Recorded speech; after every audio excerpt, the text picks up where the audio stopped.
Chapter 809. Since Li Wangyu had spoken, County Magistrate Shang Zimo and the other county officials naturally did not dare to say anything else. After apologizing once more, they followed Li Wangyu's instructions. Actually, whether it was Shang Zimo, the deputy of Huayin County, or the officials of Class 3 and Class 6, they were all cursing in their hearts. They were not cursing Li Wangyu. Instead, their resentment was directed towards Pai Lupi, who was sitting on the throne of Taiji Palace in Chang'an City.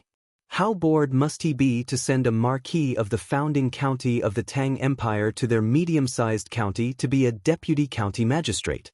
How unreliable must he be to do such an unreliable thing? This was especially so for Shang Zimo and the county deputy. As the two most powerful people in Huayin County, they were even more speechless. How was this a deputy of Huayin County? This was more like an ancestor. Other high-ranking officials would only stop for a short while when they passed by Huayin County. However, this man was their subordinate in name. Shang Zimo felt that he was really lucky to have such a subordinate with such a status. However, while others were lucky, his ancestral grave was probably black. Shang Zimo was a 7th-grade county magistrate. To put it bluntly, his status in Chang'an City would probably be lower than the housekeeper of the Lord Protector's mansion. Shang Zimo was not wrong about this. In fact, he had overestimated his own status. Li Wangyu's old housekeeper, Li Heng, would be able to take a seat in the Duke's mansion. As for the 3rd and 4th grade officials in the imperial court, they would be extremely polite when they saw Li Heng. Shang Zimo was a 7th-grade county magistrate.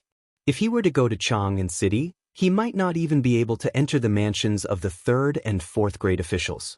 Shang Zimo and the deputy of Huayin County wanted to hug each other and cry when they saw the dozens of troops following Li Wangyu and the group of imperial guards of Golden Guards.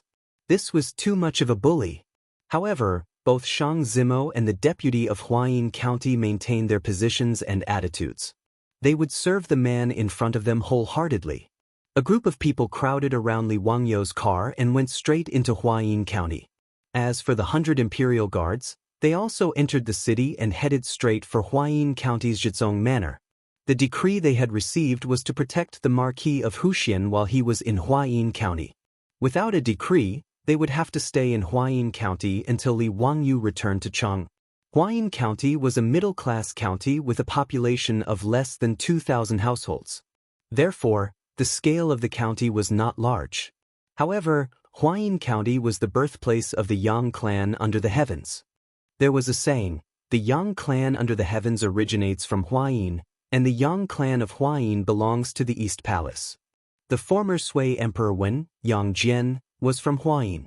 As such, the small Huayin County was quite lively.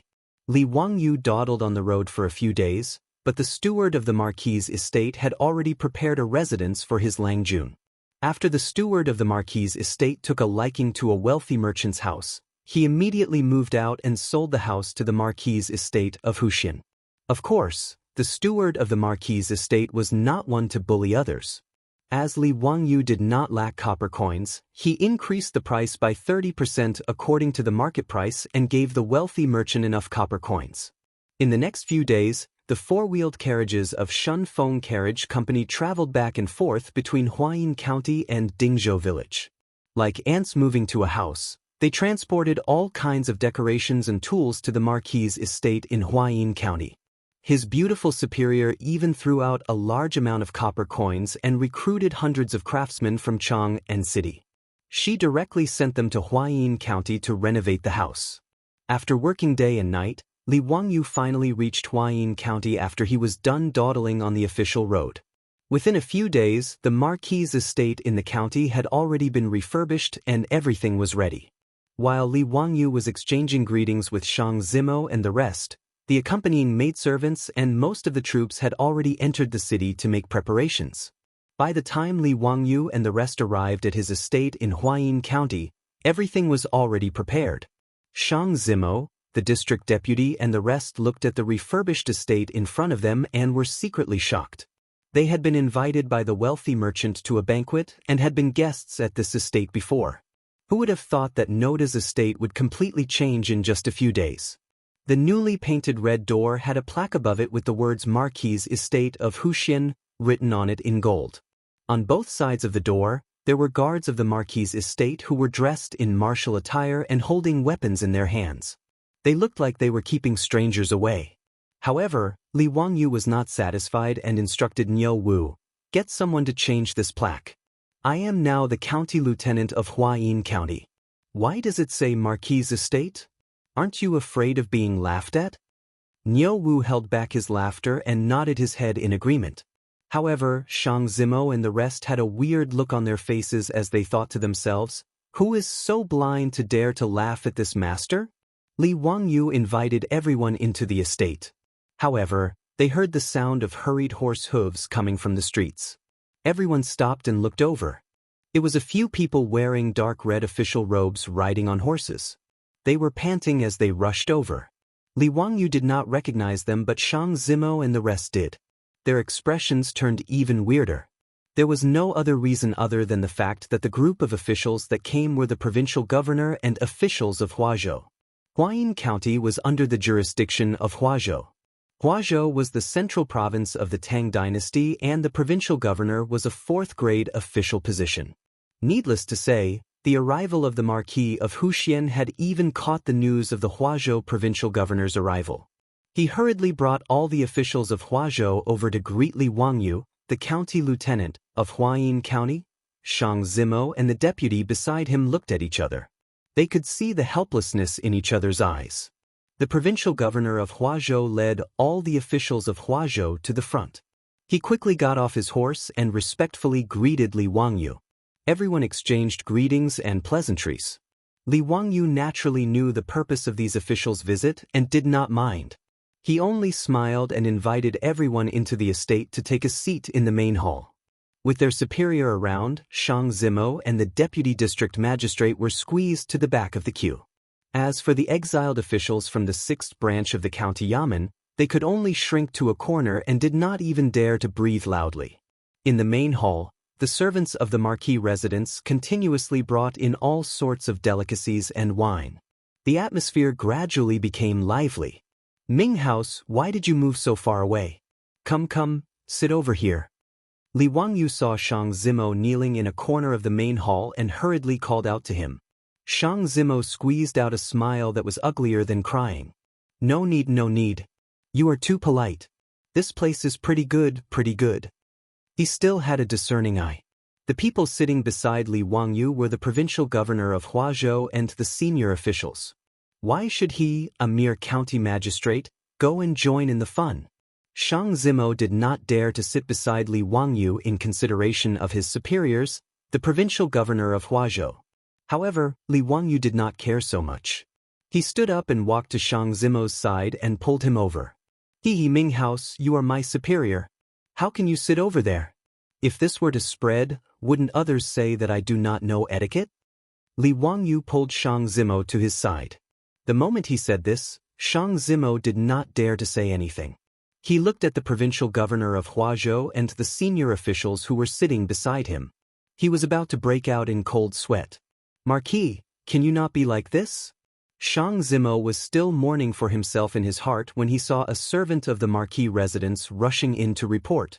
"Lang Jun, the Crown Prince and King Yu are here to visit." The moment he said this, the originally lively main hall suddenly became silent. Chapter 8:10. When Li Wangyu heard this, he was also a bit confused. Why were Li Chengqian and Li Tai here? Immediately, Li Wangyu's face was filled with anger. "Summon the two of them in." When he said this, everyone in the hall, including the Huazhou provincial governor and chief clerk, was even more stunned. Many people's mouths were so wide open that eggs could be stuffed in. The Crown Prince and His Highness King Yu had personally come to Huayin County. This was already shocking enough. Not only did this lord not hurry out to greet them, he actually used the word, summon. Immediately, some pedantic officials stood up, trembling in anger. They wanted to reprimand Li Wangyu. Did he not care about the etiquette of a ruler and his subjects? What kind of scandal was this? But before they could speak, they saw Crown Prince Li Chengqian and little fatty Li Tai quickly walk into the hall. In the hall, All the officials immediately stood up and bowed to greet the Crown Prince. This subject greets Your Highness the Crown Prince and His Highness King Yu. Only Li Wangyu sat behind a few tables, staring at Li Chengqian and Li Tai with a cold smile. Dispense with the formalities. Li Chengqian and Li Tai ignored the Huazhou officials and respectfully bowed to Li Wangyu. Disciples Chengqian and Qingke greet teacher. Greetings to teacher. Li Chengqian was already 11 years old, and little fatty Li Tai was already 10 years old. In the eyes of the Tang people, they were already adults. But in Li Wangyu's eyes, they were just two little brats in the 5th or 6th grade of primary school. Li Wangyu's face stiffened and he asked coldly, "Why did the two of you appear in Huayin County today? Today isn't a day off, so why aren't you studying at the academy? Did you play truant? Niu Wu, go and fetch my imperial ruler. Today, I will let these two know the consequences of playing truant." His words frightened the Huazhou officials in the hall. Many of their jaws were dislocated. What frightened the Huazhou officials even more was that Crown Prince Li Chengqian and Li Tai actually knelt down in front of Li Wangyu. This scene immediately caused the elderly officials' vision to turn black, and they fainted on the spot. Li Chengqian and Li Tai both knelt in front of Li Wangyu, laughing merrily as they replied, "Teacher, please don't take out Father's golden ferrule. Teacher, you've misunderstood. The two of us aren't playing truant. We're here on our father's orders to serve teacher in Huayin County and learn from him." Did uncle really send you here? Hee, of course it's true. Li Chengqian and Li Tai both nodded their heads like little chicks pecking at rice, afraid that Li Wangyu would misunderstand. Li Wangyu's expression eased after hearing the two little ones' words. "If that's the case, then stay here. However, you still have to complete your homework as usual. I will check on you every day. Don't think that you don't have to do your homework after coming to Huayin County." Li Wangyu's words caused Li Chengqian and Li Tai's expressions to turn bitter. Ever since the Tang Dynasty's academy opened last year, they and the other princes had been sent to the academy to study by Pai Lupi. Originally, the teaching assistants of the academy were all trembling with fear and respect towards the crown prince and the princes. However, whether it was Li Wangyu or Pai Lupi, they had repeatedly requested that the teaching assistants of the academy be strict and treat everyone equally. They could not indulge the crown prince and the princes in their studies. As a result, Li Chengqian and the others were met with a tragedy. After all, the children who were able to study in the academy, other than the children of officials who had spent a large amount of money to enter the academy, were all carefully selected by Li Wangyu. They were all talented and intelligent people. Although Li Chengqian and Li Tai had received the best education since they were young, their starting point was much higher than the other children. However, the other children, especially the children of ordinary families, greatly treasured this learning opportunity that was hard to come by. All of them studied very hard. In less than a year, Li Chengqian and Li Tai's results in the academy exam could only be ranked in the middle of the 500 or so children in the academy. Although Pai Lupi was the emperor, he was also a parent. Under the competitive mentality of a parent, Pai Lupi immediately felt very displeased. How could the son of the emperor's first wife not be able to learn better than a group of farm workers' children? Even if the uncle could tolerate it, the aunt could not. Thus, whether it was Pai Lupi or Empress Xiangsun, their requirements for Li Chengqian and Li Tai became increasingly harsh. Their daily homework also became increasingly heavy, causing the princes to complain incessantly. Even Li Chengqian and Li Tai's daily homework gave them headaches. They had originally thought that the two of them would be temporarily liberated from their trip to Huayin County, but they did not expect Li Wangyu to pour a bucket of cold water over their heads. "Yes, your disciples understand," Li Chengqian and Li Tai replied weakly.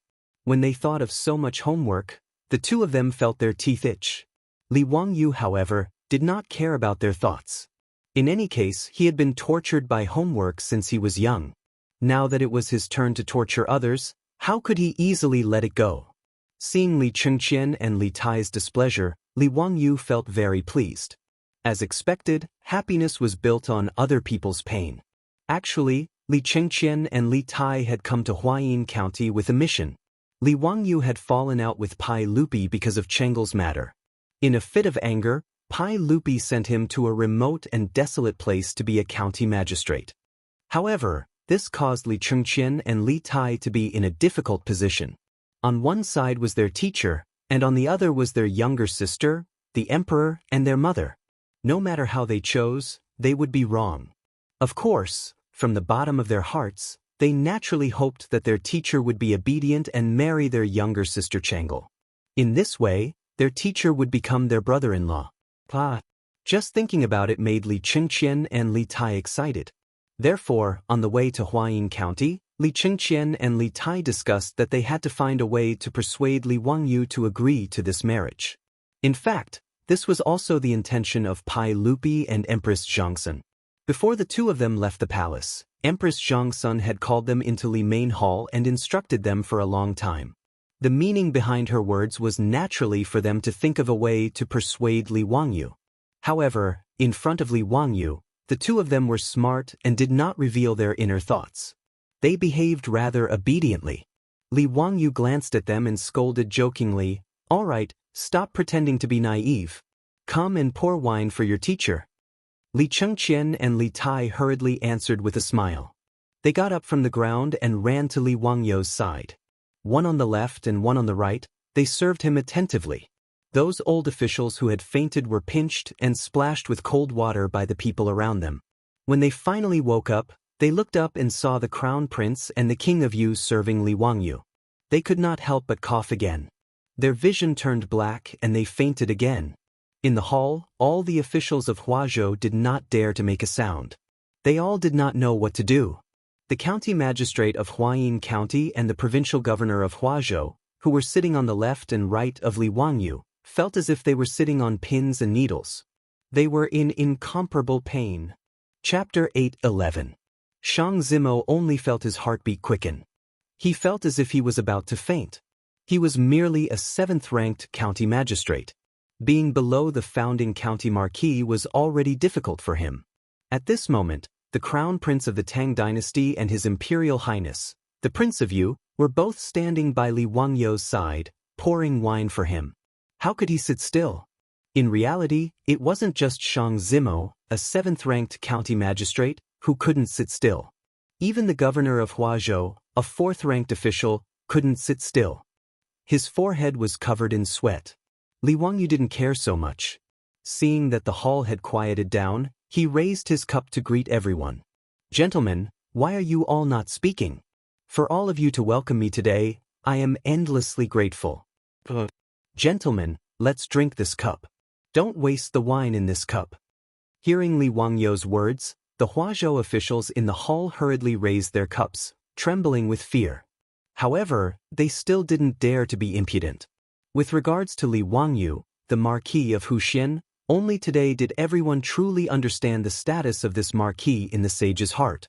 Originally, Li Wangyu, with his status as the founding county marquis, had been demoted by Pai Lupi to Huayin as a 9th-ranked county magistrate. Many people were still muttering in their hearts, wondering if this founding county marquis had offended the sage and would never be able to recover from this setback. Although they had misgivings about Li Wangyu's status as a marquis, the Huazhou officials didn't treat Li Wangyu with much respect. As a result, before Li Chengqian and Li Tai arrived, the Lai Hat's main hall was so lively. Everyone dared to speak with Li Wangyu without holding back. However, Li Chengqian and Li Tai's actions caused the Huazhou officials to suddenly wake up. How was this marquis demoted? It was simply the sage acting in a fit of pique with this marquis. An 18-year-old founding county marquis, nephew of the sage, relative of the imperial clan, and tutor of the crown prince. Which of these identities wasn't extraordinary? If this marquis were to nod his head in the future and marry Princess Changle, joining the sage in marriage, how illustrious would he be? Perhaps even the princes, dukes, and dukes in the imperial court would have to be courteous to this master, right? Those pedantic officials had originally wanted to stand up in front of the crown prince because of Li Wangyu's disrespect towards the crown prince. But now they were all terrified. Fortunately, he didn't have time to make a sound. Otherwise, he wouldn't even know how he died. In the Lai Hat, Li Wangyu's welcome banquet made the Huazhou officials feel as if they were walking on thin ice. When the banquet finally came to an end, the Huazhou provincial governor and the chief of staff hurriedly got up and left. Shang Zimo stood up and wanted to leave, but Li Wangyu grabbed his arm. "Where are you going to Ming House?" "Ha, why don't you stay in my residence today, and we can continue to drink and chat merrily. I'm a county magistrate, but I don't know how to perform my duties.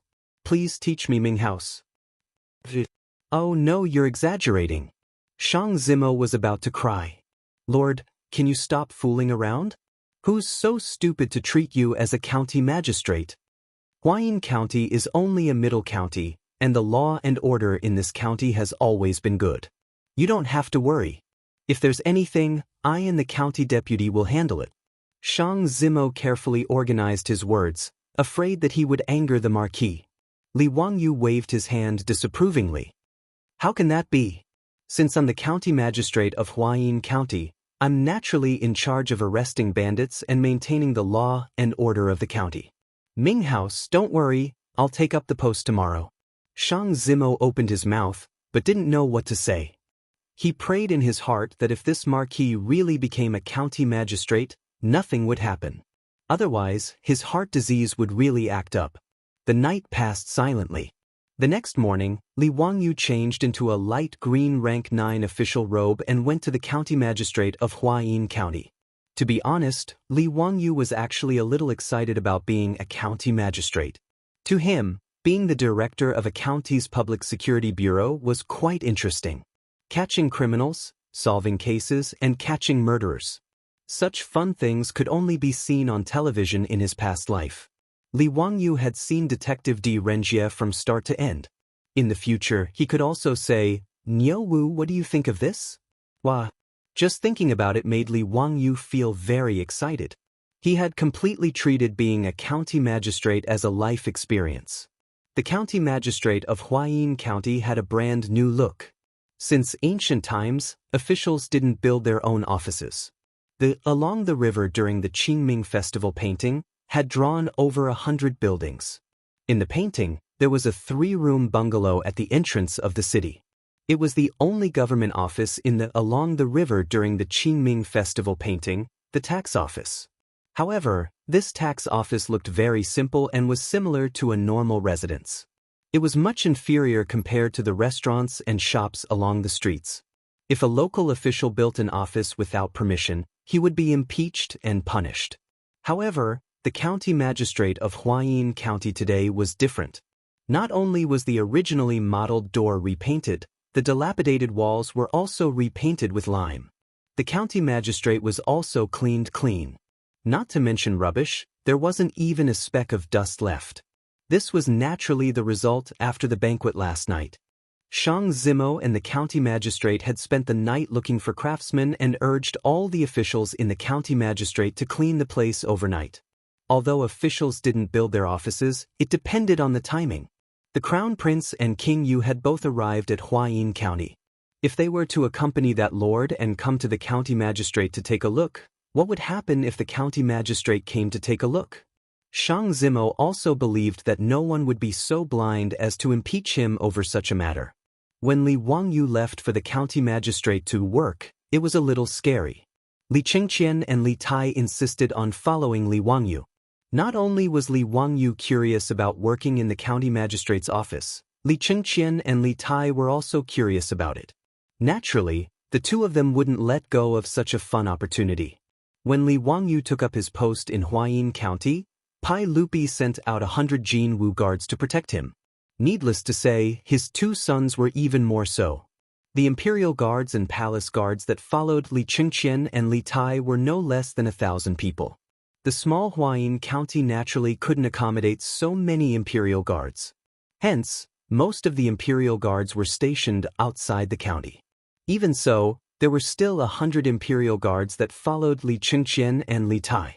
Beside Li Wangyu, there were naturally more than 10 guards led by Niu Wu.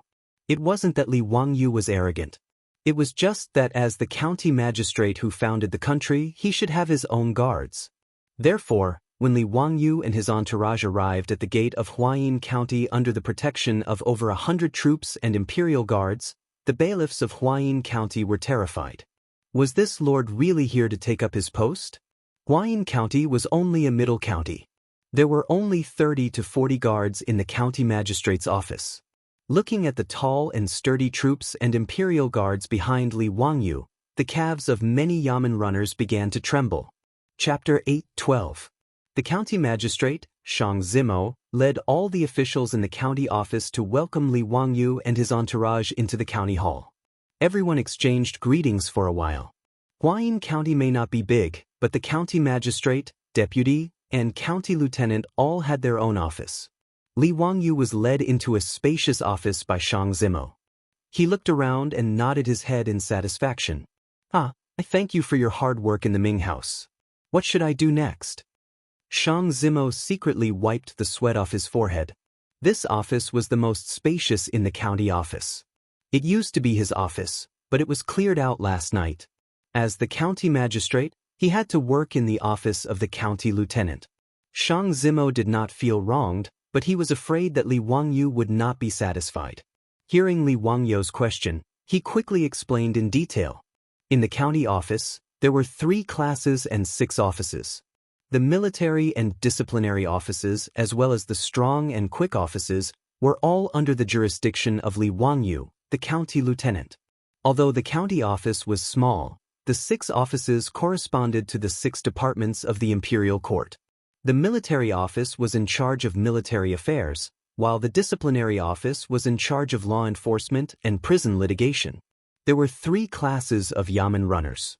The soap class was in charge of maintaining order in the county office. The strong and quick offices were in charge of arresting and guarding. Li Wangyu's understanding was that the soap class was for the bailiffs, the quick office was for the criminal police, and the strong office was for the armed police. In Huayin County, the only officials with ranks were Li Wangyu, Shang Zimo, and the county lieutenant. The other 6 offices were just exiled officials and official officials. As Li Wangyu was the 3rd in command of the county office, all the yamen runners and leaders came forward to greet him. No one who hung around in the county government was a fool. No one would take Li Wangyu as a county magistrate. In addition, Crown Prince Li Chengqian and Prince of Yu Li Tai were standing behind Li Wangyu as a deterrent. Therefore, all the officials in the county government came forward to salute Li Wangyu respectfully and did not dare to breathe loudly. They were so cautious that they almost burned 3 sticks of incense and worshipped Li Wangyu like a bodhisattva. After the ruckus, Li Wangyu led Li Chengqian and Li Tai to his office. Niu Wu led a group of troops, as well as the palace guards beside Li Chengqian and Li Tai.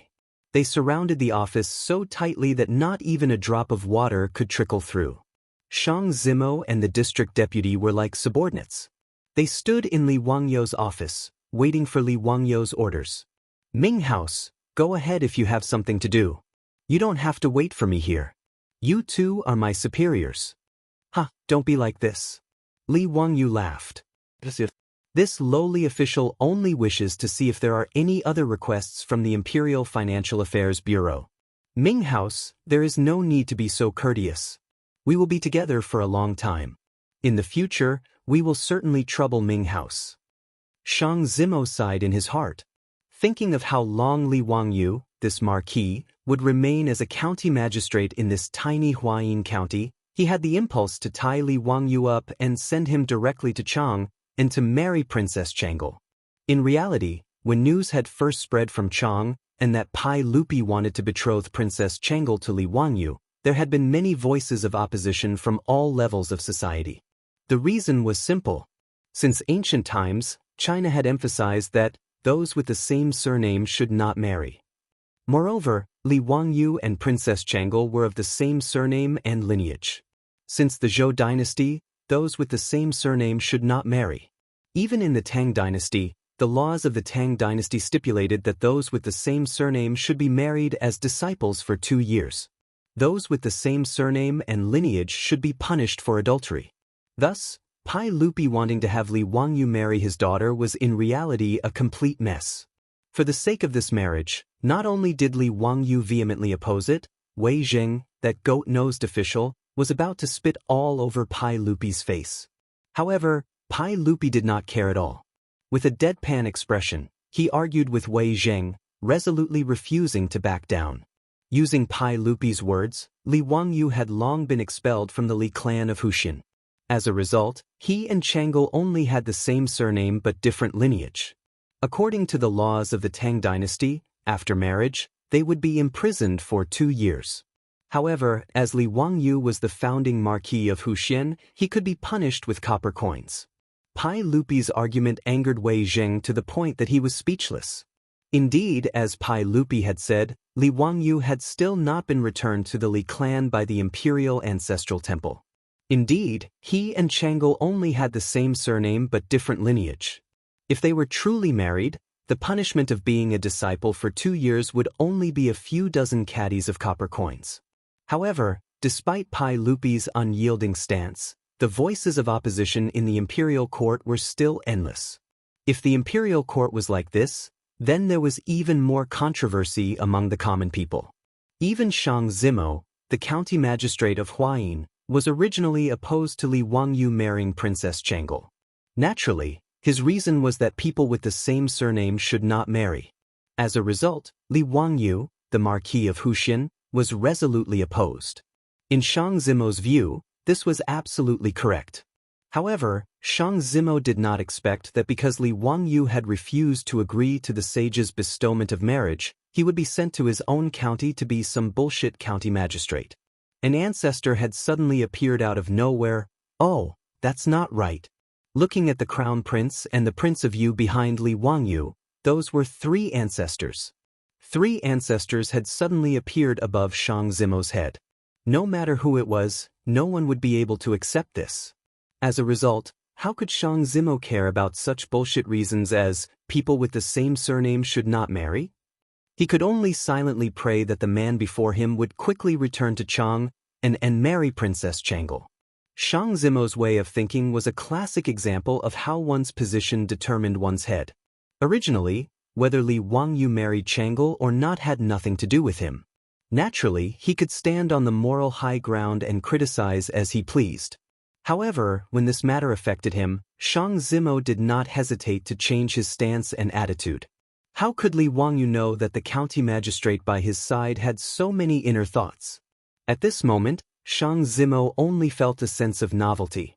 He wished that some strange and unresolved cases would immediately appear, allowing him, the county magistrate, to display his abilities and solve the cases and arrest the suspects. After exchanging a few words with Shang Zimo and the deputy county magistrate, Li Wangyu planned to take a stroll around the county yamen and take a look at the barracks and torture chambers. However, a yamen runner submissively walked up to his office and bowed to Niu Wu and company. Langjuns, there is someone outside the county yamen who claims to be a good friend of the imperial chamberlain and wishes to meet with the imperial chamberlain. Langjuns, please inform them. The yamen runner ridiculed in his heart. His imperial chamberlain was truly awe-inspiring, bringing the crown prince and the prince of Yu to the county yamen. There were nearly 100 troops and imperial guards standing outside the office. The officials and bailiffs of the county yamen spoke in hushed voices today. They didn't even dare to breathe loudly for fear of disturbing the crown prince and his highness prince of Yu. Hearing the voices outside, Li Wangyu walked out and asked the yamen runner, "Someone claims to be a good friend of mine? Does he have a name card?" The yamen runner hurriedly replied, returning to the imperial chamberlain. The person who came did not present a name card. I asked him for his name but he did not reply. Li Wangyu found it strange. He did not know anyone in Huayin County. Why would someone come to the county yamen and claim to be his good friend? Lead the way, I want to see who is trying to mystify us. Li Wangyu had nothing to do so he gestured for the yamen runner to lead the way. He wanted to see what was going on. Li Chengqian and Li Tai naturally wanted to see what was going on. Hence, a large group of people walked towards the county yamen gate. Chapter 8:13. Huayin County's yamen was similar to Chang, An's and Wanyan's, except that it occupied a smaller area. Li Wangyu led Li Chengqian, Li Tai, a group of troops and palace guards to the yamen, but he didn't see anyone waiting for him. He couldn't help but find it strange and asked the yamen runner on duty, "Where are the people who said they were my good friends?" They returned to the imperial treasury. I don't know either. They suddenly disappeared after sending someone in to pass on the message. I found it strange too. Li Wangyu looked left and right at the entrance of the yamen. He felt strange. Who was playing a joke on him? He shook his head and was about to turn back when he heard a rush of horse hooves from the corner of the street. He looked up and saw more than 10 masked men with weapons in their hands. They were rushing toward the yamen along the street. These masked men waved the weapons in their hands and shouted in a strange voice, "Kill! Capture the county marquis alive!" This scene immediately caused chaos in front of the yamen. Niu Wu, Lai Hat's troops, and the palace guards beside Li Chengqian and Li Tai all drew their sabers and blocked in front of Li Wangyu and the others. Niu Wu shouted at Li Wangyu, "Go quickly, Lang Jun. I'll lead my brothers to stop these thieves." The palace guards were even more nervous. They surrounded Li Chengqian and Li Tai and slowly retreated into the yamen. The yamen runners were so scared that their faces turned ashen. They scrambled into the yamen and prepared to call for help. However, Li Wangyu pressed down on Niu Wu's arm that was holding the knife.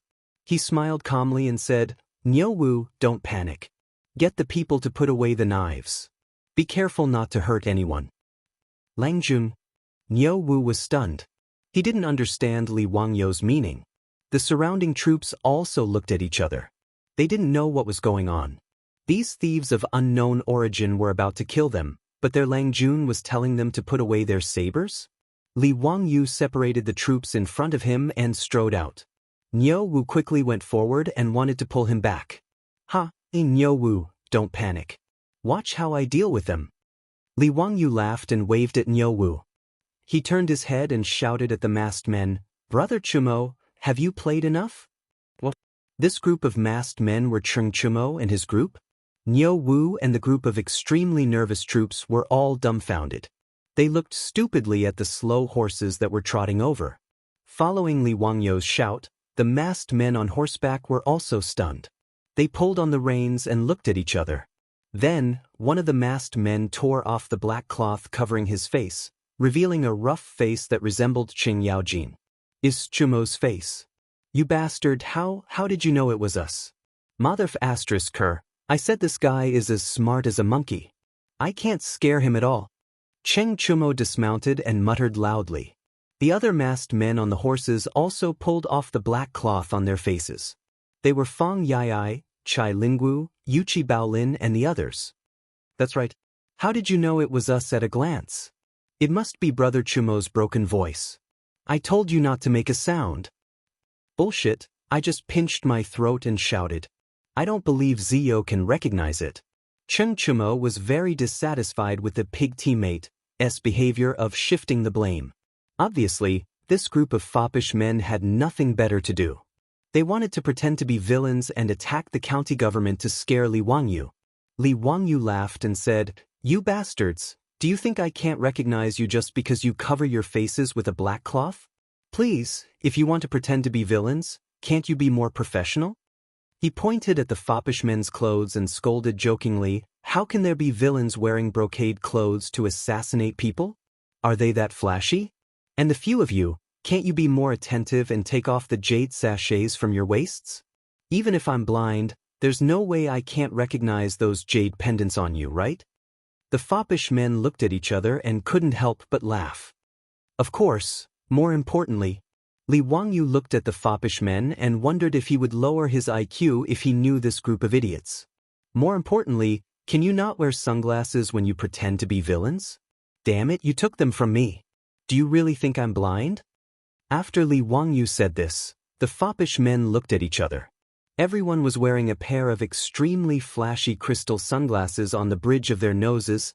The foppish men were crying because of their own stupidity. This was really embarrassing. Cheng Chumo didn't care at all. He walked up casually and gave Li Wangyu a bear hug. "Wah, Zio, your brothers are here to see you. Are you touched?" "Hee, I was just joking with you just now." Li Wangyu naturally knew that this group of bastards wanted to scare him. He rolled his eyes and suddenly shouted at the group of palace guards who had just put away their she-blades and his own troops, "Come, arrest all these villains." The palace guards and troops were stunned. Arrest a group of dukes? What kind of game was he playing? However, they didn't dare to disobey Li Wangyu's orders. They pulled out their she-blades again and swarmed forward. They pressed down the arms of the foppish men who hadn't recovered from their shock and put the she-blades to their necks. Fang Yai and the others were dumbfounded. They didn't understand what Li Wangyu was playing at. Li Wangyu was neither fast nor slow. He pointed at Li Chengqian and Li Tai behind him and said, "Cheng Chumo, Fang Jun, Chai Lingwu, the Crown Prince and His Highness King, you are here. You dare to use your weapons without permission. Do you have the intention to assassinate the Crown Prince and His Highness King you? You clearly want to rebel and assassinate the king. Although I am familiar with you, I can't bend the law for personal gain." As he said this, he turned his head and winked at Li Chengqian and Li Tai. These two clever little fellows immediately understood Li Wangyu's meaning. Their unscrupulous teacher wanted to take revenge. Li Chengqian coughed lightly and stood out. He said with a stern face, "The Marquis of Wuxian is right. You are court officials, descendants of dukes and prefectures. Instead of serving the court, you actually want to assassinate me." Li Tai, the little fatty, also jumped out. That's right. Not only do you want to kill Brother Crown Prince, you don't even want to let me go. Your conduct is truly vile. Brother Crown Prince, order people to quickly escort them back to Chang and hand them over to Father to deal with. The three of them echoed each other, causing Cheng Chumo and the other foppish men to be dumbfounded.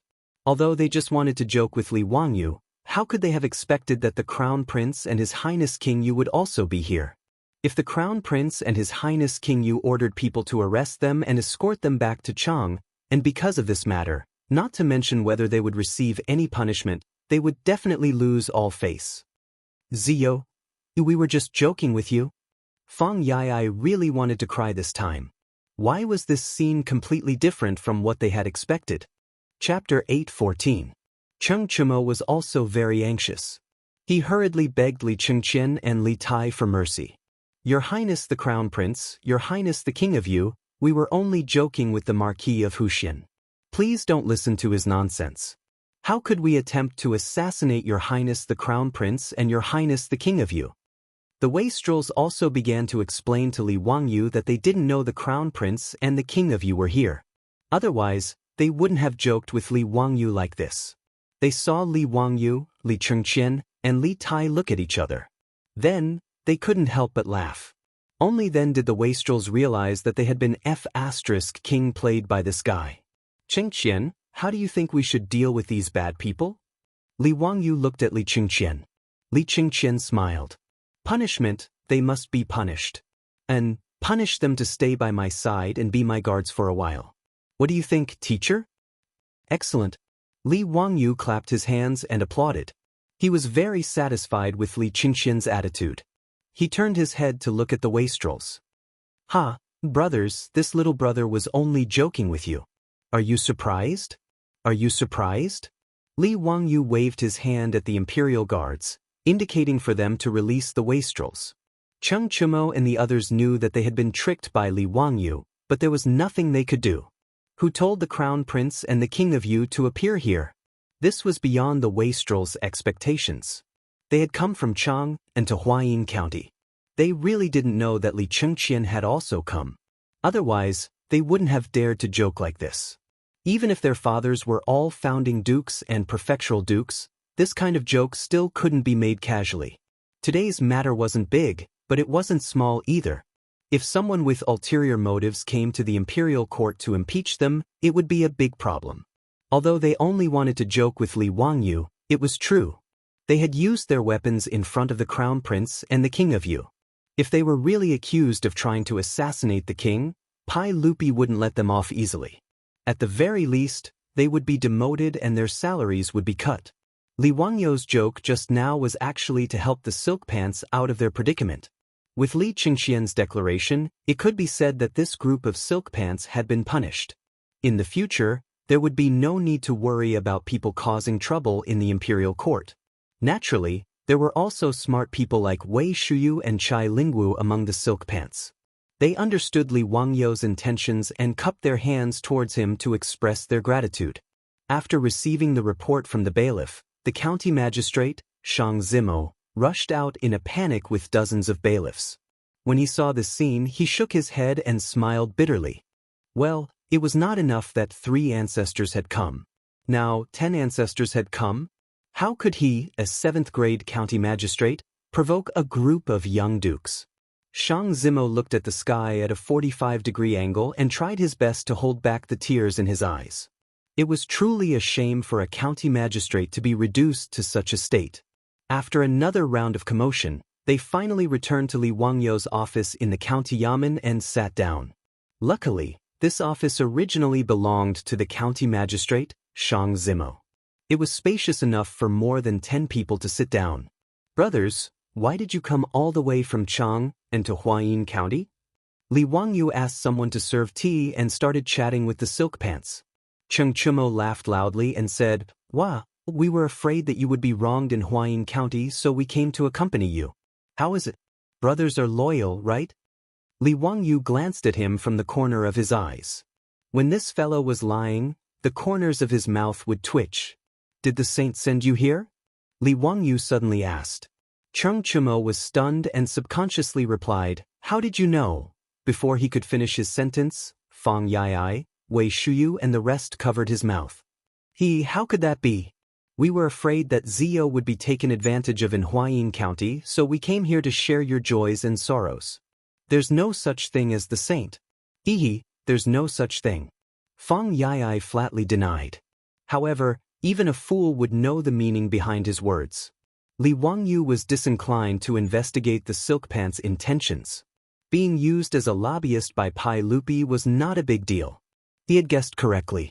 The silk pants had originally been born in Chang and County and had planned to find Li Wangyou in Huayin County to pass the time. However, before he left, he was summoned to the Taiji Palace by Li Eryou. Li Eryou gave him a personal lecture.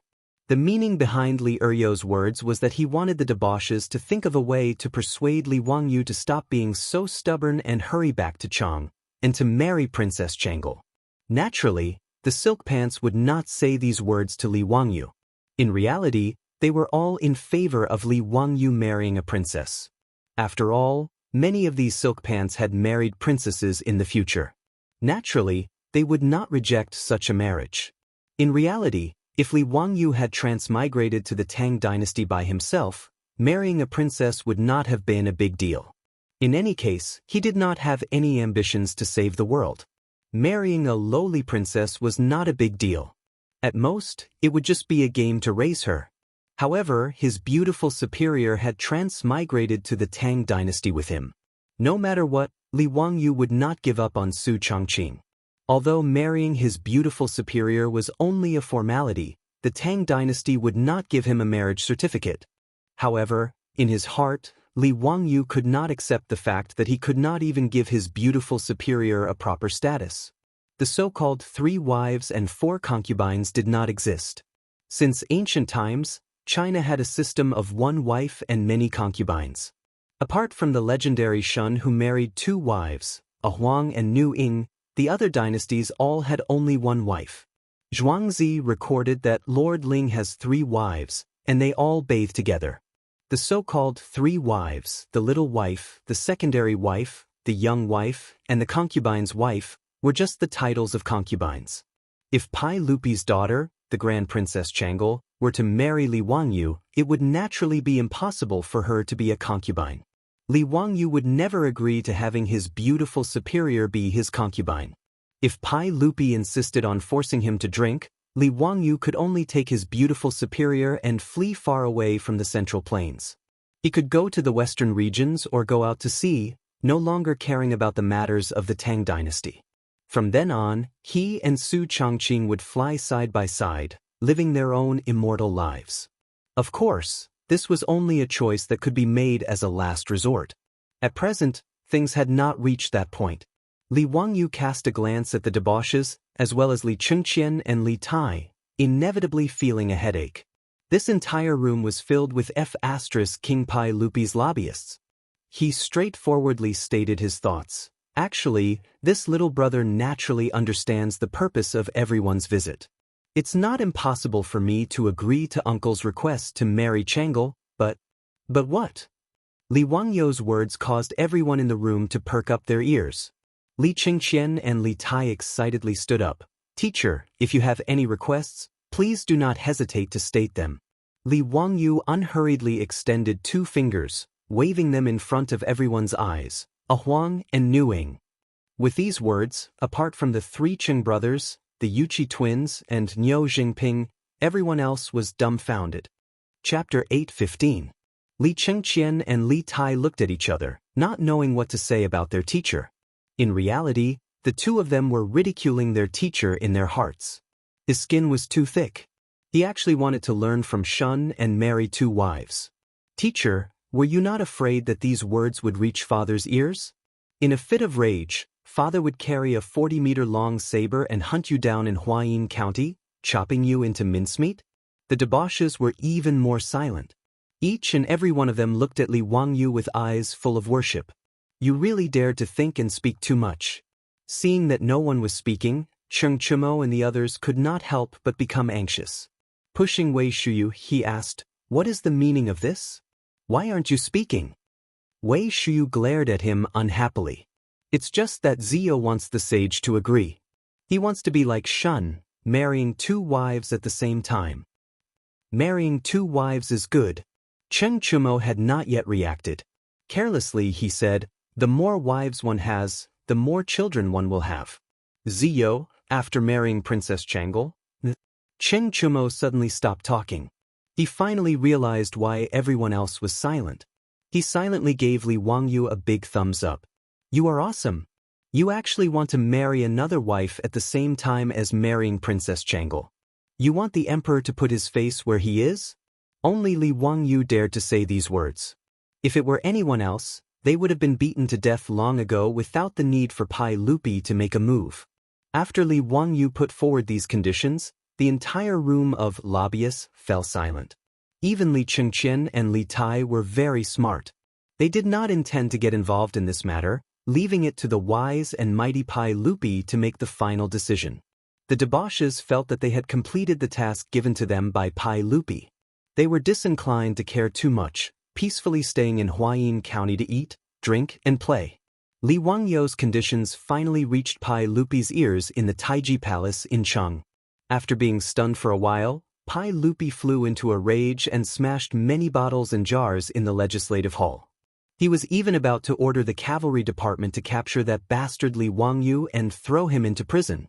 Fortunately, after Empress Xianxia learned of this matter, she rushed over in time to appease the furious Pai Lupi. Guanyin maid, look, what is this scoundrel saying? I want to betroth my most beloved Changle to him, but he dares to raise conditions for me. A Huang vying? I didn't. Pai Lupi suddenly realized that he had said something wrong and hurriedly stopped. He glanced guiltily at Empress Xianxia beside him. Empress Xianxia acted as if she didn't hear him. Erlang, let's put this matter aside for the time being. Anyway, Changle is still young. Don't worry. Humph, in short, if that scoundrel is so stubborn, then he can stay in Huayin County for the rest of his life. I don't want to see him. In fact, Empress Xianxia was also annoyed by Li Wangyu's greedy request. She naturally understood why Li Wangyu made such a request. Obviously, it was for Su Changqing. Empress Xianxia also admitted that Su Changqing was very outstanding and a rare woman in the world. However, Empress Xianxia was not willing to have the same status as her most beloved daughter. The 2 in-laws had the same idea about this matter. Not to mention how annoyed Pai Lupi was in Chang, and Li Wangyu was having a good time in Huayin County. Crown Prince Li Chengqian, little fatty Li Tai, and a group of playboys all lived in his mansion in Huayin County.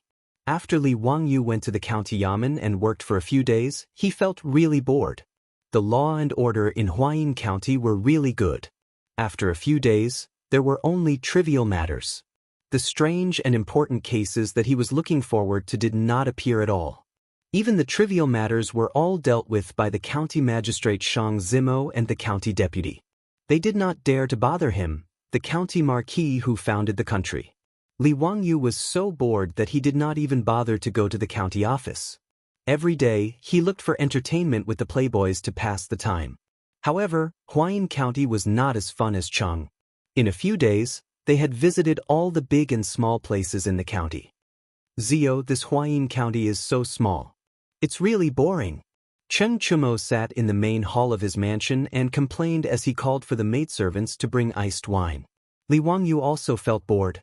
He thought for a while and said, "Brothers, Huayin County is not far from Tong Pass and is even closer to Mount Hua. Why don't we go to Tong Pass or visit Mount Hua?" Huayin County was only 30 miles away from Tong Pass and was even closer to Mount Hua, only 7 to 8 miles away. Forget about Mount Hua. That mountain is too steep and it's too tiring to climb. Tong Pass is not bad. After the Yellow River is Fengling Pass. It's much more lively there than Huayin County. Let's go now.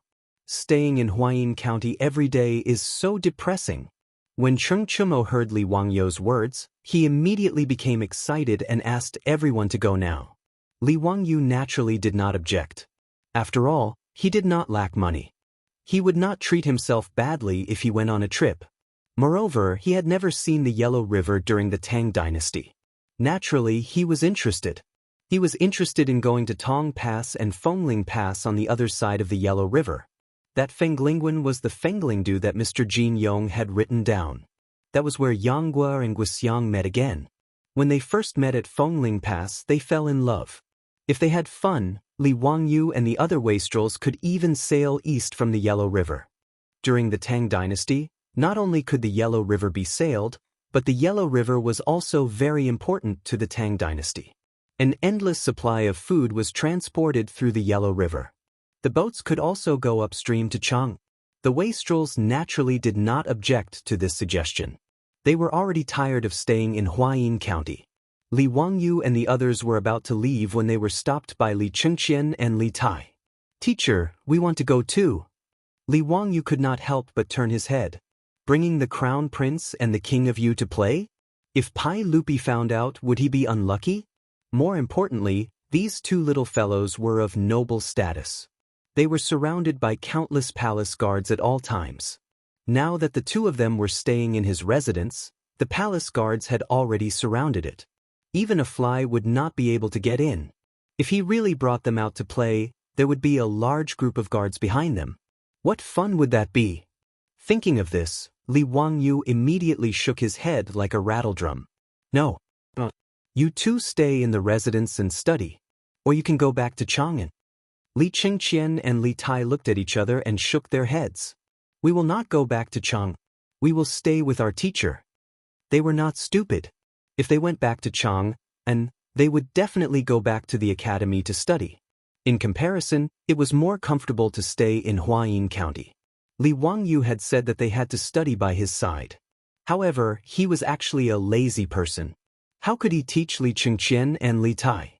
Moreover, during this time, Li Wangyu was busy playing with the wastrels. Li Chengqian and Li Tai did not have to study. They were naturally happy. Therefore, Li Chengqian and Li Tai did not want to go back to Chang. Chapter 8:16. Not going back to Chang? Then stay in the manor and study. I'll be back in 2 days. The two little ones looked at each other and shook their heads again like rattledrums. "No, we have to follow wherever the master goes. Be good and listen to me. Stay in my manor. I'll bring you gifts when I come back." Li Wangyu coaxed Li Chengqian and Li Tai like he was coaxing children. However, he didn't consider that the children of the Tang Dynasty were different from the children of later generations. Although Li Chengqian and Li Tai were 11 and 10 years old, they were like little adults. They were quite precocious. After all, when Pai Lupi married Empress Zhangsun, he was only 12 years old. Li Wangyu's words could coax the children of later generations. However, if he wanted to coax Li Chengqian and Li Tai, it was simply wishful thinking. Li Chengqian rolled his eyes and actually threatened, "If teacher isn't willing to take us, we'll tell father that teacher is a county magistrate who doesn't do proper work and neglects official duties. All he does is eat, drink, and play." When Li Wangyu heard him say this, he was so angry that his nose was almost crooked. He didn't care about Li Chengqian's identity as the crown prince. He directly reached out and twisted Li Chengqian's ear. "Fine, I'll teach you this unfilial son. You actually want to tell on me? Do you believe that I won't expel you from the sect? Besides, do you think I'm afraid of you snitching? It's best if you tell your father to remove me from this bullshit county magistrate position. I can't even thank you enough.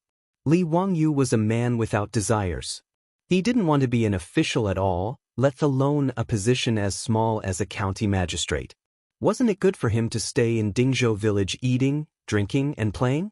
Li Chengqian saw that his strategy was ineffective and hurriedly begged for mercy. If it hurts, if it hurts. Teacher, please let go. This disciple was wrong.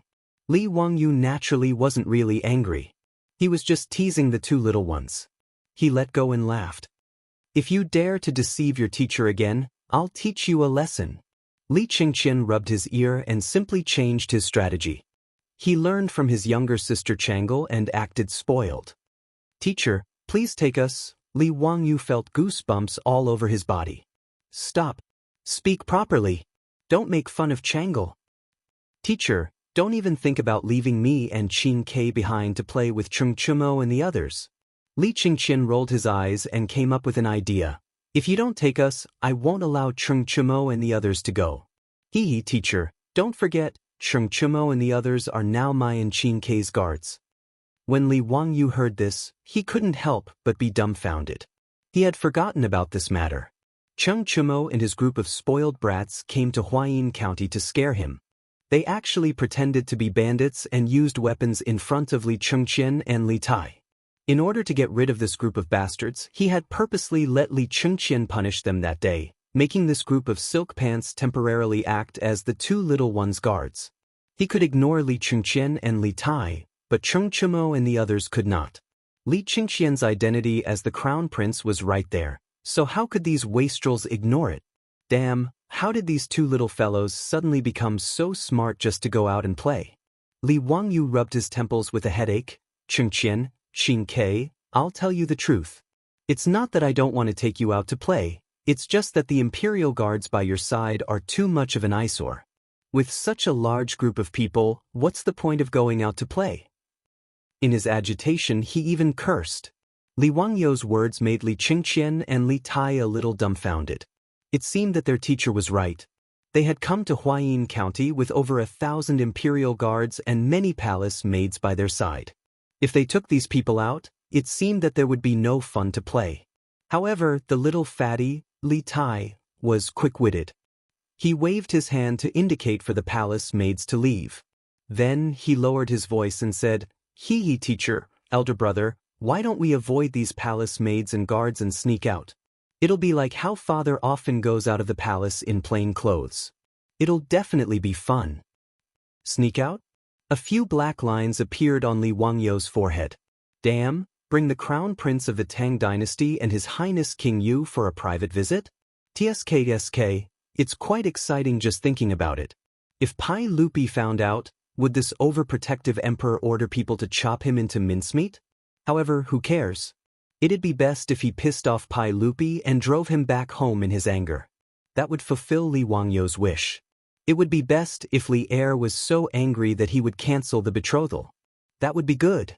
Thinking about it like this, Li Wangyu felt that it would be quite interesting to take the two little ones out to play. Thinking up to here, Li Wangyu couldn't help but lower his voice. It's not impossible to bring the two of you out, but once the two of you leave, you must listen to Master. Remember, you must not act on your own. Of course, we'll listen to teacher's orders. Hearing that they could go out to play, the two little ones didn't have any objections and nodded repeatedly. The two of them grew up in the palace. Other than going to Dingzhou village and entering the academy, they were relatively free.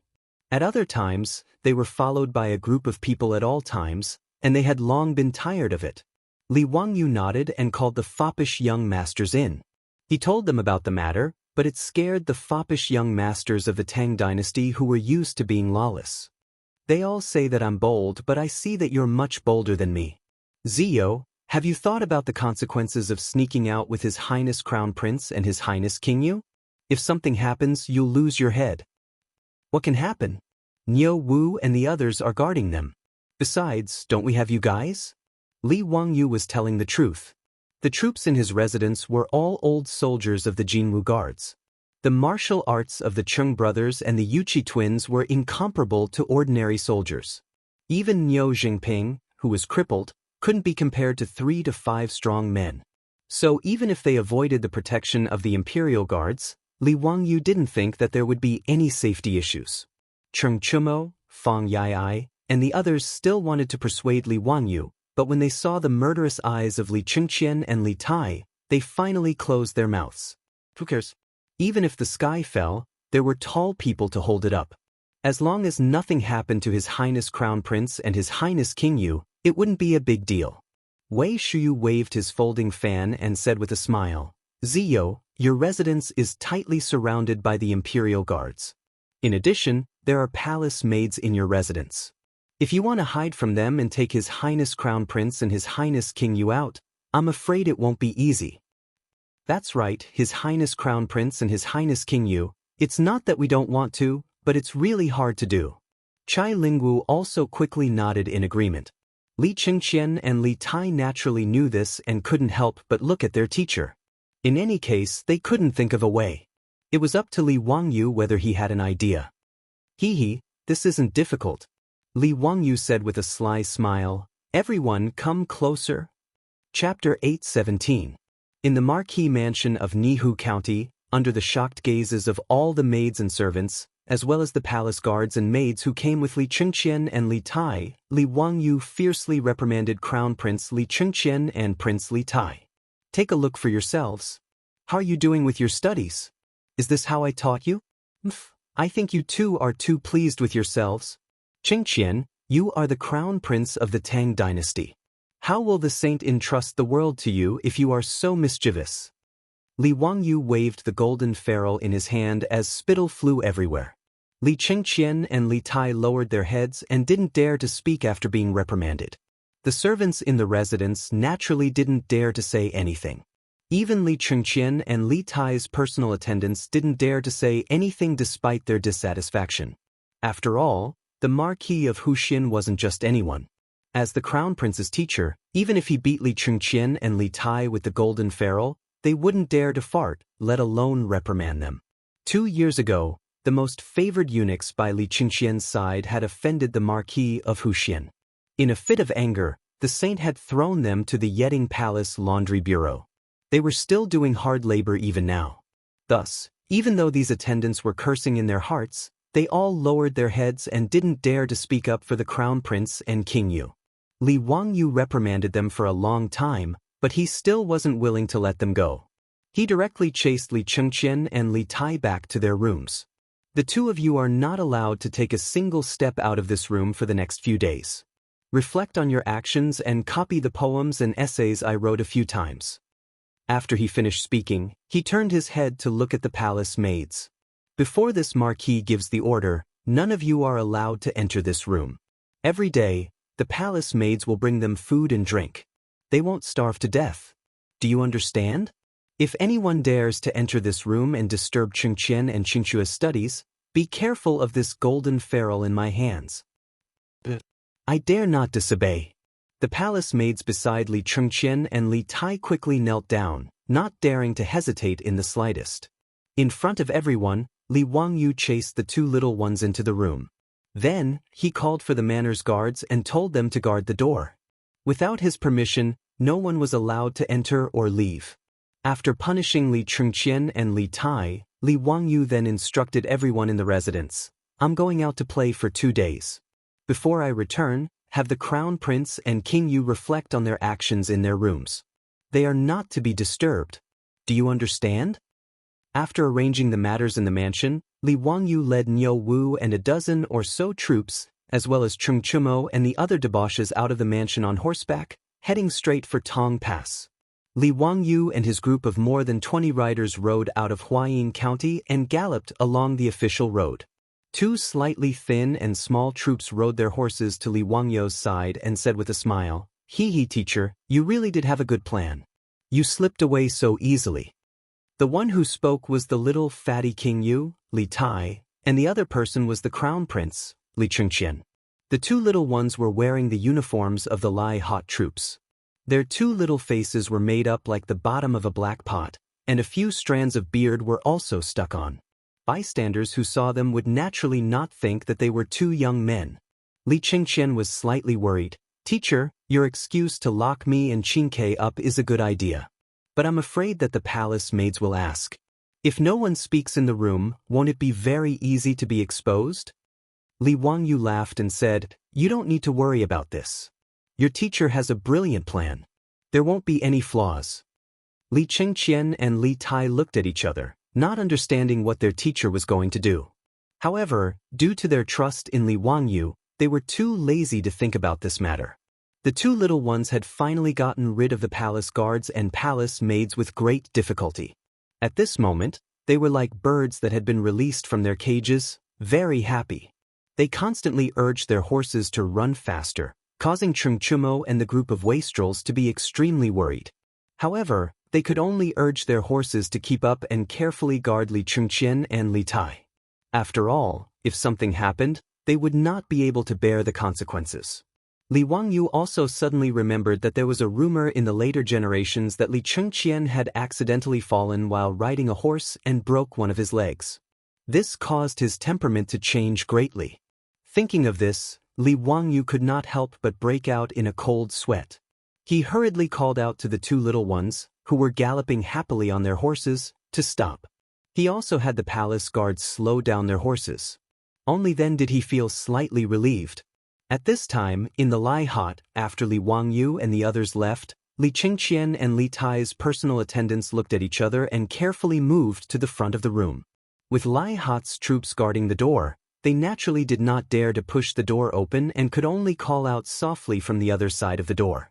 "Your Highness the Crown Prince, Your Highness the King of Yu, the Marquis of Wuxia has left." However, Li Chengqian's voice came from inside the room. "Go away, don't bother me." The attendant did not dare to say anything else. Under the gaze of the Lai Hot's troops, he could only obediently retreat to the side and carefully guard the two princes inside the room. Li Chengqian and Li Tai were naturally not inside the room. Instead, it was the golden-haired beauty, Aphrodite. She was happily staying in the room, holding a book in her hands and reading it with great interest. From time to time, she would pick up the snacks next to her and put them into her mouth. At this time, the attendant's voice came from outside the room. "Your Highness, you've already stayed in the room for quite some time. Why don't you come out for a walk? The Marquis of Wuxia really is no longer in the residence."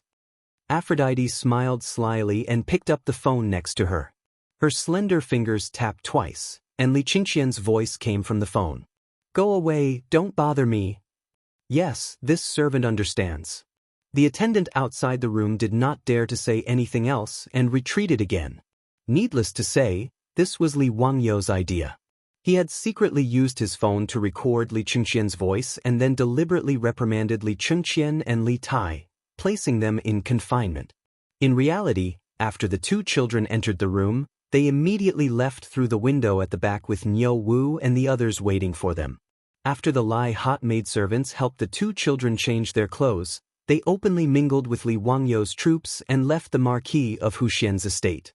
Since Li Wangyu was out with a bunch of good-for-nothings, the imperial guards guarding outside the residence naturally did not dare to stop them from inspecting. After Li Wangyu and the others left, Aphrodite jumped into the room through the window and used the recording function of her phone to pretend that Li Chengqian and Li Tai were still in the room. Ever since Li Wangyu handed his phone to Aphrodite, this golden-haired beauty had become rather proficient in using this modern digital product. That was why Li Wangyu had entrusted her with the important task of pretending that Li Chengqian and Li Tai were still in the room. Those attendants naturally racked their brains, but they would never have imagined that the Crown Prince and His Highness King Yu, whom they served, would actually use the golden cicada shell escape and sneak out to play. They would also never have imagined that the Li Chengqian, who was speaking in the room, did not exist at all. Chapter 8:18. While Afro was covering for Li Chengqian and Li Tai, Li Wangyu and the rest had already arrived at Tong Pass. During the pre-Qin era, the most important pass in Guangzhou was Hangu Pass. However, at the end of the Eastern Han Dynasty, Hangu Pass had basically lost its use, which was why they built Tong Pass at the west end of the road. During the Three Kingdoms period, Ma Chao had once stationed troops at Tong Pass and had a huge battle with Cao Cao. Cao Cao even left behind the story of cutting off his beard and abandoning his robe at Tong Pass, seizing a boat to avoid arrows at Wei River. However, The Tong Pass that Li Wangyu and the rest were heading to was not the Han Dynasty Tong Pass but the Tang Dynasty's Tong Pass at the south of the Yellow River. It was located at the Yellow River crossing and was at the crossroads of Jin, Shan, and Yu provinces. It was the key to entering and exiting the three Qin dynasties and had always been a place that military strategists would fight for. It was known as the most dangerous place in Jin, the throat of the four towns, and the 102nd Pass. Li Wangyu was naturally interested in the famous Tong Pass, but when they saw it for themselves, Li Wangyu could not help but feel disappointed. As a military base, Tong Pass County was even smaller than Huayin County and was basically just a long street. Furthermore, Tong Pass was just a pass and did not have anything special to look at. Li Wangyu could not help but feel disappointed. Li Chengqian, Li Tai, and the rest were also disappointed. He had snuck out with great difficulty, only to see this? In the future, tourists would naturally be interested in Tong Pass, but in the Tang Dynasty, who would be interested in Tong Pass? Furthermore, it was just a newly built pass. With the identity of Li Wangyu and the rest, it was easy for them to climb up the city gates. Looking at the Yellow River below, they all felt really bored. This group of people was not here to enjoy the scenery at all. They were here to have fun. Li Chengqian and Li Tai's disappointment was even more obvious. The general in charge of guarding Tong Pass was a vice-commandant of Zhichong Mansion. Li Wangyu and a group of silk pants suddenly arrived at Tong Pass, so he naturally accompanied them with fear and trepidation. Seeing that everyone seemed to be dissatisfied with Tongguan, the sweat on his forehead was about to drip down. This humble one is truly ashamed. There really isn't much scenery to speak of in Tong Pass. If the Marquis is interested, how about this humble one go to Fenglingdu and find some singers to liven things up for the Marquis? The commandant pondered for a moment. Tongguan County was too small. Even the brothels in the brothels were too small. If he wanted to entertain these people, he would have to go to Fenglingdu. His words reminded everyone. Fong Ai immediately pointed to the other side of the Yellow River and whispered, "Ziyu, why don't we take a boat and go to Fenglingdu on the other side? Hee, Fenglingdu is much more interesting than Tong Pass." That's right, Brother Jiai's words make sense. Fenglingdu is prosperous, unlike Tong Pass. When the Silk Pants heard this, their eyes lit up and they all nodded in agreement. Fenglingdu was an important road that connected three provinces. As the main crossing of the Yellow River, it was naturally prosperous. To a certain extent, it wasn't inferior to Chang'an City. Because Fenglingdu was mostly populated by wealthy merchants, and it was also an important crossing of the Yellow River. As a result, Fenglingdu was one of the few commercial cities in the Great Tang. When Li Chengqian and Li Tai heard this, they looked at Li Wangyu with pleading eyes. Of course, Li Wangyu wasn't willing to return to Huayin County like this. Seeing that everyone was looking at him, he immediately snapped his fingers and said, "Then let's go. Let's go find a boat. We'll go to Fenglingdu." Wah, Ziyu's words are great. The Silk Pants all laughed and clapped their hands. When the commandant heard this, he felt a lot more relieved. He immediately ran to arrange an official boat to cross the river. It didn't take long for everyone to board a large official boat and cross to the other side of the Yellow River. However, even though the official boat was large enough, their horses couldn't board it. Thus, they all left the horses at Tong Pass and handed it over to the commandant to take care of them. Between Fenglingdu and Tong Pass, the water of the Yellow River was calm. Sitting on the official boat didn't feel shaky at all. After half an hour, the official boat docked at the pier of Fenglingdu. The captain of the official boat had already received orders from the commandant of Tong Pass and didn't dare to leave without permission.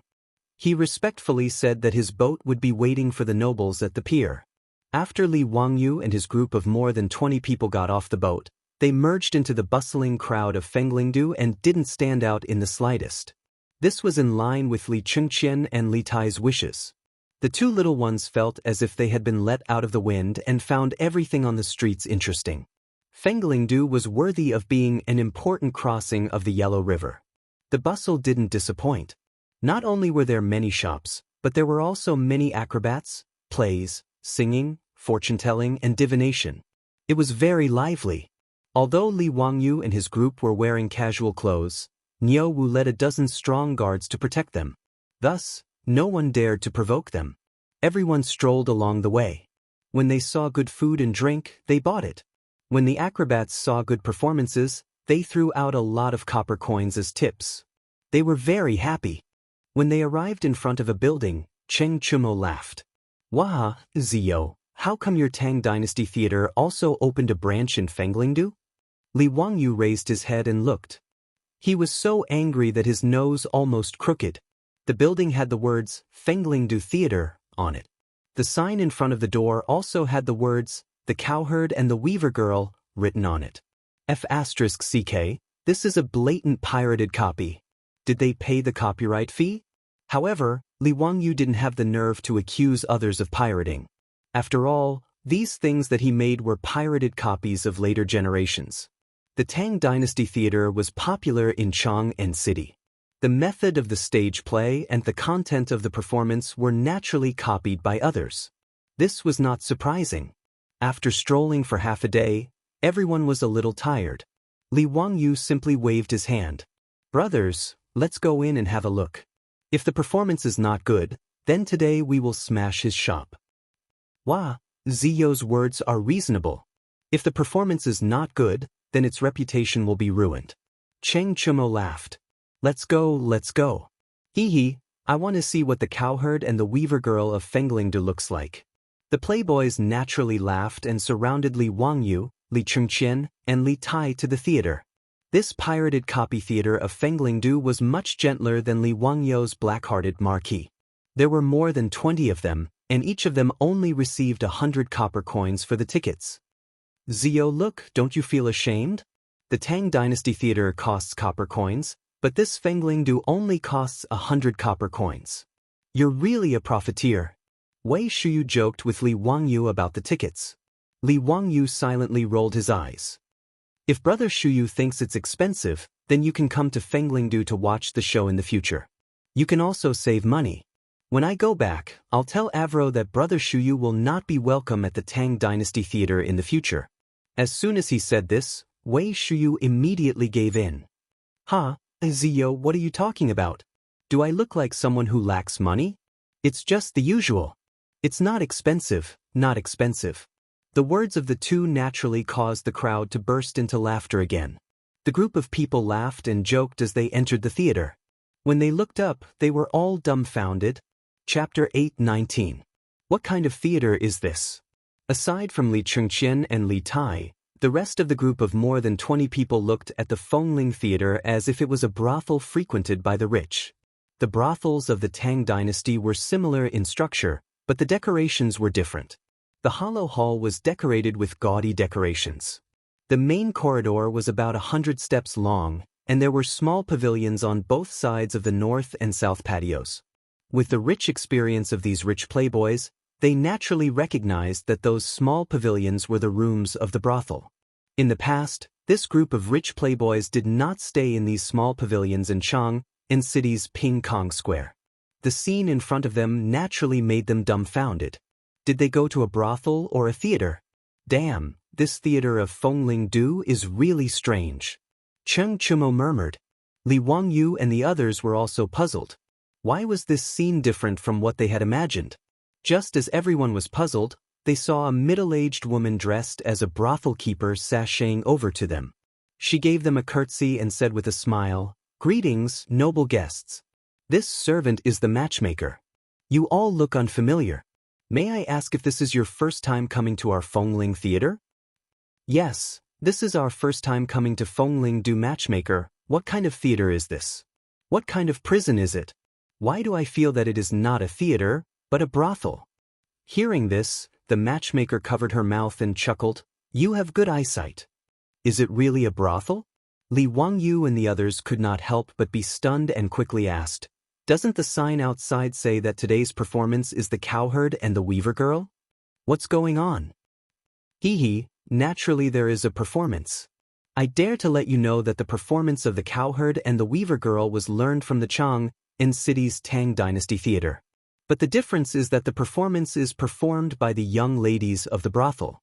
If you are interested in any of the roles, you can naturally take them to the pavilion to have a good time, whether it is the 7 fairies or other roles.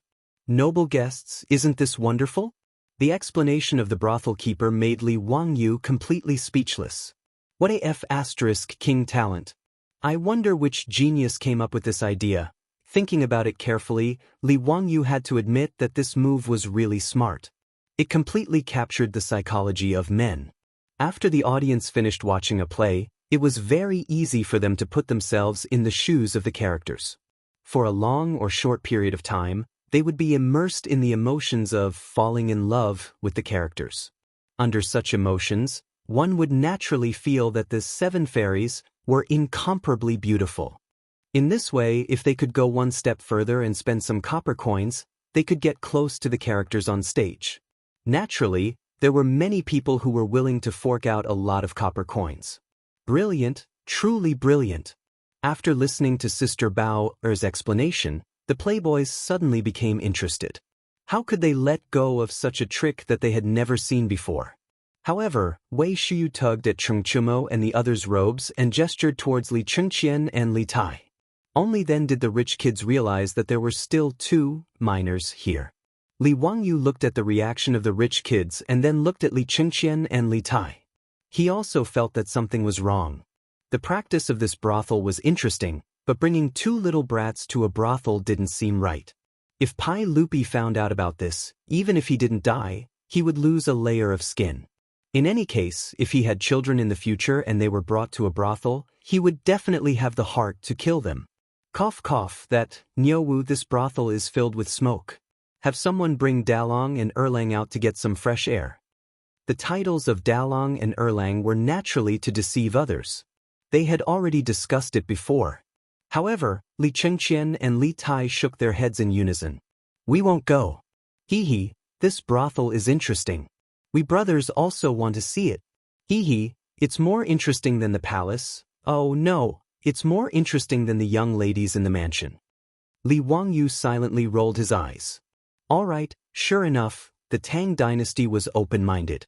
Even a 10-year-old brat understood the matters between men and women. He did not consider that the fathers of these 2 had married when they were 12 years old, while Li Chengqian and Li Tai had grown up in the palace. At any time, there were so many beautiful palace maids serving them. They had long tasted the feeling of these matters between men and women. They were not the innocent little boys he imagined them to be. Since even Pai Lupi didn't care, Li Wangyu couldn't be bothered to care about this nonsense. In any case, he had already caused the Crown Prince and the Prince of Yu to run away. Bringing them to a brothel wasn't a big deal. As the saying goes, when you have too many lice, you don't itch. When you have too many debts, you don't have to worry. Then find a quiet place for us to watch the play. If we perform well, we'll naturally be rewarded, Li Wangyu said to the brothel keeper. The brothel keeper's matchmaker was naturally a shrewd person. She had already seen that the 20 or so people in front of her had extraordinary identities. She didn't dare to neglect them. She quickly and respectfully invited them to a private room on the 2nd floor and had people bring in all kinds of fruits, food, and wine. After this private room was remodeled, the side facing the courtyard could be completely opened. Below was a small stage. Presumably, the performance would be carried out on this stage. Not long after, gongs and drums sounded. Amidst the sound of stringed instruments, today's performance began. Li Wangyu looked at it for a while and felt that it was ordinary. He couldn't say what kind of performance or acting skills it was, but there was one thing that was very different from the Tang Dynasty's theater.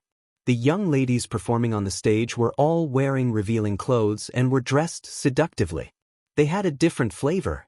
Even the playboys, who had watched this play countless times, were all beaming with joy and commenting on the young ladies on the stage. Especially when the 7 fairies were bathing, the 7 beautiful young ladies hiding behind the prop stones actually began to undress, which immediately caused a wave of wolf howls in the painting building. Obviously, there were many people in the surrounding corridors and private rooms who were watching the performance. At this moment, everyone was very excited. Even Cheng Chumo and the other silk pants were craning their necks and shouting excitedly. Li Chengqian and Li Tai, the 2 boys, also had a wretched smile on their faces. Their eyes were fixed on the stage below, staring at the performing prostitutes. Their faces were flushed red. Li Wangyu was speechless. Were the men of the Tang dynasty so easily excited? If they were to watch the romantic action movies of the later generations, would they be so excited that they would have a cerebral hemorrhage? However, Li Wangyu naturally wouldn't dampen their spirits. He just thought that he was joining in the fun and shouted with the crowd. While it was bustling with noise and excitement, a group of people in bright clothes came into this so-called theater, which was actually a brothel. Without waiting for the brothel keeper to receive them, they laughed and said, "Matchmaker, drive them out for this young master. Today, this young master wants to book the whole place." Chapter 8:20. These words naturally stunned Li Wangyu and the group of silk pants. They raised their eyes and looked down, wanting to see who had the audacity to speak so arrogantly. To be able to call himself a young master in the Tang dynasty, it was reasonable to say that he was not an ordinary person. The term young master was not something that could be used by just anyone. Only young nobles with noble statuses could be called young master. The person who came in was a young man. He was holding a folding fan and wearing a pair of crystal sunglasses. Obviously, after Li Wangyu made the folding fan and the sunglasses, they were not only popular in Chang'an City, but also in the Tang dynasty. Those who had a little status would try to imitate one or two. In this regard, Li Wangyu was very dissatisfied. This group of country bumpkins was blatantly plagiarizing. However, Li Wangyu didn't care about the business of making and selling folding fans and crystal sunglasses, so he didn't set up these two businesses in his mansion. The playboys stretched their necks and looked carefully for a long time, but they still couldn't recognize the identity of the young man. Who the hell is that bastard? How dare he call himself a young master in front of us? What a big tone. Cheng Chumo scolded. Fang Ai smiled and said, "I'm afraid he's a rich man in Fenglingdu." In Ziyu's words, he's a toad yawning. What a big tone. When the playboys heard this, they all roared with laughter. For them, the number of people in the world who could make them retreat was probably less than 2, but it certainly didn't include the unknown young man below. That young man seemed to have a lot of power in Fenglingdu. After he appeared, the originally noisy buildings suddenly quieted down. As a result, the laughter of the playboys became very clear and harsh. When the young man heard the laughter of the playboys, he suddenly became angry and said, "Where did this Tian Shalang come from? How dare you laugh when this young master is talking? Are you tired of living?" Cheng Chumo and the other playboys didn't think it was lively enough. They even poked their heads out of the elegant room and teased the man below. "What a bastard! What a big tone you have!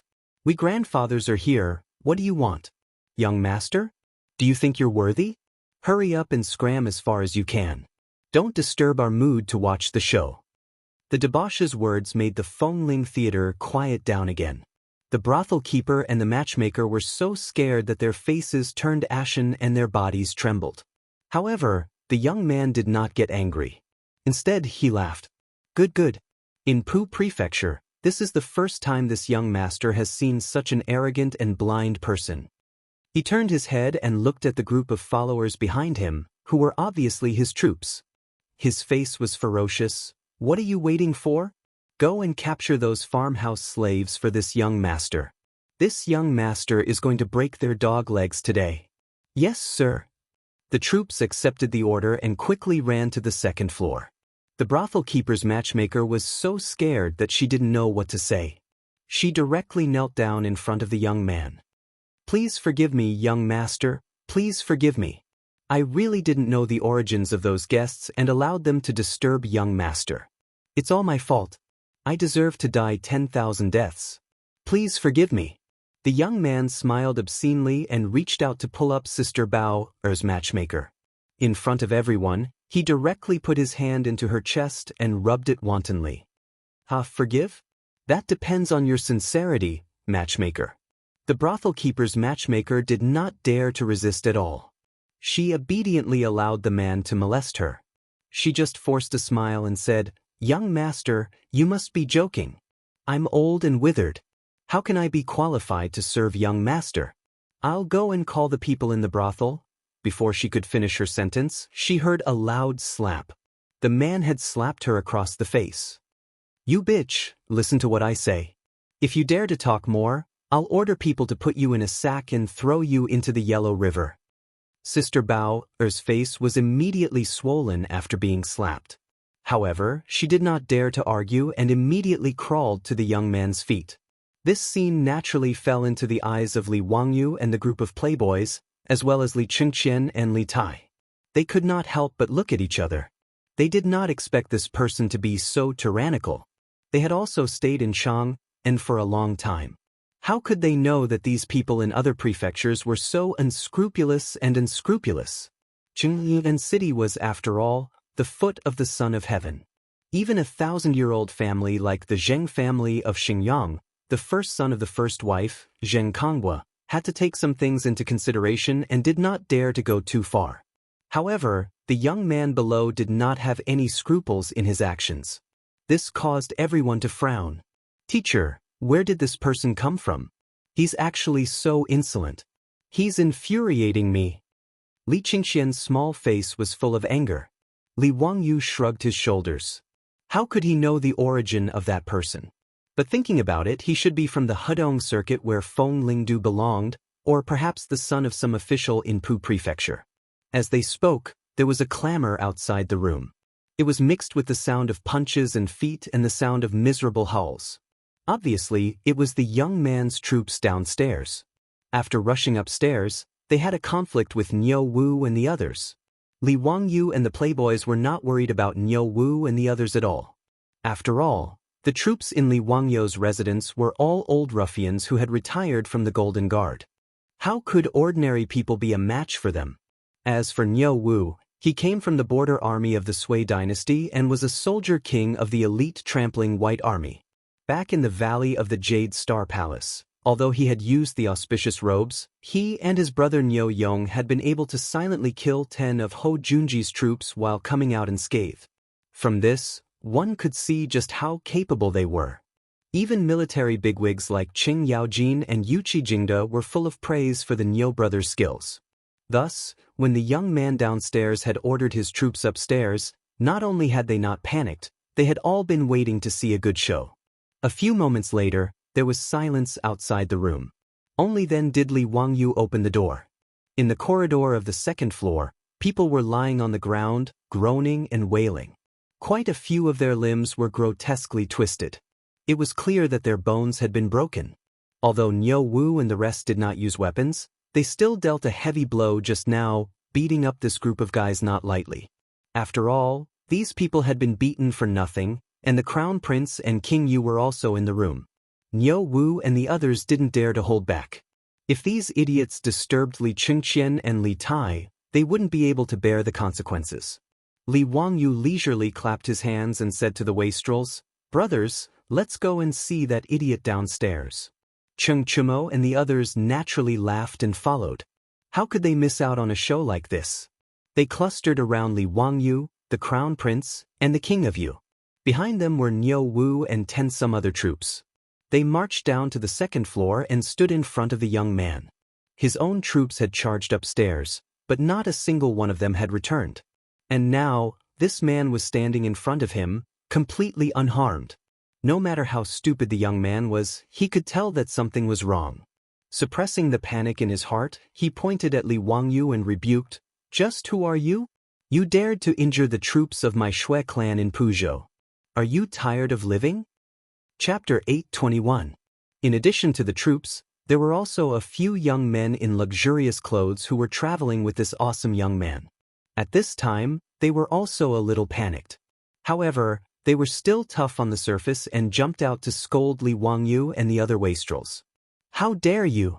Or you dare to attack young Master Shui's troops in Fenglingdu? Do you want to rebel? How audacious of you to do that! Is young Master Shui someone you can provoke? Open your eyes. Young Master Shui is the eldest son of Puzhou's governor. Who do you think you are?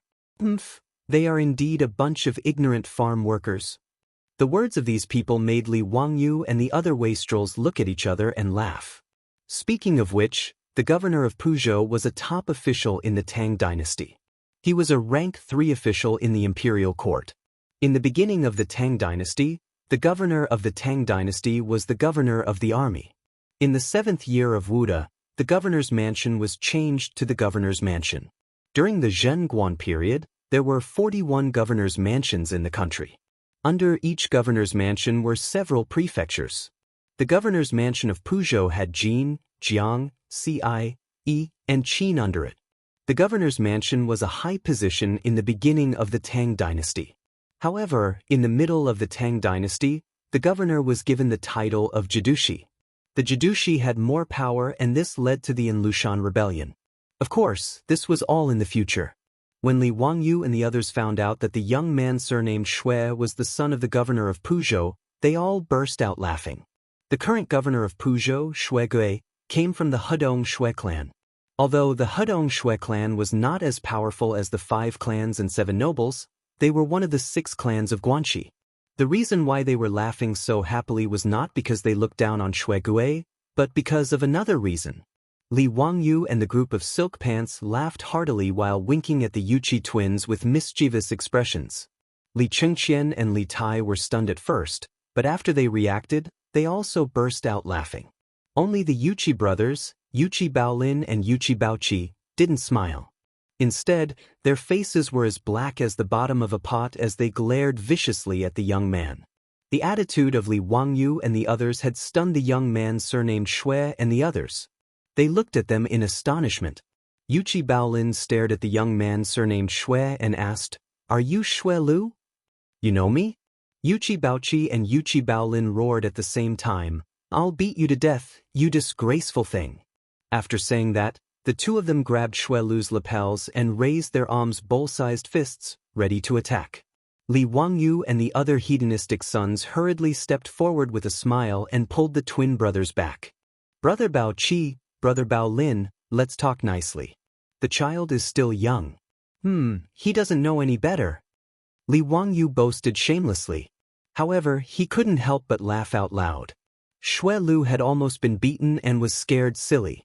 The other hedonistic sons beside him didn't dare speak up for fear of being beaten as well. Li Wangyu and the other hedonistic sons didn't pay any attention to the Yuqi twins. They all rushed to Shui Lu's side and surrounded him like monkeys. One of them reached out to pinch Shui Lu's cheeks. "Good boy, call me uncle." The other ruffled Shui Lu's hair. "This child is still shy? Hurry up and call me uncle." Strictly speaking, Shui Lu's age was probably not younger than the Silk Pants, and he was much older than Li Wangyu, an 18-year-old youth. At this moment, after being tortured by Li Wangyu and the Silk Pants, he couldn't help but act like a Silk Pants again. He roared angrily at everyone, "How dare you bully me?" Before he could finish, he received a slap to the head. It was from Yuqi Baolin. "What the hell are you yelling about? These are all my brothers. Calling them uncles isn't a big deal for you." Yuqi Baolin and Yuqi Baoqi grabbed Shui Lu's collar. "Why do I have such a disappointing nephew like you? Why aren't you calling me uncle? Do you believe that I won't beat you to death?" Shui Lu was on the verge of tears. He stood there in a daze, unable to speak for a long time.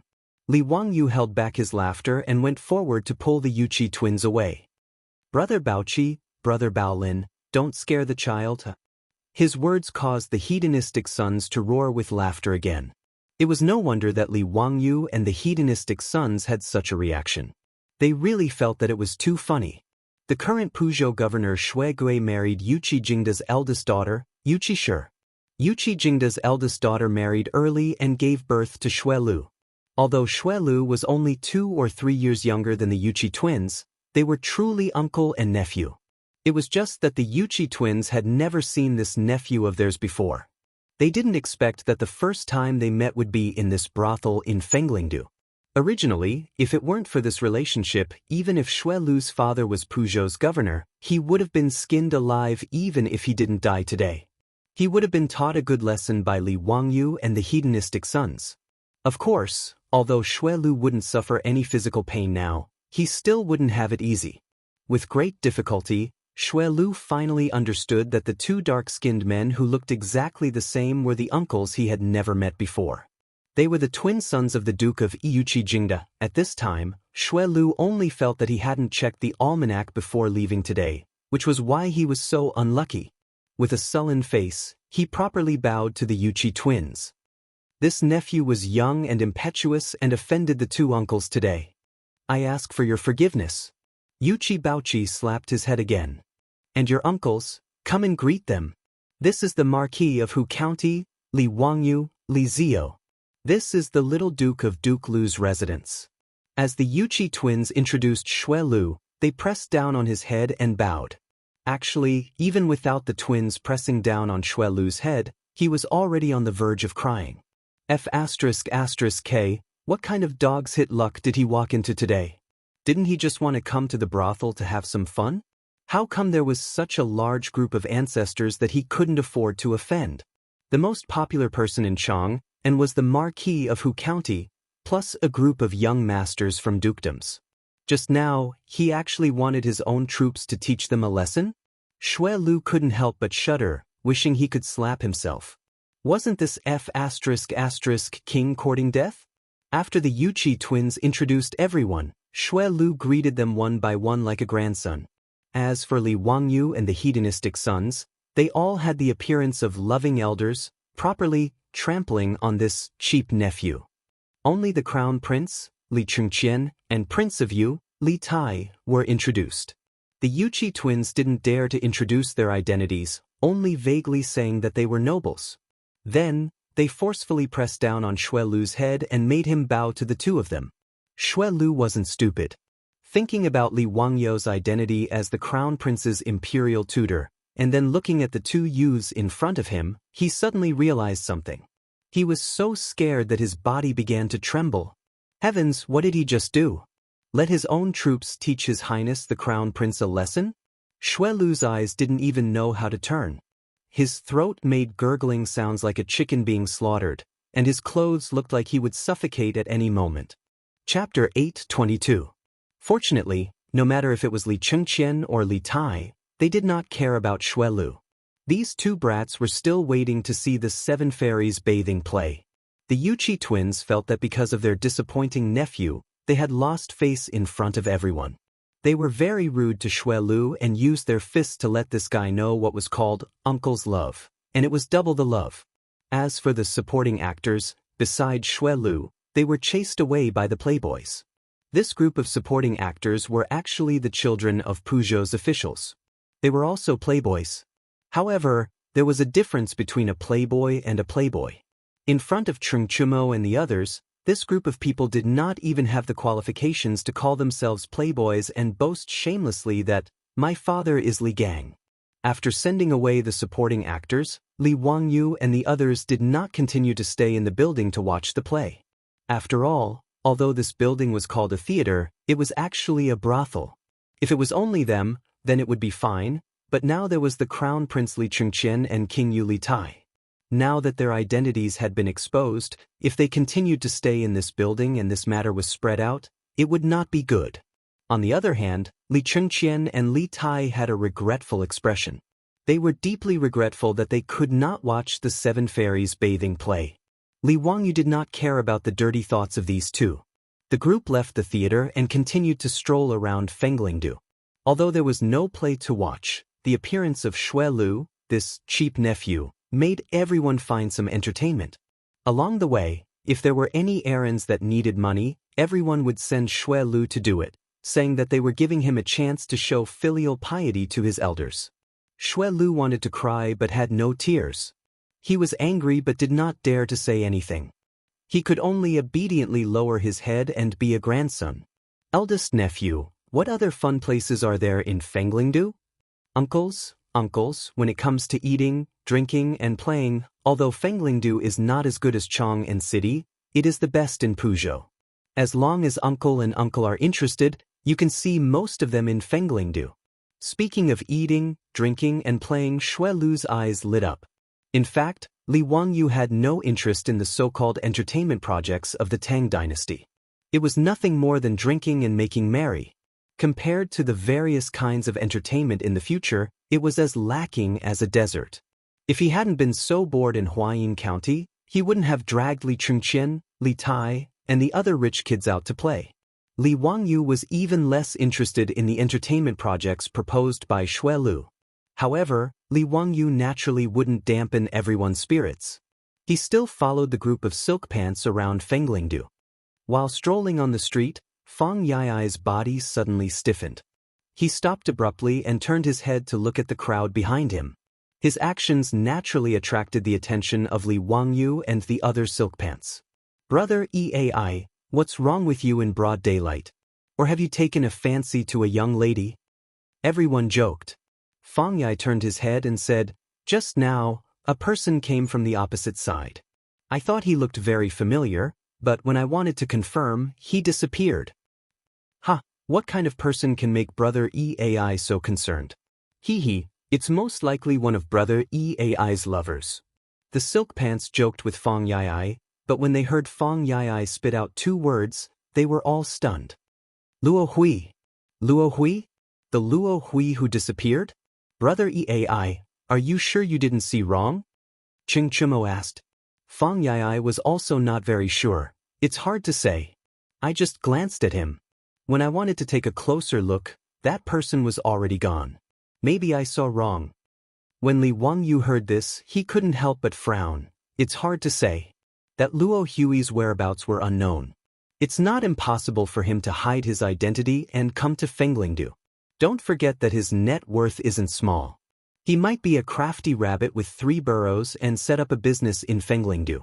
When I bought Luo Hui's house and rebuilt it into the Tang Dynasty Theater, I asked Chui Ming House out of curiosity. It's said that when they searched Luo Hui's house, they didn't find much money. Cheng Chumo and the others looked at each other. "Damn it, I always thought that this guy was killed by Duke Lu. If what you said is true, then it's possible." "That's right. That Luo Hui controlled the excrement business in Chang'an, so his income must be not small. Where did his money go?" This Fenglingdu is the intersection of 3 provinces, and it also has the Yellow River irrigation system. If this bastard hides here, not only will he be free and unfettered, but if there is any trouble, he can also take a boat and go down the river at any time, disappearing without a trace. This guy really has a good plan. Li Wangyu thought for a moment and said, "Brothers, if Brother Yai is not wrong, we have to think of a way to dig that Luo Hui out." The group of playboys nodded. "That's right, that's the reason." Li Wangyu looked at Fang Yai. "Brother Yai, did Luo Hui notice us just now?"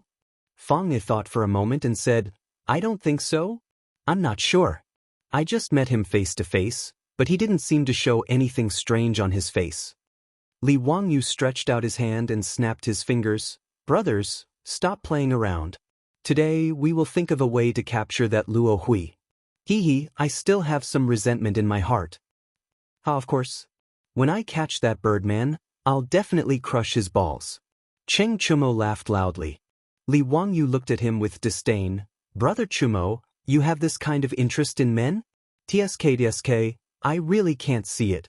I should stay away from you in the future." The playboys were stunned for a moment and immediately understood the meaning of Li Wangyu's words. They all laughed. Cheng Chumo pondered for a long time before he figured out the subtext of Li Wangyu's words. He was so angry that he shouted and chased after them. After a while of laughter, they finally began to discuss how to catch Luo Hui. Li Wangyu and the other playboys looked at each other and turned their eyes to their cheap nephew, Xue Lu. If they wanted to dig out a person from Fenglingdu, it had to be this kind of local snake. In fact, Fenglingdu wasn't the capital of Pu Prefecture, but Xue Lu couldn't bear the loneliness, so he didn't stay in Pu Prefecture. Instead, he followed a group of scoundrels and mingled in Fenglingdu, a bustling place. Therefore, it was not wrong to say that Xue Lu was the local snake of Fenglingdu. Although Xue Lu didn't know who Luo Hui was, he knew that this was his chance to show off. He immediately patted his chest. Uncles, leave this matter to me. As long as that person is in Fenglingdu, even if I have to dig 3 feet into the ground, I can find him." Chapter 8:23. The reason why Li Wangyu wanted to dig out Luo Hui when he heard that he had appeared was naturally not because Luo Hui had offended him back then. Although he was a cynical man, he wasn't someone who would hold a grudge. Luo Hui was just a minor character. Li Wangyu had originally thought the same as the other wastrels, that Ho Junji had silenced him long ago and had forgotten about him. But now that Fang Yai had seen Luo Hui, Li Wangyu couldn't stop his imagination from roaming. Just what was the relationship between Luo Hui and Hou Junji? Li Wangyu also thought back to Hou Junji's rebellion in the 17th year of Xingguan, and he felt that this matter was extremely strange. Although Hou Junji had colluded with Crown Prince Li Chengqian to rebel, in truth, Li Chengqian hadn't had the courage to rebel against his father, mostly because of Hou Junji's bewitchment. Moreover, Li Jing had long ago asserted that Hou Junji had a rebellious bone in his bones. This meant that Li Jing had already noticed some clues from Hou Junji's actions. And when Li Wangyu thought back to the military system of the Tang dynasty, he felt that Hou Junji's rebellion was even more strange. The Tang dynasty had implemented a system of constabulary soldiers.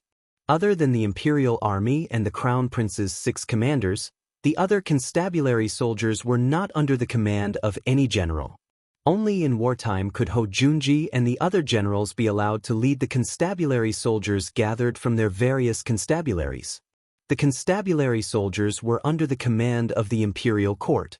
Whenever an army was dispatched with more than 10 men, other than in an emergency, the emperor's imperial edict and copper fish talisman were required to be issued by the Shangshu Sheng and the Minxia Sheng. One could say that the constabulary soldiers of the Tang dynasty were normally trained by the imperial court and the emperor, but in wartime, the imperial court and the emperor would appoint generals to lead them. Thus, the authority to train soldiers was separated from the authority to command soldiers, preventing generals from being too arrogant. In this situation, Hou Junji had still been able to plot a rebellion. This meant that this rebellion wasn't something that he had come up with on the spur of the moment.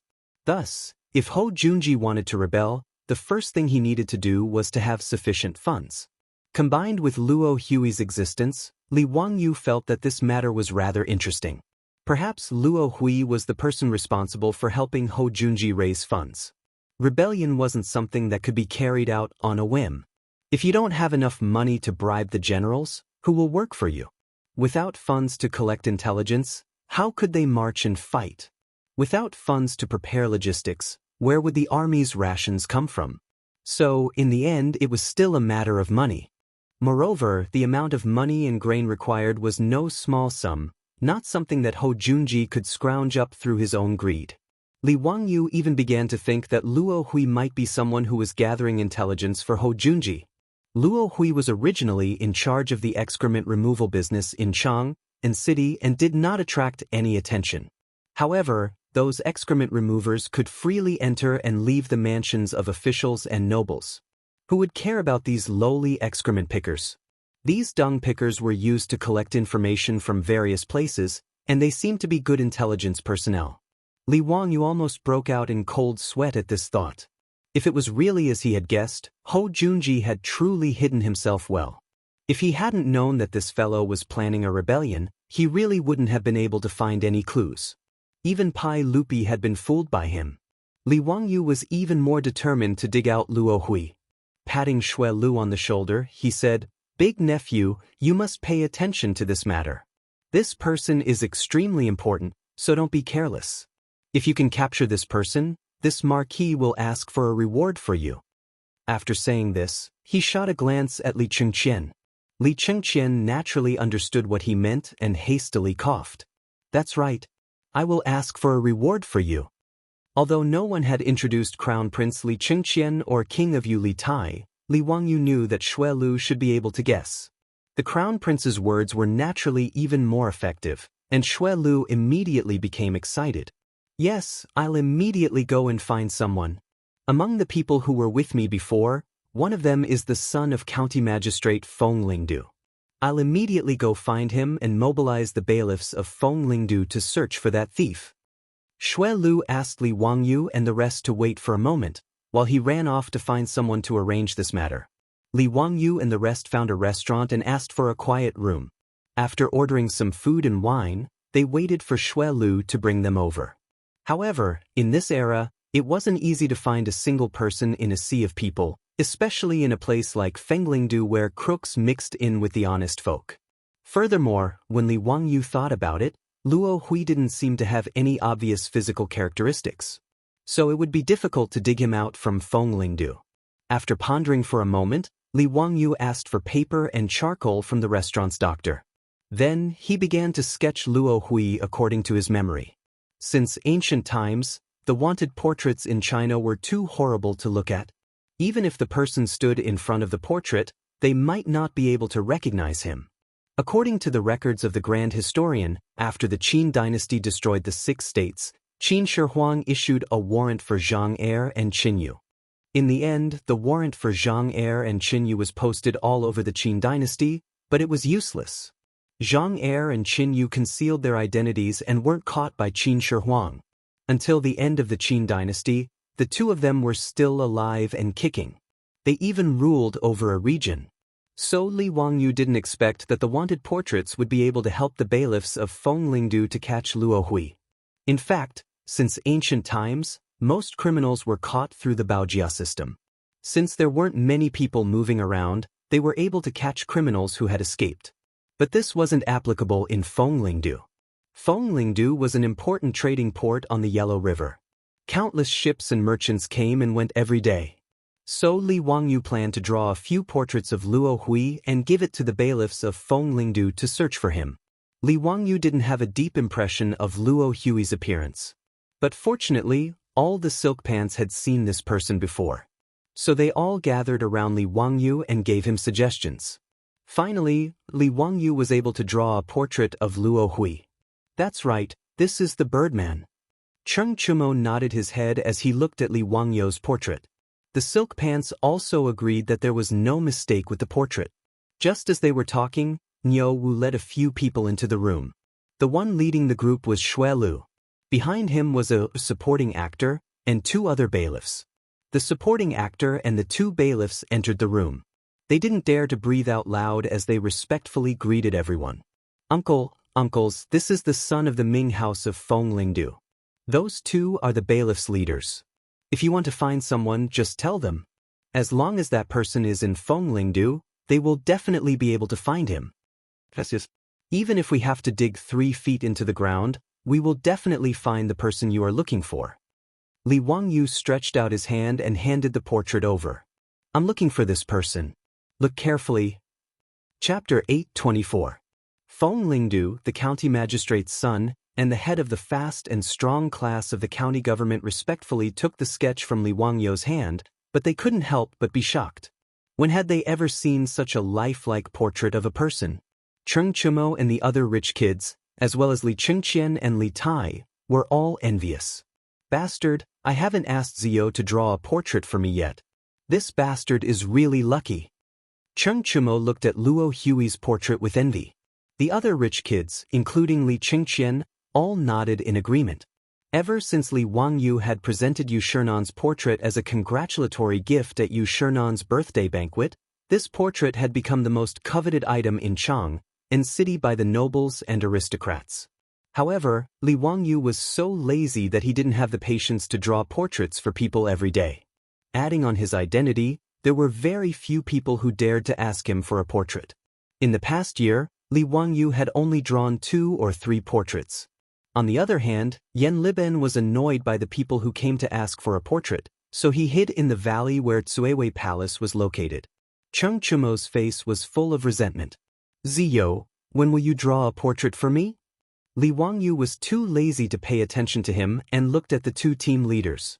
This person is called Luo Hui, and he is a criminal wanted by the 2 counties in Chang'an City. He should be in Fonglingdu right now. Whether or not you can dig him out will depend on you. Marquis, don't worry. Leave this matter to us. As long as this person is in Fonglingdu, we will definitely catch him. The 2 team leaders puffed out their chests and answered excitedly. They were not stupid and knew that the people in the room were all nobles that they couldn't afford to offend. Especially this Marquis of Huxian. Even in Fonglingdu, they knew him well. To be able to work for Marquis of Huxian was their fortune. But in the next moment, the 2 of them looked at each other and carefully said, "But I dare ask the Marquis to know that there are more than 10,000 families in Fonglingdu. Every day, there are tens of thousands of merchants, porters, laborers, and the like. But in the Fonglingdu County Yamen, there are less than 100 people in the fast and able-bodied classes. I'm worried that there won't be enough people and that it will delay the Marquis's plans." Li Wangyu himself was the county lieutenant of Huayin County. Although he wasn't in charge of the county affairs, he had a general understanding of the situation in the county government and knew that this was indeed the case. For example, in Huayin County, the 3 groups of bailiffs added together didn't even have as many as Fengling do. Li Wangyu looked at Xuelu. Eldest nephew, can you think of a way to transfer some men from the surrounding counties? In this matter, Li Wangyu and the other hedonistic young masters naturally couldn't make an appearance. Otherwise, they would definitely be impeached. Li Wangyu was now the county magistrate of Huayin County.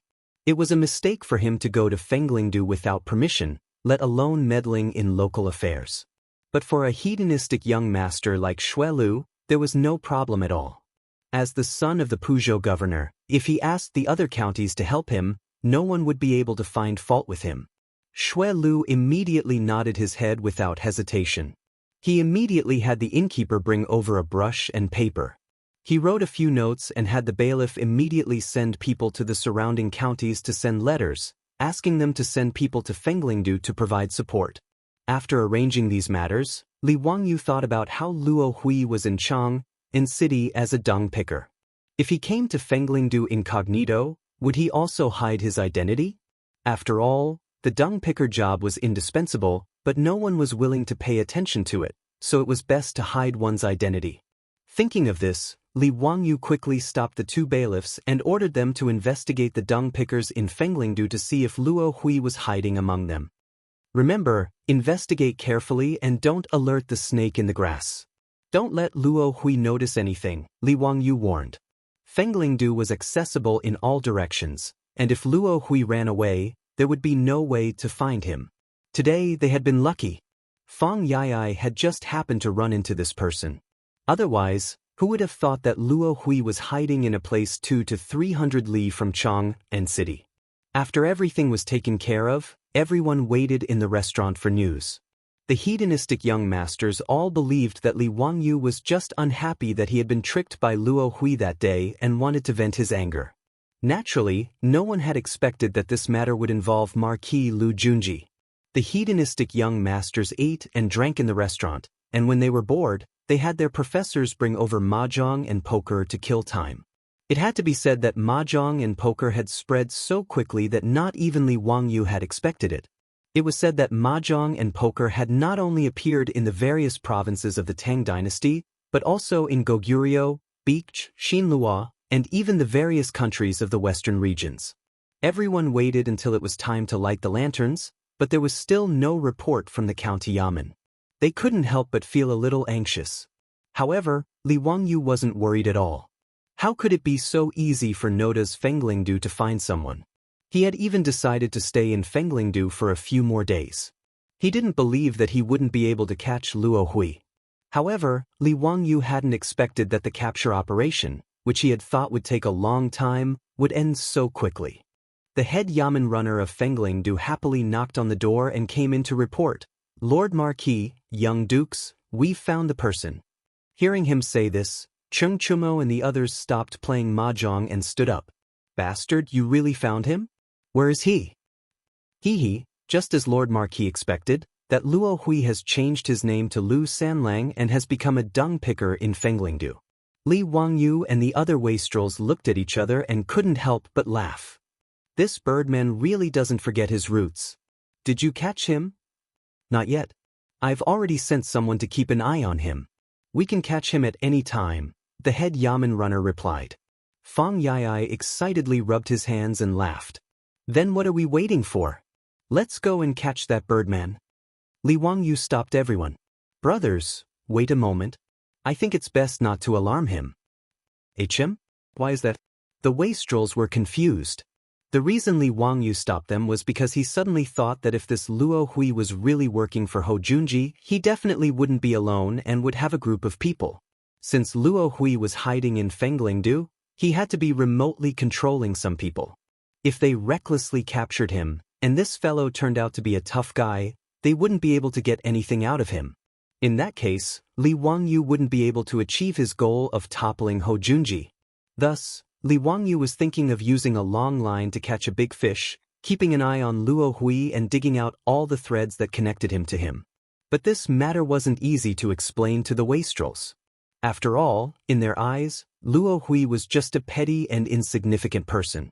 They also couldn't have guessed that this matter involved the rebellion of a founding duke. Chapter 8:25. Li Wangyu could only evade the questions of the profligate sons and said, "Brothers, little brother feels that Luo Hui's disappearance back then was strange, and there might be some hidden story behind it." When Wei Shuyu heard him say this, he couldn't help but nod his head. Zio is right. Luo Hui is just a commoner, so how could he come to Fenglingdu from Chang?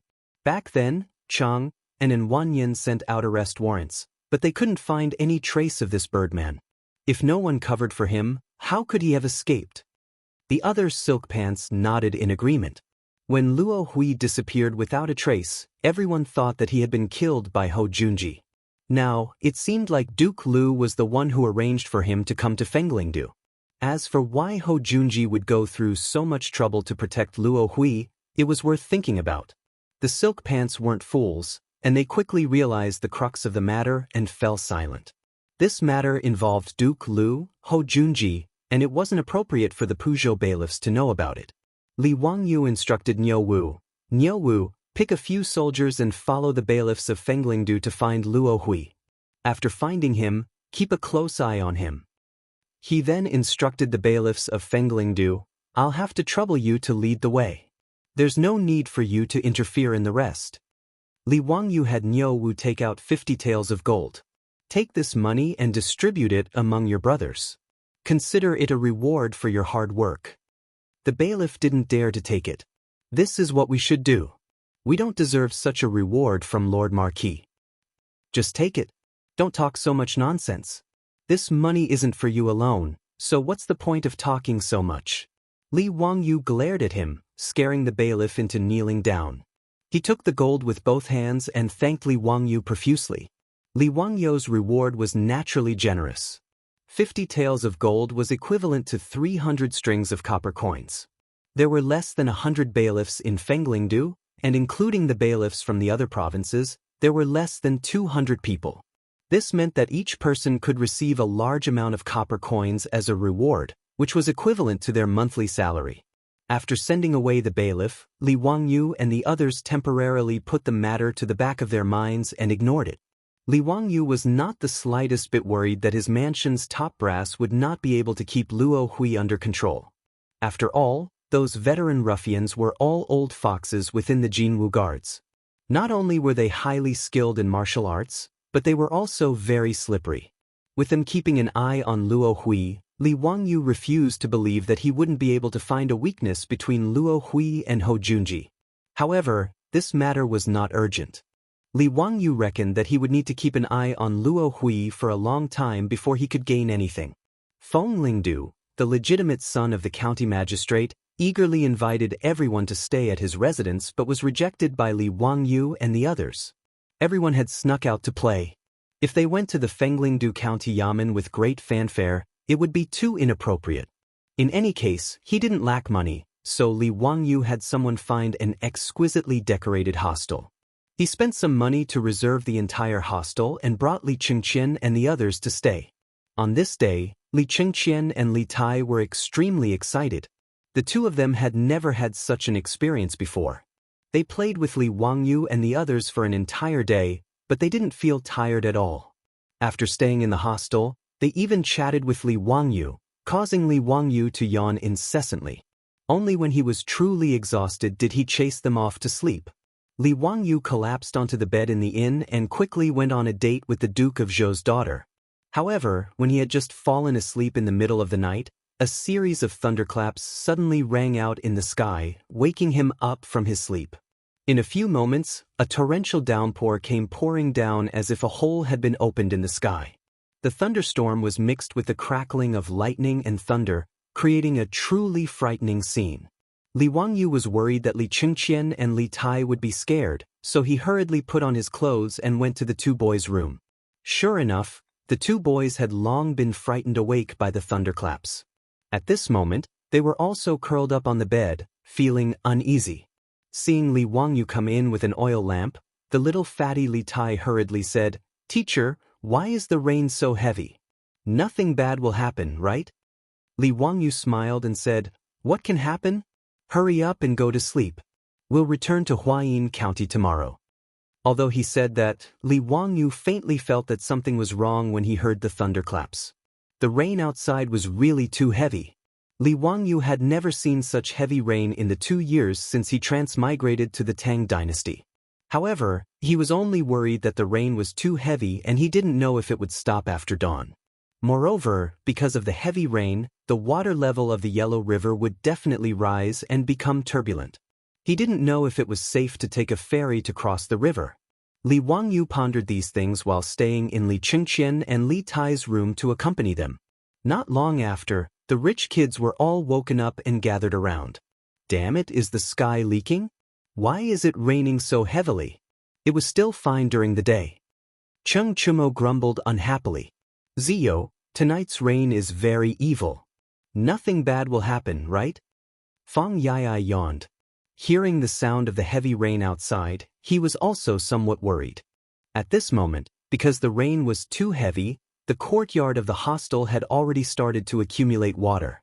Niu Wuzheng led a group of troops and the hostel's workers to drain the water. Fortunately, due to the architectural style of the Tang dynasty, when they built the houses, they raised them by about a foot to avoid moisture. Later generations of Japanese architecture also learned from this point and raised the floor to prevent moisture.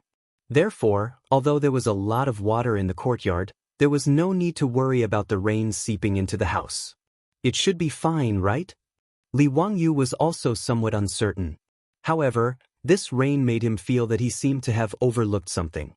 Another thunderclap sounded in the sky, but it made Li Wangyu suddenly shiver. A passage from the Tang dynasty appeared in his mind. In the 4th year of Jingguan, the floods of Su, Dai, and Ji prefectures occurred. Dai and Ji prefectures, one was in Shandong and the other was in Sichuan. They had nothing to do with him, but Su prefecture was not far away. Could it be that the flood of Su prefecture was related to today's heavy rain? The more Li Wangyu thought about it, the more he felt that it was possible. The flood of Su prefecture might have been caused by the heavy rain. Su prefecture was an upper prefecture. It had 59,717 households and 100 to 200,000 people. If there was a flood in Su prefecture, many places in Hunan province would be affected. Thinking of this, Li Wangyu almost wanted to call out to Niu Wuzheng to prepare a horse to return to Chang. This matter must be reported to Pai Lupi as soon as possible so that the imperial court can prepare for disaster relief in Su prefecture. However, as soon as he opened his mouth, he immediately closed it again. It was still the middle of the night and it was pouring outside. No matter how anxious he was, he could only wait until dawn to make a plan. While waiting anxiously, the sky finally slowly brightened. However, the rain did not stop. Instead, it seemed to be falling more heavily. Li Wangyu did not care so much. He stood up and ordered, "Niu Wuzheng, prepare a straw cape and bamboo hat. We are going back to the ferry." Chapter 8:26. Li Wangyu's words stunned everyone. Wei Shu didn't understand and asked, "Zio, it's raining so heavily outside. Why are you in such a hurry to go back? I'm afraid that the boats at Fenglingdu wouldn't dare to set sail today, right?" Fang Yai also advised, "That's true. We shouldn't rush and wait for the rain to stop before making any plans." Li Wangyu didn't know how to explain this matter. Was he supposed to say that he predicted that there would be a flood in Shuzhou? Li Wangyu could only answer vaguely, "Let's go to the ferry and take a look. I won't hide it from you brothers. My eyelids have been twitching and my heart is in a panic. I feel that something big is about to happen. Thus, if we can leave earlier, it's better to leave earlier." Hearing him say this, the silk pants glanced at each other and didn't continue to persuade him. With the evil nature of this rain, if they could go back, then there was nothing wrong with it. The rain continued to pour down. Li Wangyu was afraid that Li Qingqian and Li Tai would fall sick from the rain, so he asked the inn's owner to find a few carriages for them. Everyone sat in the carriages to avoid the rain and headed towards the ferry. At the ferry, the boat that had brought them across the Yellow River yesterday was still waiting at the pier. However, when the boatman heard that they were going to cross the river, he quickly shook his head. "Noble one, it's not that I don't want to listen to your orders. It's just that we can't cross the river in this weather. Noble one, look at the river. Not to mention the rapid current, we can't see the situation in the river. It's too dangerous to cross the river in this situation. Li Wangyu stood under the umbrella and looked at the yellow river. He could only helplessly admit that the boatman's words were correct. In the heavy rain, the yellow river was filled with mist. Not to mention seeing the other side, one could only see 1 or 2 feet away. Moreover, the current in the yellow river was much faster than yesterday. Originally, the river between Fenglingdu and Tong Pass was wide and calm. Thus, this place was chosen as the ferry port. However, after a night of heavy rain, the yellow river showed a bit of a roaring momentum. There wasn't a single boat in sight on the river. The heavy rain that started last night showed no signs of stopping. Instead, it became even more intense. The heavy rain mixed with the strong wind blew the yellow river into waves several feet high, constantly washing the river banks. Even though the boats on the dock had long been fastened, they were still swaying non-stop. What made Li Wangyu even more worried was that after a night of torrential rain, even outsiders like them could clearly see that the water level of the yellow river had risen a lot. Is there any other way to cross the yellow river? Li Wangyu did not give up and continued to ask. Now that they were trapped on the north bank of the Yellow River, they had to cross the Yellow River if they wanted to return to Huayin County or Cheng. For thousands of years, there was no bridge across the Yellow River. The only way to cross the river was by boat. The boatman opened his mouth and shook his head helplessly. Sir, crossing the Yellow River in this weather is like putting your head on your waist. It's a narrow escape. Who is so bold? Do they not want to live anymore? The silk pants also advised, Zio, it's better not to take the risk. Let's return to the hostel first. The rain might stop soon. Li Wangyu nodded, indicating for the debauches to escort Li Chengqian and Li Tai back first. He then went to call Niu Wu over. Niu Wu, bring a group of men from the residence to find the boatman at the ferry port. See if anyone is willing to cross the Yellow River and deliver a letter to Tongguan. Tell them that I'll reward anyone who helps me deliver the letter with 100 gold taels. As the saying goes, a generous reward is bound to attract brave men. 100 gold taels wasn't a small sum. 600 strings of copper coins was enough for these boatmen to earn a living on the Yellow River for many years. Li Wangyu didn't believe that no one would be tempted. Just as he expected, with sufficient incentive, Niu Wu quickly brought over 2 boatmen who had been making a living on the Yellow River for a long time.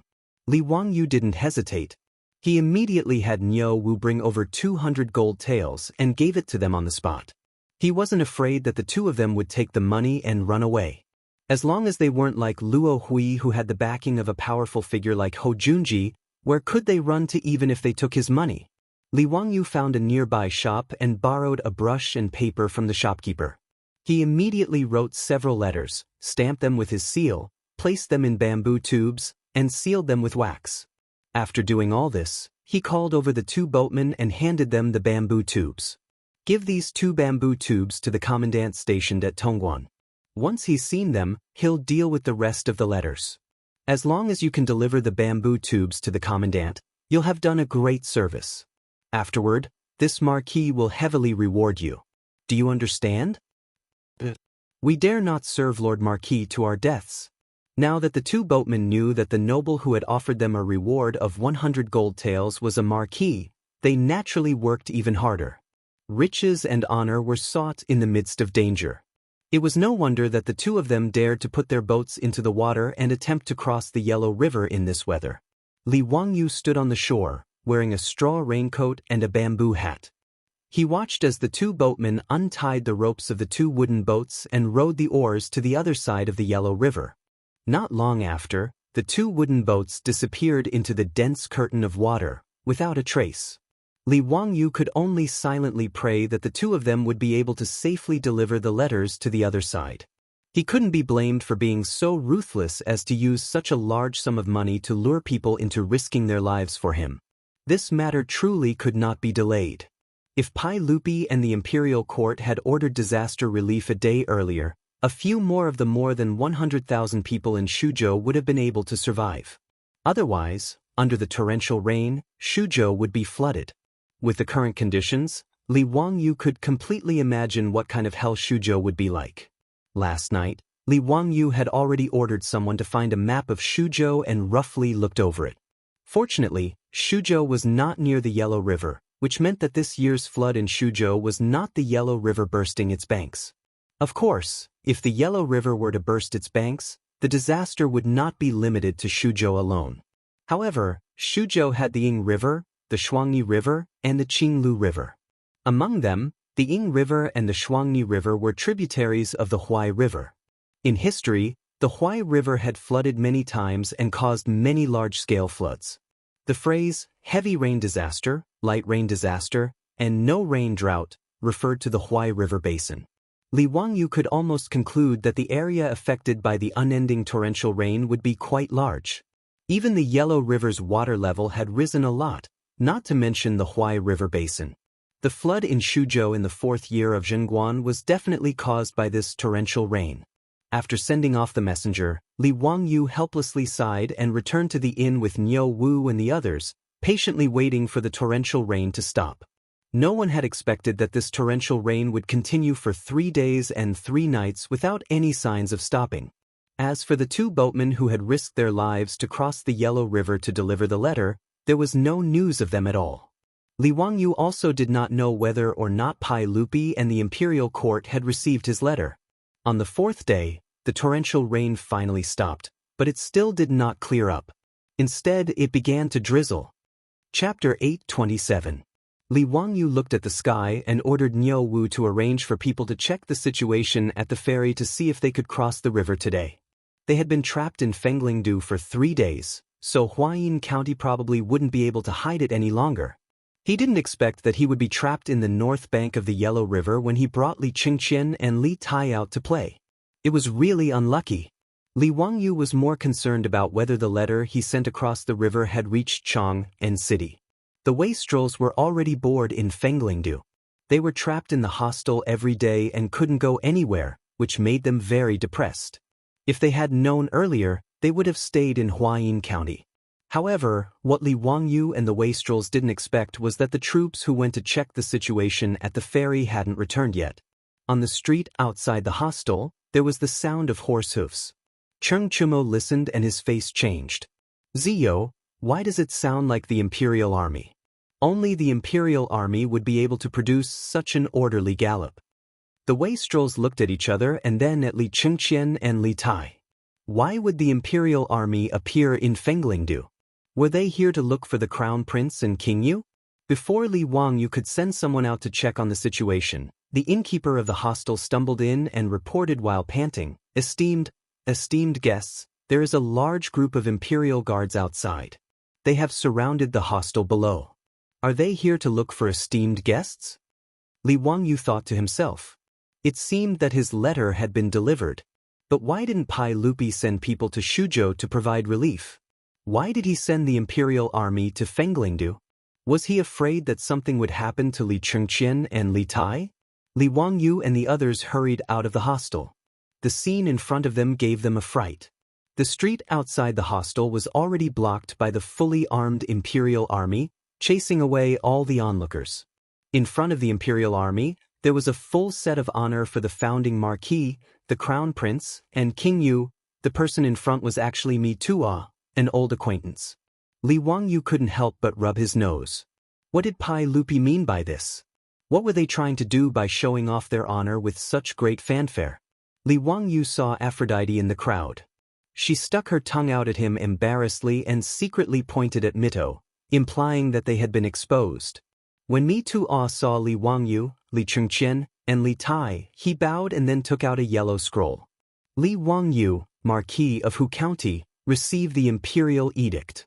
Li Wangyu hurriedly bowed and listened to Mi Tuo reading the decree. It had to be said that Pai Lupi's decree surprised Li Wangyu. In the decree, Pai Lupi appointed Li Wangyu as Henan Circuit's imperial envoy and ordered him to immediately head to Shuzhou in Henan Circuit to inspect and deal with the flood disaster. What surprised him even more was that Pai Lupi actually wanted him to bring Crown Prince Li Chengqian and Li Tai along to experience the suffering of the people. As for the debauches, they were all arranged to be in the entourage of Li Wangyu, the emissary, and headed to Hunan province together. This decree caught Li Wangyu a little off guard. He never would have thought that after warning Pai Lupi about the flood in Shuzhou, the task of disaster relief would fall on his head. In his secret memorial to Pai Lupi, he shamelessly used the Dao ancestor's dream to make Pai Lupi believe that there was a flood in Shuzhou. In any case, he couldn't think of any other reason. Since he had already used it once, he might as well use it again. If Pai Lupi didn't believe it, he could ask the ancestor to verify it himself. Li Wangyu didn't know that only one of the two boatmen who risked their lives to cross the Yellow River successfully reached Tongguan and presented the letter. The other boatman's boat was washed downstream by the turbulent river. After seeing Li Wangyu's letter, the commandant of Tongguan didn't dare to neglect it. He immediately ordered people to speed up and send Li Wangyu's secret memorial to Cheng. Even though there was heavy rain blocking the road, the messengers sent by Tongguan ran all the way. They changed horses every 20 miles at the post station. Before dark, they ran more than 200 miles in the heavy rain and sent Li Wangyu's secret memorial to Cheng. Then, they put it on Pai Lupi's imperial desk. Pai Lupi half believed and half doubted Li Wangyu's secret memorial about the impending flood in Shuzhou of the Hunan circuit.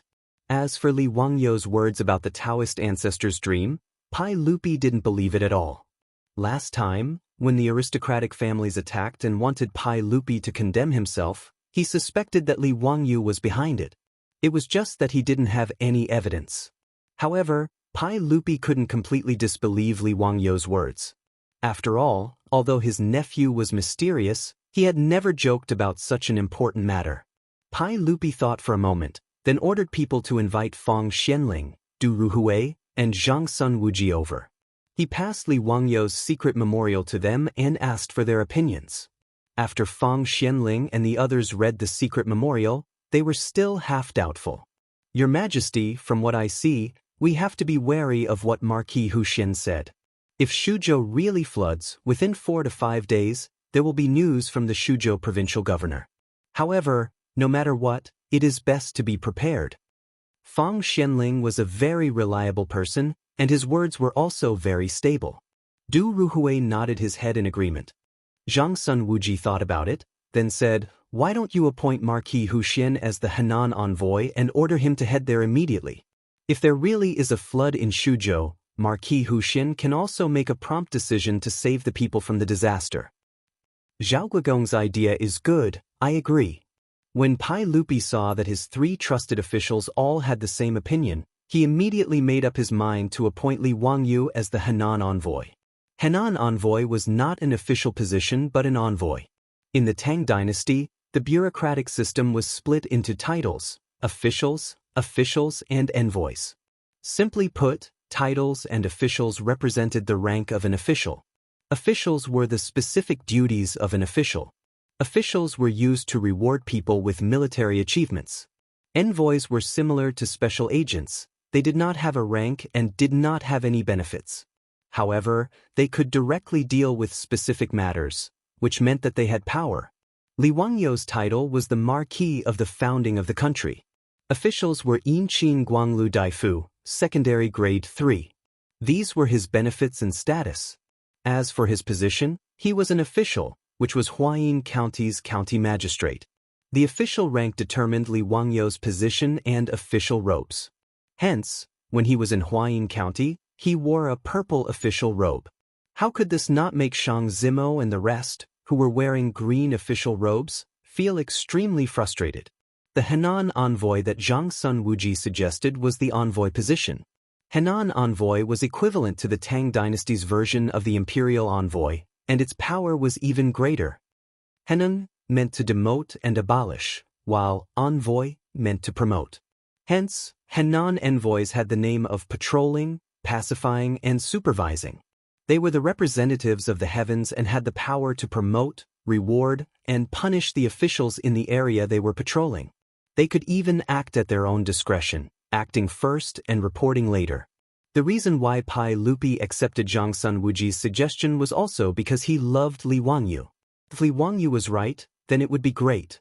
It would allow Li Wangyu to make a prompt decision to deal with the flood. He still had a lot of trust in Li Wangyu's ability. If Li Wangyu was not telling the truth, Then this matter would cause an uproar in the imperial court and cause people to accuse Li Wangyu of spreading rumors. Although he and Li Wangyu were not on good terms because of Chengle's marriage, Pai Lupi was still rather protective of Li Wangyu. Chapter 828. Li Wangyu naturally did not know what Pai Lupi was thinking.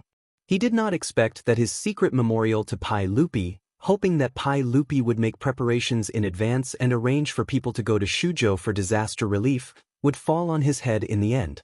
How would he know how to provide disaster relief? Li Wangyu had not even been a formal official of the imperial court, so how would he know how to patrol and pacify a state? However, Pai Lupi had even issued an imperial edict, so he had no reason to refuse.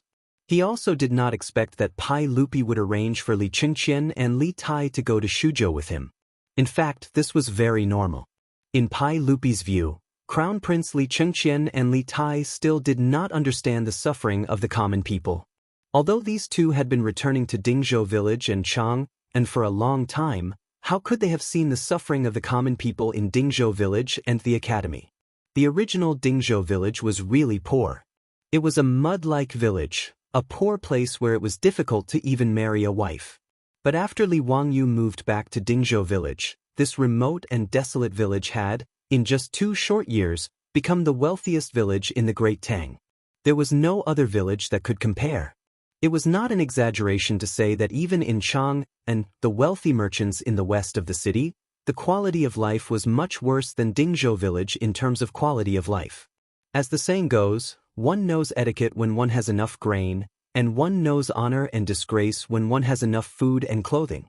The current Dingzhou village not only did not have to worry about food and clothing, but it was also peaceful and well-mannered.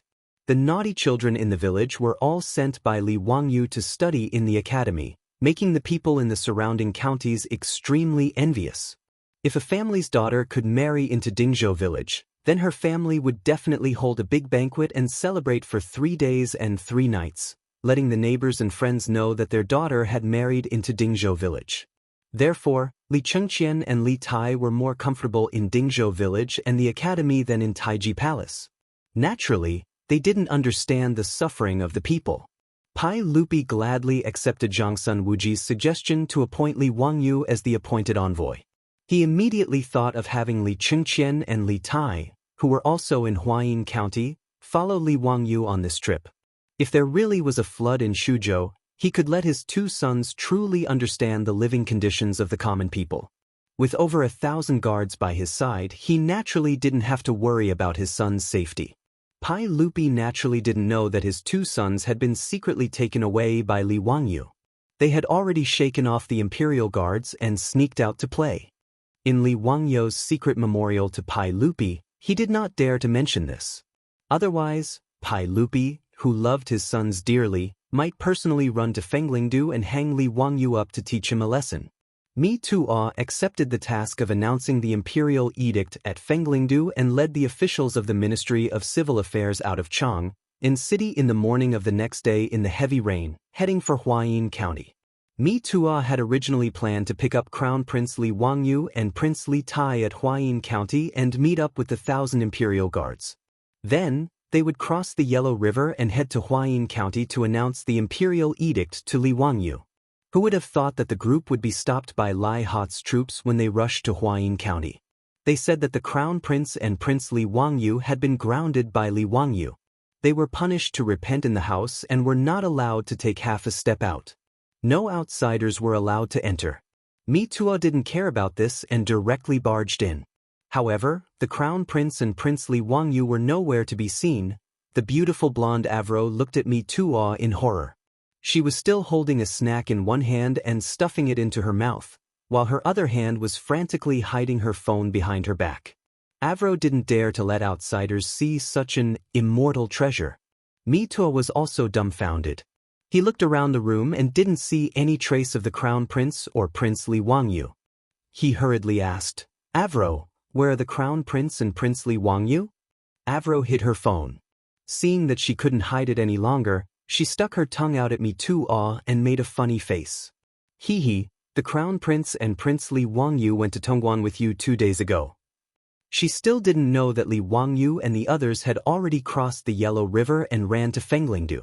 Furthermore, they were trapped there due to the heavy rain. Avro's answer naturally made Mi Tuo jump with anxiety. He knew that Li Wangyu wasn't at Tongguan. The secret memorial he wrote to His Majesty stated very clearly that he, Cheng Chumo, and the others had run to Fenglingdu on the other side of the Yellow River. Nonsense. This is utter nonsense. How could the Marquis run off with the Crown Prince and Prince Li Wangyu without permission? Let's go to Tongguan now. Mi Tuo's forehead was covered in sweat. Mi Tuo was burning with anxiety. He gathered the imperial guards who were in charge of protecting Li Chengqian and Li Tai and scolded the commandant and lieutenant of the imperial guards. He didn't dare to act arbitrarily and could only order someone to report back to Chang, and while he hurriedly led everyone to Tongguan in the rain. However, they still couldn't cross the Yellow River when they reached Tongguan and were blocked by the heavy rain on the southern bank. In his anxiety, Mi Tuo almost wanted to force his men to cross the Yellow River, but he was finally persuaded to stop. After all, Li Wangyu still had more than 10 Li family troops by his side.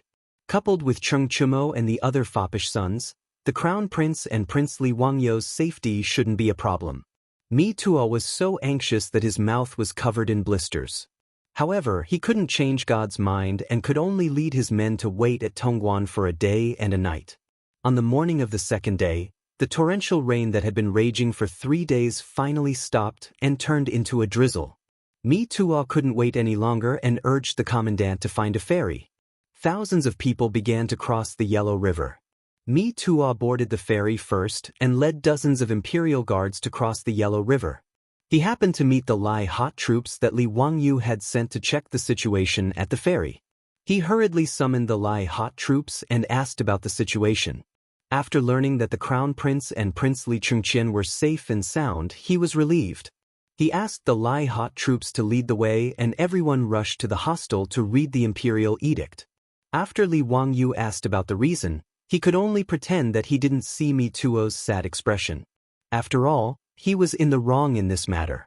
His original plan was to secretly take Li Chengqian and Li Tai out to play for 2 days without anyone noticing. Who would have thought that God's plan would be different than man's? Because of the sudden torrential rain, this matter was exposed. Li Wangyu looked at the officials behind Mi Tuo, whose clothes were disheveled. Only then did he relax a little. It seemed that Pai Lupi wasn't completely unreliable and casually threw the disaster relief work to him. These officials from the Ministry of Civil Affairs were the ones that Pai Lupi arranged to do the actual work. It seemed that he only needed to take Li Chengqian and Li Tai to Shuzhou to comfort the victims of the disaster. Li Wangyu was very satisfied with Pai Lupi's arrangements. Since he couldn't reject this matter, Li Wangyu ordered people to prepare to leave. The right thing to do was to get to Shuzhou as soon as possible. Just as he was preparing to leave, he saw another group of carriages coming from the end of the street. Chapter 829. Li Wangyu looked up and saw that the carriages were hanging the banners of the Marquis mansion of Hu County. He was surprised. Why did someone from his mansion come? When the carriages came near, his beautiful boss came down from the carriage. Li Wangyu was shocked and quickly held up his umbrella to greet her. Changqing, why are you here? Su Changqing rolled her eyes at him and secretly reached out to pinch his waist. She whispered, you sent a letter to the Chou family, so Chou Kuan naturally informed me.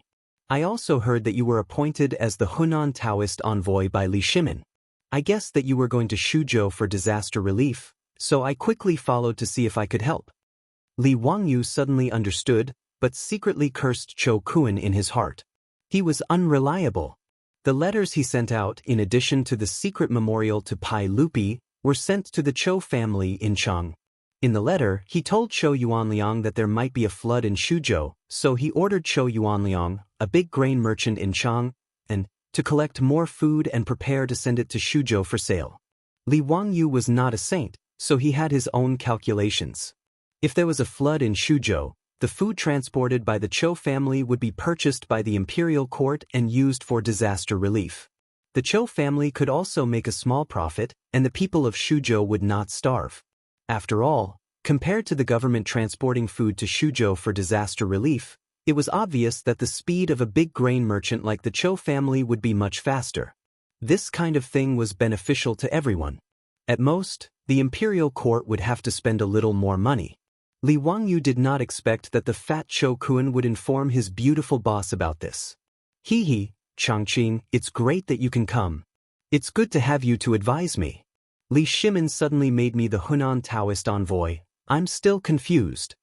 Li Wangyu was naturally happy about the sudden appearance of his beautiful boss. After all, his beautiful boss was a top student at the University of Pennsylvania.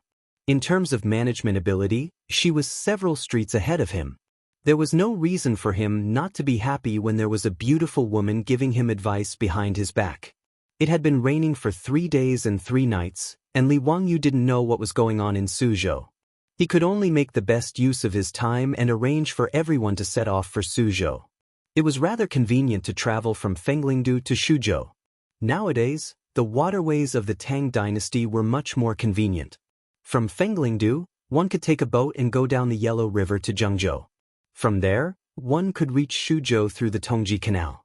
The entire journey was more than 1,000 miles long.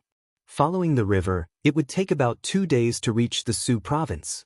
After reading the edict, Mi Tuo did not return to Cheng. He still had to follow Li Chengqian and Li Tai to Suzhou before returning to Cheng. Li Wangyu, this freshly minted Hunan Taoist envoy, plus the imperial guards accompanying him, there were more than 1,000 men and horses. If they wanted to sail to Suzhou, it would take some effort. Luckily, there were many boats at Fenglingdu and Tongguan. Especially after the Crown Prince and King Yu's banners were brought out, how could the local officials not cooperate? After working for half a day, they finally gathered enough boats. Li Wangyu led everyone onto a large official boat and set sail to the east. As for the imperial guards, a portion of them boarded the various conscripted boats to protect them. Another portion rode their horses to guard the shore. The drizzle in the air had not stopped. The storm a few days ago had obviously affected a large area. Li Wangyu stood at the bow of the boat and could clearly see that the water level of the Yellow River had risen. Luckily, if the history books were correct, there would not be any floods along the Yellow River in the 4th year of Xinguan. Otherwise, if the Yellow River burst, the disaster would be unimaginable. On the afternoon of the 2nd day, the fleet arrived at Guanqing County of Zhengzhou. This was also where Zhengzhou was governed. The officials of Zhengzhou had already received the news that the Marquis of Wuxian, Li Wangyu, had been appointed as the envoy of Hunan Province.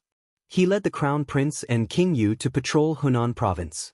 These officials of Hunan Province naturally did not dare to be negligent. They neatly ran to the dock of Zhengzhou Guanqing County to receive Li Wangyu and his group. When the official boat carrying Li Wangyu and the others docked, the Zhengzhou provincial governor led the officials and bowed. Greetings to the Crown Prince, King Yu, and Marquis of Wuxian. No need for formalities. Provincial Governor Hu, is there any news of Suzhou? Li Wangyu did not know the provincial governor of Zhengzhou. He only knew his name.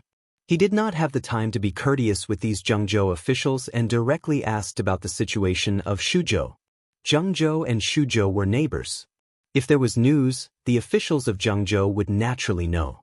Who would have thought that this provincial governor who would stutter for a long time without saying anything? Li Wangyu couldn't help but frown. How come the provincial governor of Zhengzhou did not know anything? He was annoyed, but he could only be patient and ask the provincial governor of Zhengzhou to quickly send people to inquire about the news. Marquis, this official has already ordered people to prepare a banquet. Marquis, the Crown Prince, and King Yu. Before the provincial governor of Zhengzhou finished speaking, he was impatiently interrupted by Li Wangyu. Enough, there is no need to arrange this. I am anxious to know the situation of Suzhou. Quickly send people to inquire about it. Provincial governor who was rebuffed and could not help but feel embarrassed. He cursed in his heart. He was the provincial governor of Zhengzhou, not the provincial governor of Suzhou. Why did Li Wangyu ask about the situation of Suzhou as soon as he arrived in Zhengzhou? Could it be that something happened in Suzhou? These days, other than a few days of heavy rain, he did not hear of anything happening. The provincial governor of Zhengzhou found it strange, but he did not dare to ask. He could only immediately send people to Suzhou to inquire about the news. However, before the provincial governor of Zhengzhou could send people, Shuzhou's horses galloped over, bringing with them shocking news. Report. There is a sudden flood in Shuzhou. 8 counties are trapped. The provincial governor of Shuzhou has ordered people to urgently request for reinforcements. This sudden news caused all the officials in Zhengzhou to be dumbfounded.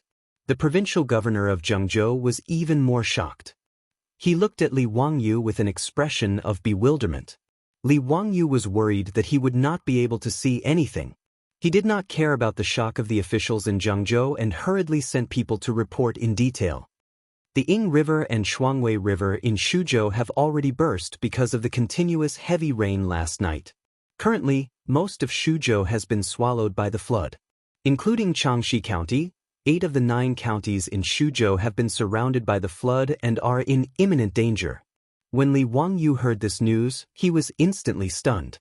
In the history books of the future, there was only one sentence recorded. In the 4th year of Xingguan, there was a flood in Shuzhou. He did not expect this flood to be so serious. Under the jurisdiction of Shuzhou, there were 59,717 households, 9 counties, and 117 villages. When Li Wangyu thought of these numbers, he felt his scalp go numb. Quickly set off to Shuzhou. Chapter 830. Li Wangyu did not dare to stay in Zhengzhou any longer. After hearing that Shuzhou had indeed breached the dam yesterday, he immediately prepared to set off.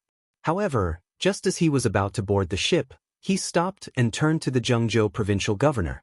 Governor who, how much grain does Zhengzhou have? Marquis, Zhengzhou does not have much grain, but Marquis does not need to worry about grain. In Luoyang's Changping warehouse, there are large amounts of grain stored in case of emergency. Marquis can give the order to transport grain from Luoyang's Changping warehouse to Shuzhou. The Zhengzhou provincial governor was also a shrewd person.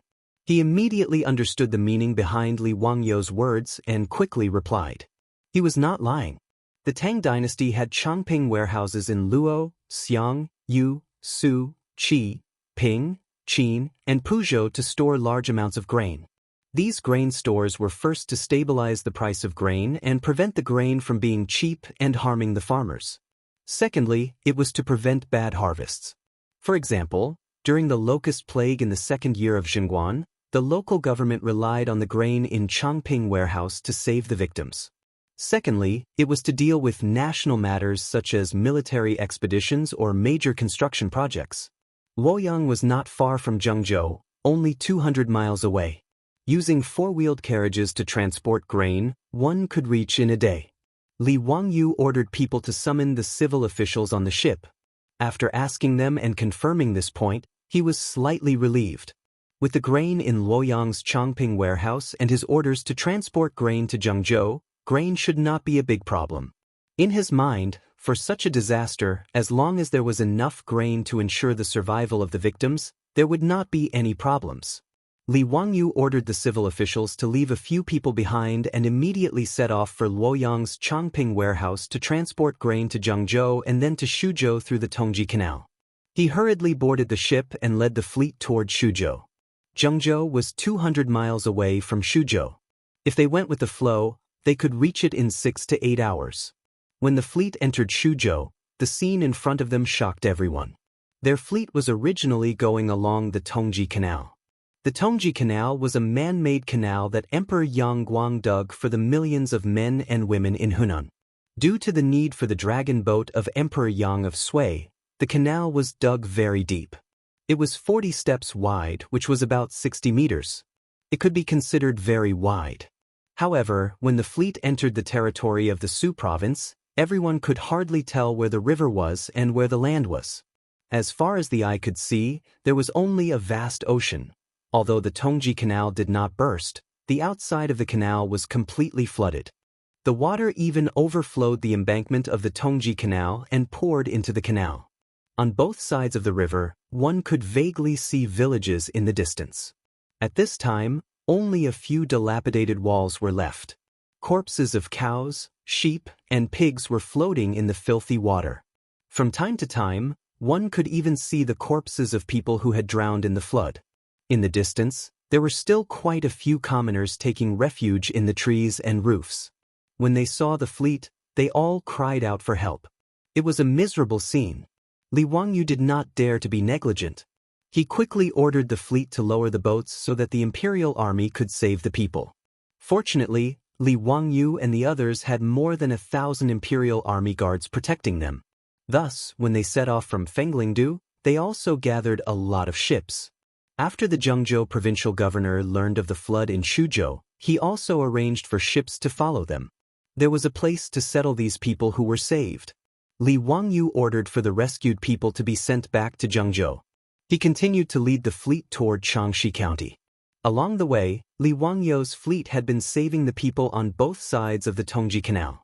When the fleet arrived at Xianxia County, it was already evening. Looking from afar, half of the city walls of Xianxia County were already submerged in the flood.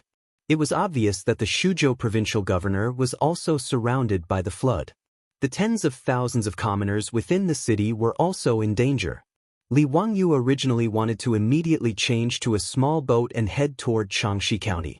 However, he was persuaded not to do so. At this moment, the sky was already dusk. The situation within the city was unclear, so it was best not to rashly enter the city in case something unexpected happened.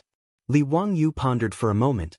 Thinking about how there was no light at night and how his fleet did not bring any food for the rescue, it was indeed inappropriate for them to rashly enter Xianxia County.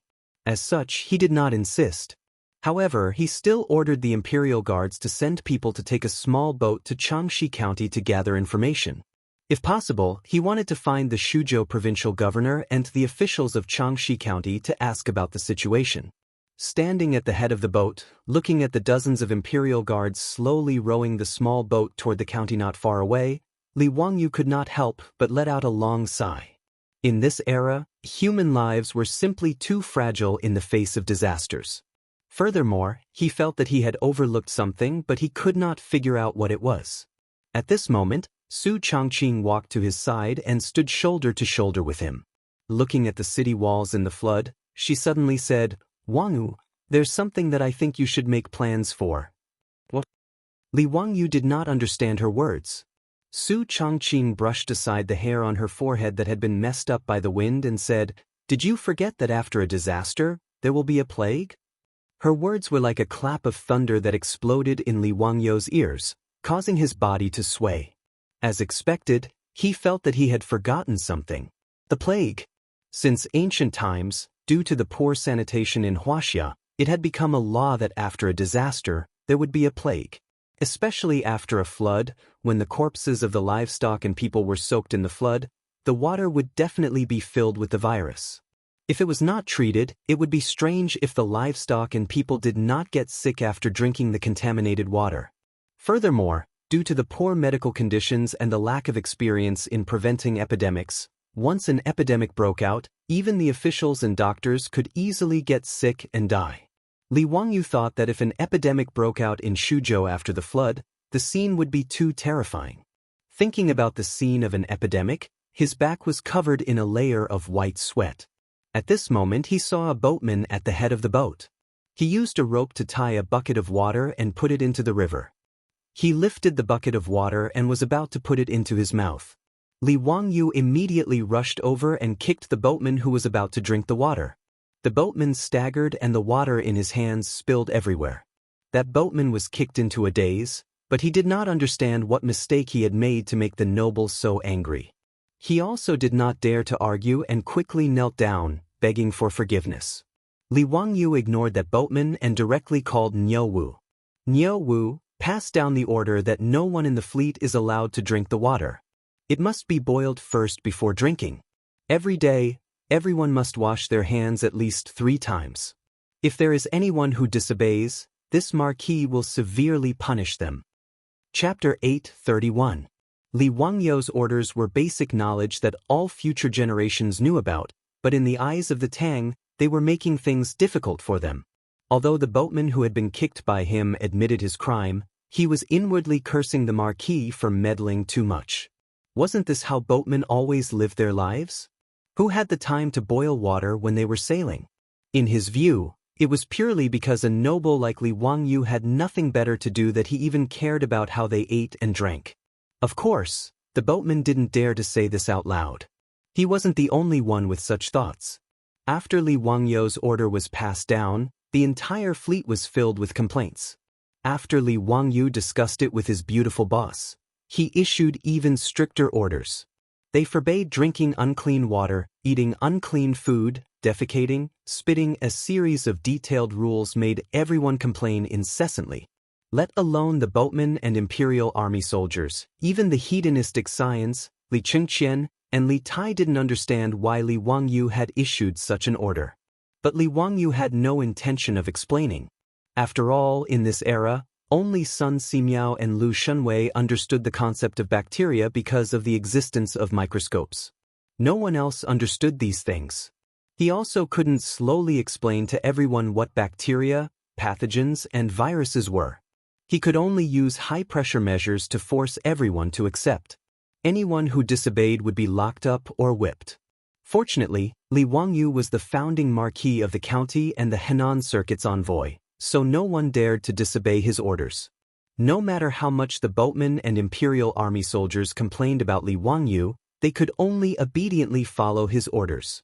After issuing his order, Li Wangyu turned to Su Changqing. Changqing, after daybreak, you will take Aphrodite, Li Chengqian, Li Tai, and Chengchumo back to Zhengzhou and Cheng.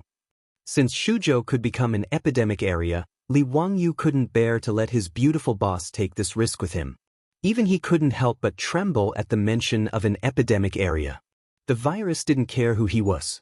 With the current medical conditions in the Tang dynasty, once he was infected with those messy viruses, except for the penicillin in Sun Simiao's hands, which had a certain probability of saving his life, he could only wait for death. Were it not for the fact that Pai Lupi had conferred him the title of Banjishur of Hunan province, he would have immediately ordered his men to turn the ship around and return to Zhengzhou. It wasn't that Li Wangyu was a coward. It was human nature to cherish life. Su Changqing immediately understood Li Wangyu's intention. Her beautiful eyes widened as she stared at Li Wangyu and said, "I'm not leaving. Don't even think about driving me away. If we're going to face the epidemic, then let's face it together. Back then, you and I agreed that we would live and die together in the Great Tang." Obviously, when faced with this kind of situation, women were always more emotional than men. Li Wangyu smiled bitterly and said, "Cheng, listen to me. You have a reason to go back." "I don't care. I don't have a reason. I won't leave even if you want to. Besides, don't forget that I'm different from you. My body was transmigrated to the Tang dynasty, and I've already been vaccinated with countless vaccines. But your body hasn't been injected with any vaccines. If you ask me, even if we have to leave, it should be you. I'll stay to help you with the disaster." Su Changqing didn't listen to Li Wangyu at all, and what she said was not wrong at all. Later generations had all been injected with various vaccines since childhood. Many viruses that were a disaster in the Tang dynasty, such as smallpox, had long disappeared in later generations. Li Wangyu was naturally moved by his beautiful boss's words. He didn't care whether other people on the ship would see them or not. He directly reached out and put his arm around his beautiful boss's shoulder. "Changqing, listen to me. You have to go back to Chang'an. There's one thing I need you to go back and immediately organize the female workers in the underwear shop to help me make it." "What is it?" "The mask." When Su Changqing heard him say so, he also came to a sudden realization. Indeed, in the face of the possible outbreak of the epidemic after the flood, it was impossible to do without protective equipment. Although they couldn't make a real medical protective mask in the Tang dynasty, it was better than nothing. Masks had been in China since ancient times. It was recorded in the etiquette, "Cover the mouth for fear of offending people." It was also written in Marco Polo's travels. In the palace of the Yuan dynasty, the people who offered food covered their mouths and noses with silk cloth to protect their breath. They didn't touch the food. But that kind of silk cloth covering the mouth and nose was actually meaningless. At least it couldn't protect against the virus. "Wangyu, that kind of mask made of cotton cloth, I'm afraid it's useless, right?" Su Changqing asked doubtfully. She was right. The medical masks of later generations seemed to be made of non-woven cloth, but in fact, there was a filter material in the middle of the mask to block the virus in the air. Li Wangyu naturally couldn't make that filter material in the Tang dynasty, but it was not that there was no other way. Changqing, do you know about activated carbon? Adding activated carbon in the middle of the mask can also block the transmission of the virus. Su Changqing couldn't help but nod. That's a good idea. It's not difficult to make activated carbon. So you must go back to Chang and city and get people to start making the masks. The sooner you make the masks, the safer I will be in Shuzhou. But, Li Wangyu gently kissed the beautiful face of his beautiful boss. No buts. It's a deal. Tomorrow morning, you go back to Chang, and with Li Chengqian and Li Tai. Be good and listen to me. Su Changqing pondered for a long time, and could only silently nod his head and agree. In addition, you have to help Sun Simiao get more penicillin as soon as possible and get people to send it to Shuzhou. If an epidemic really breaks out in Shuzhou, I'm afraid only penicillin can save lives. Li Wangyu was just trying everything he could. If an epidemic like smallpox really broke out, penicillin would be useless. He just wanted to comfort himself. That night, Li Wangyu and Su Changqing talked for a long time and almost didn't sleep the whole night. It wasn't until dawn that Li Wangyu called Mi Tuo and asked him to immediately escort Li Chengqian and Li Tai back to Chang'an City. Mi Tuo was puzzled and didn't understand Li Wangyu's meaning. Li Wangyu could only whisper in his ear, "After a disaster, there will be a pandemic. We must be prepared." Mi Tuo's face suddenly changed. He turned his head stiffly and looked at the swamp around him. His body couldn't help but shiver. He immediately understood Li Wangyu's words. If an epidemic really broke out in Shuzhou, who would dare to put the Crown Prince and His Highness King Yu in such a dangerous place? Marquis, you should also withdraw. Why don't you go back to Zhengzhou first? Mi Tuo still had a conscience and still thought about Li Wangyu. Li Wangyu shook his head and looked at the wall of Changji County not far away. He said, "I'm the Hunan Taoist's envoy." Chapter 8:32. When Li Chengqian and Li Tai heard that Li Wangyu wanted them to return to Chang, they shook their heads and refused to leave no matter what. However, Li Wangyu didn't care about that at the moment. Using his authority as a teacher, he forced the two to board the ship back to Zhengzhou. On the other hand, Cheng Chumo and the other wastrels refused to return to Chang, and no matter what Li Wangyu said. "Ziyo, don't say any more. If we turn around and return to Chang, and how can we face others in the future? Not to mention that the current situation in Shuzhou is unclear. Even if there is a pandemic, as long as you are in Shuzhou, we will accompany you." Brother Chumo is right. "Ziyo, what do you take us for? If you continue to speak like this, be careful that we don't cut ties with you." Fang Yai also threatened. In the face of the wastrel's insistence, Li Wangyu could only shrug his shoulders and let them be. However, he was still very grateful to the wastrels. Staying behind at the risk of danger wasn't something that could be done just because of loyalty. After daybreak, his beautiful superior brought Aphrodite and the reluctant Li Chengqian, Li Tai, and the others back to Zhengzhou. After returning to Zhengzhou, they could change carriages and use the official road to return to Chang. If they hurried, they could return to Chang in about 3 days. At the insistence of the two wastrels, half of the imperial guards guarding Li Chengqian and Li Tai were left behind for Li Wangyu. Li Wangyu didn't refuse this. After all, he didn't know what he would face after the flood receded. It was always good to have an armed force by his side. Standing at the bow of the ship and looking at the sailing ship slowly disappearing into the distance, Li Wangyu didn't know if his beautiful superior could make the masks in time and send them to Shuzhou. After all, even if they rode at full speed, it would still take 6 to 7 days to travel from Chang and to Shuzhou. In addition to the time needed to arrange for the craftsmen to make the masks, Li Wangyu estimated that it would take at least 10 days to half a month for the masks to be sent to Shuzhou. He didn't know if they could make it in time. As the sky gradually brightened, an imperial guard immediately came to report that they saw several small boats rowing out of Changji County. It seemed that the people who had entered the county to scout for information yesterday had returned. Li Wangyu hurriedly stood at the bow of the ship. Sure enough, a ship was rowing out from Changji County. Looking from afar, other than the imperial guard, there were several people dressed in official robes. One of them was dressed in a crimson official robe. Su Province was Central Province. The only person who could wear dark red official robes in Su province was the governor of Su province. It was clear that the imperial army that entered the city yesterday evening had already found the Shuzhou provincial governor and brought him back. This official greets the marquis. Greetings to the marquis. This lowly official has no face to see the marquis. As soon as the Su province provincial governor boarded the ship, he bowed and begged for forgiveness. He had already learned from the imperial army that the young marquis in front of him had been appointed by the emperor as the Hunan Dao envoy. It could be said that he could decide his life and death with one word. The Shuzhou governor could not be careless. Following the Shuzhou provincial governor on the ship were a few other officials. Looking at the color of their robes, they were all rank 5 or 6 officials. They were probably Su province's special attendants. Li Wangyu raised his eyes. The Shuzhou provincial governor's robes were also covered in dirt. It was clear that after the river burst the night before, even though the Shuzhou provincial governor was in Xianxia County, he did not have a good time. That's enough. Let's talk about forgiveness later. First, what is the current situation in Xianxia County? Is there any news from the other 8 counties in Su province? Replying to the marquis, because it was night time when the dike burst, the county's city gates were tightly shut.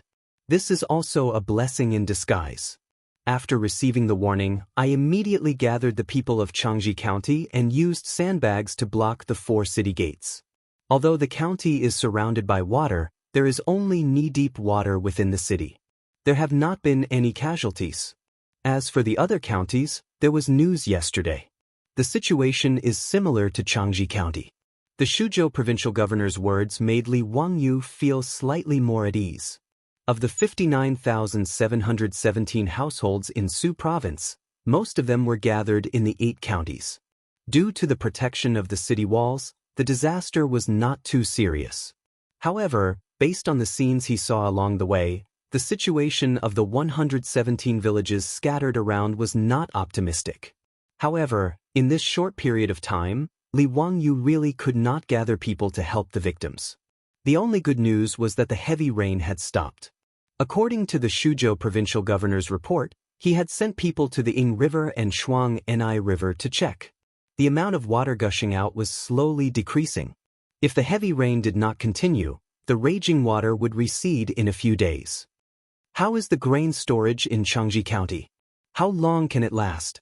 Li Wangyu continued to ask. In the face of a disaster, grain was the most important thing. As long as there was grain, there would not be any major problems.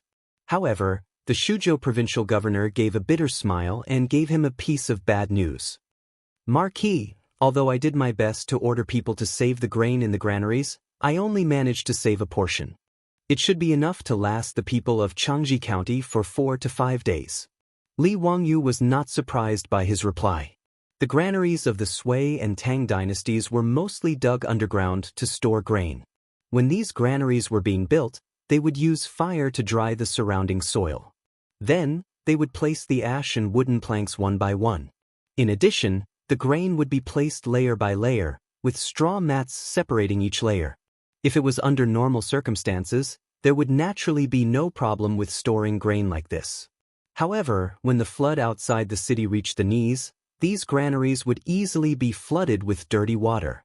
However, Li Wangyu was not too disappointed. The grain in the city could last for 4 to 5 days, which should be enough. He had already ordered officials from the Ministry of Civil Affairs to go to the Luoyang granaries to gather grain. In terms of time, it should not be a big problem. Since there were no major casualties in Xianxia County, Li Wangyu's focus shifted to the most important matter of preventing the epidemic. He gave the orders he had given to the fleet before to the Shuzhou provincial governor, the other officials, and the other officials, instructing them to do as they were told. In addition, he quickly sent people to the other counties besieged by the flood to pass on his orders. If any of the county officials failed to carry out his orders, then don't blame him, the Henan circuit governor, for settling accounts and stripping them of their official robes. After the Shuzhou provincial governor and the other officials heard Li Wangyu's orders, they were all dumbfounded. This Marquis of Wuxia did not make use of the time to provide disaster relief. Why did he care about these sentimental things? What about forbidding drinking water, forbidding eating unclean food, forbidding urinating and defecating, forbidding spitting. What was the use of these things? Why didn't they hurry to gather the food and the soldiers of the various Xiong mansions in Hunan province? What was the meaning of all these messy things? Everyone cursed in their hearts, but they did not dare to refute him. They could only agree. As for whether or not they would carry out this order, only the heavens knew. Chapter 8:33.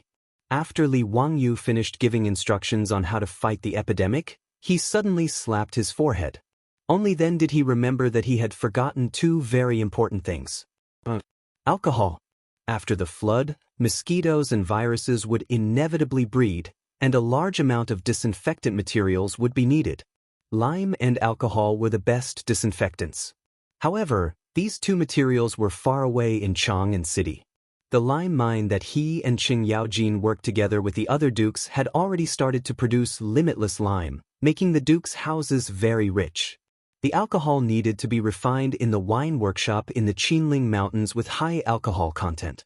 Li Wangyu hurriedly ran back to the cabin and hurriedly wrote a memorial for Pai Lupi, as well as a letter for his beautiful superior.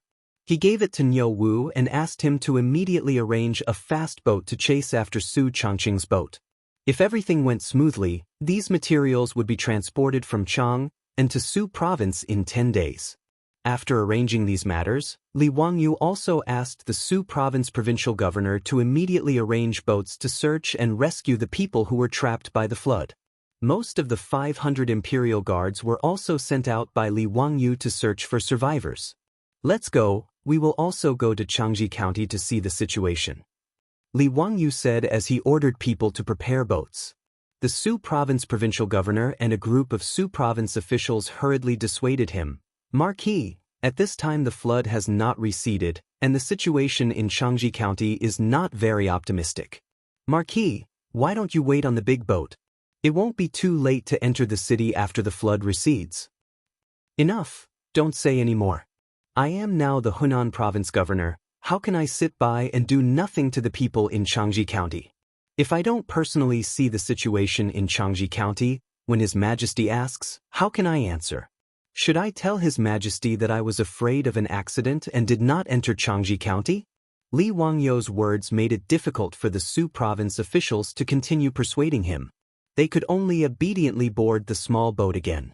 Cheng Chumo and the other silk pants naturally had to go with them to Changji County. In addition to Niu Wu and Lai Hat's troops, as well as the imperial guards protecting them, they rowed 4 or 5 small boats and headed for Changji County. Because the city gate of Changji County had long been blocked with sandbags and mud, when the small boat reached the city wall, it could only let the government soldiers and bailiffs on the city wall drop down ropes and hanging baskets to bring Li Wangyu and his group up to the city wall. The city walls of Changji County were originally about 6 to 7 meters high, but at this time, nearly half of them were flooded. Li Wangyu estimated that the depth of the water was at least 3 meters. Changji County was the administrative area of Shuzhou, and its city walls were considered the highest. As for the other counties that were surrounded by the flood, according to the Shuzhou provincial governor, the height of the city walls was no more than 5 to 6 meters. They were only able to block the flood. If the torrential rain continued for a few more days, it was likely that even the city walls of those cities would be destroyed. The city walls of these counties of the Tang dynasty, including Chang'an City, were mostly made of rammed earth, and the outer layer was covered with green bricks. The city walls of Changji County were temporarily isolated from the flood and protected the tens of thousands of people in the city. However, there was also a great danger. If the city walls made of rammed earth were soaked in water for a long time, they would easily collapse. If the city walls of Changji County collapsed, then the tens of thousands of people in the city would have nowhere to run. Fortunately, the torrential rain had stopped. According to the observation of the Shuzhou officials, the flood outside the city walls had decreased a lot compared to yesterday. Li Wangyu could also see this. The highest mark left by the flood on the city walls of Changji County had already receded by 2 to 3 feet compared to the current level of the water. When he got on top of the city walls of Changji County, he looked up and saw a scene of devastation. The city was filled with muddy water with all kinds of filthy things floating on it. Of course, this was normal. Back in Chang'an City, it was because of the torrential rain that Li Wangyu couldn't bear it anymore and had the idea of building a public toilet. The situation of Changji County was almost the same as that of Chang'an City. Not to mention that there were no public toilets, most of the people were used to relieving themselves everywhere. If it was in the past, it would be fine. However, when the flood hit, the situation in the city became abnormally bad. The Tang dynasty was different from later generations. Most of the buildings were one-story wooden houses, and even the provincial governor's mansion was the same. The 1-foot-deep water had already made the people in the city cry, but there was nothing they could do. The officials of Shuzhou accompanied Li Wangyu and his group to patrol around the city walls of Changji County. Even Li Wangyu didn't have a better solution for the current situation of Changji County. After all, it was impossible to move tens of thousands of people to other places. Before the flood receded, the water in the city couldn't be drained. Now, the only thing he could do was to let these people continue to endure for a while. When they got on top of the city walls of Changji County, it was already noon. If it was in the past, the city would be filled with smoke at this time, and every family would be cooking. However, due to the influence of the flood, Li Wangyu could only see a few wisps of smoke rising from the city walls. How is the food of the people now guaranteed? I have already ordered people to count the food in the streets. For the people who have difficulties in life, they will be given a daily quota of corn to maintain their livelihood. As long as the food arranged by the marquis can be transported in 5 or 6 days, there won't be a big problem. Fortunately, the marquis came in time. Otherwise, the consequences would be unimaginable. Li Wangyu nodded. Only then did he feel relieved. At the same time, he also felt very fortunate. Fortunately, when he was at Fenglingdu because of the heavy rain, he remembered the flood of Shuzhou in the 4th year of Xingguan. That was why he urgently reported to Pai Lupi. He wanted the imperial court to prepare early. He just didn't expect that this disaster relief job, after going around in circles, would fall on his head in the end. But then again, if it was someone else, they might not be able to do better than him. At least in the prevention and treatment of infectious diseases, although Li Wangyu was not a doctor, he knew more than the doctors of this era. He was not a saint, but he was also not a person with a heart of stone. As the saying goes, if you are poor, you should take care of yourself. If you are rich, you should help the world.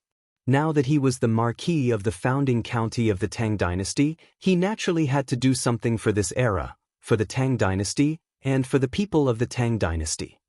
Brothers, how about we live in Changji County today? Li Wangyu turned his head to the playboys and said with a smile. Cheng Chumo laughed and said, "Great! I have never lived in such an environment. Ziyu, you are not afraid, how can I frown?" Of course, Brother Chumo was shot in the stomach by an arrow, but he didn't even frown. Feng Ai joked. Cheng Chumo couldn't help but fly into a rage. He began to chase after Feng Ai with his big iron fist, causing everyone to laugh. When the officials of Shuzhou saw this scene, they couldn't help but be stunned. This marquis, as well as those incomparably honorable dukes, were truly magnanimous. Chapter 8:34. Li Wangyu and the wastrels wanted to spend the night in Changji County, which made it difficult for the officials of Shuzhou. There was no other reason other than there was no place suitable for Li Wangyu and the others. Even the Shuzhou provincial governor's mansion was soaked in dirty water. If Li Wangyu and the others wanted to stay in Changji County, where to stay was a very specific problem. Li Wangyu's brain was hot. After he said that he wanted to stay in Changji County, he regretted it a little. He really couldn't stand those messy things floating in the dirty water.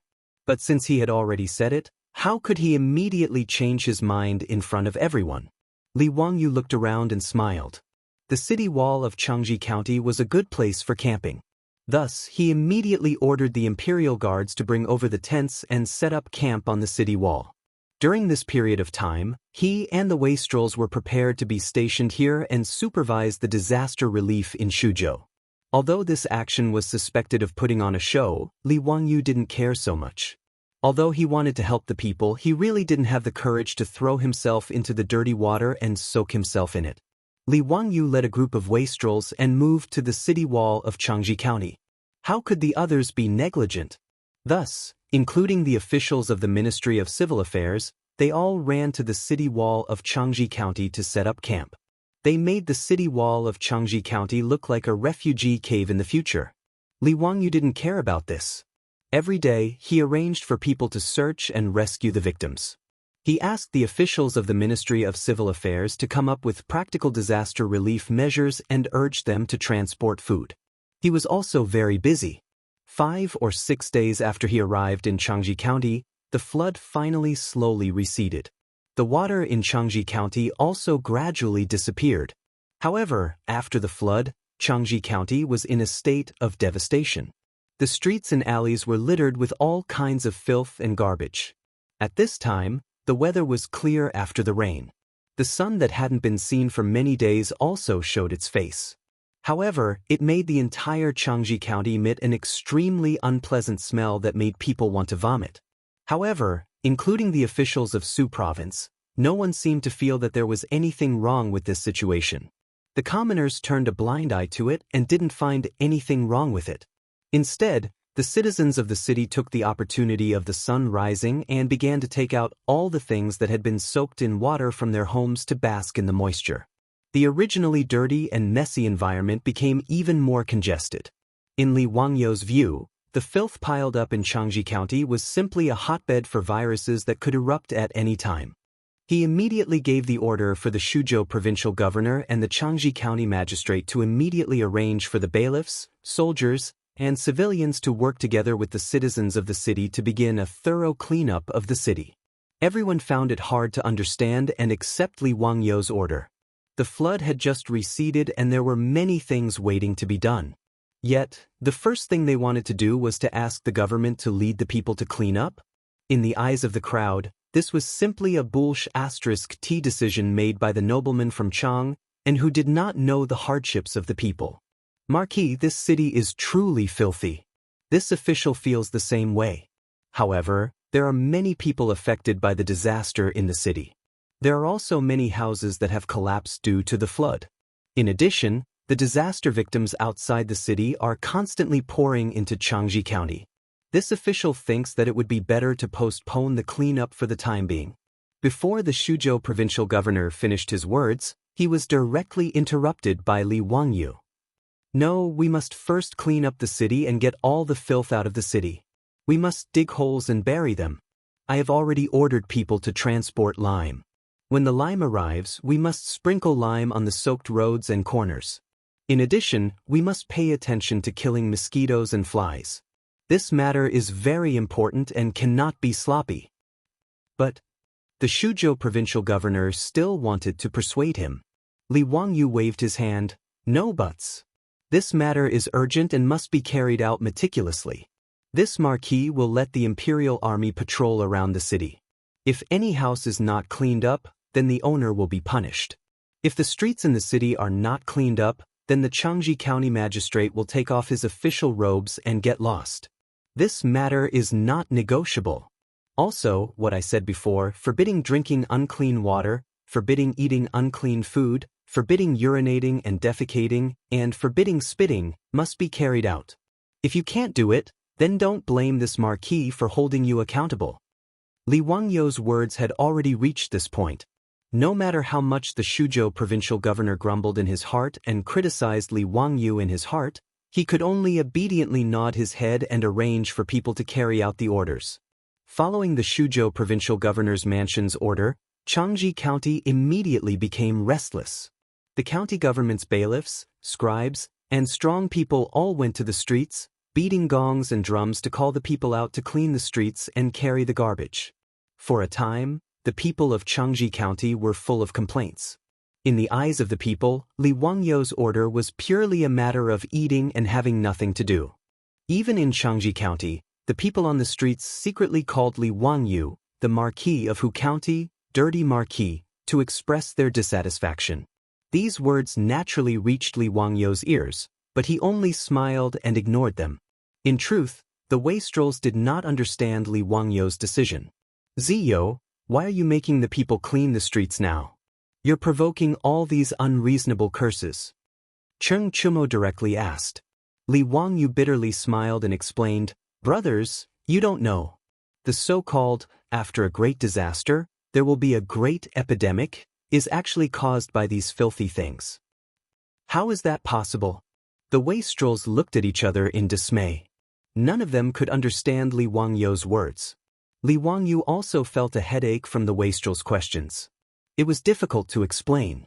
In terms of hygiene and epidemic prevention, China had been good since ancient times. Compared to other countries in the world at the same time, China was definitely a top student. But even so, in the eyes of transmigrators like Li Wangyu and Su Chongqing, they still felt that it was dirty and unsightly. Even in the Ming and Qing dynasties, because of hygiene problems, epidemics were often caused. Dysentery, cholera, plague, smallpox, as long as they appeared, a whole street would die.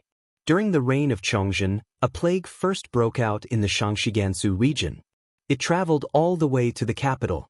Everywhere it passed, it was like a ghost town, with corpses everywhere. According to incomplete statistics, the epidemics in China's history were once in the Zhou dynasty, 13 in the Qin and Han dynasties, 17 in the Wei and Jin dynasties, 17 in the Sui and Tang dynasties, 32 in the Song dynasties, 20 in the Yuan dynasty, 64 in the Ming dynasty, 74 in the Qing dynasty. These statistics were shocking. Especially after a great disaster, when large numbers of people and animals died, if the corpses were not dealt with in time, bacteria and viruses would multiply and cause epidemics. Li Wangyu could only try his best to prevent an epidemic from breaking out in Shuzhou. Therefore, even if the officials and people of Shuzhou did not understand, he had to be firm and confident. Even if he had to mobilize the imperial army and force the people to clean, Li Wangyu would do it. As for the infamy that would come with this, Li Wangyu did not care at all. Chapter 8:35. In Changji County, under Li Wangyu's pressure, the Shuzhou provincial governor led the officials of Changji County and forced the people to work for 2 or 3 days. Finally, all the garbage in the city was cleared out. Good news came one after another. The grain from Chongping warehouse in Luoyang had already begun to be transported. After it reached Changji County through the Tongji Canal, it was then transported to the 8 counties in Shuzhou. After the flood receded, the Shuzhou provincial governor immediately sent people to get in touch with the other 8 counties. He learned that the situation was still stable and that there were no casualties in the 8 counties.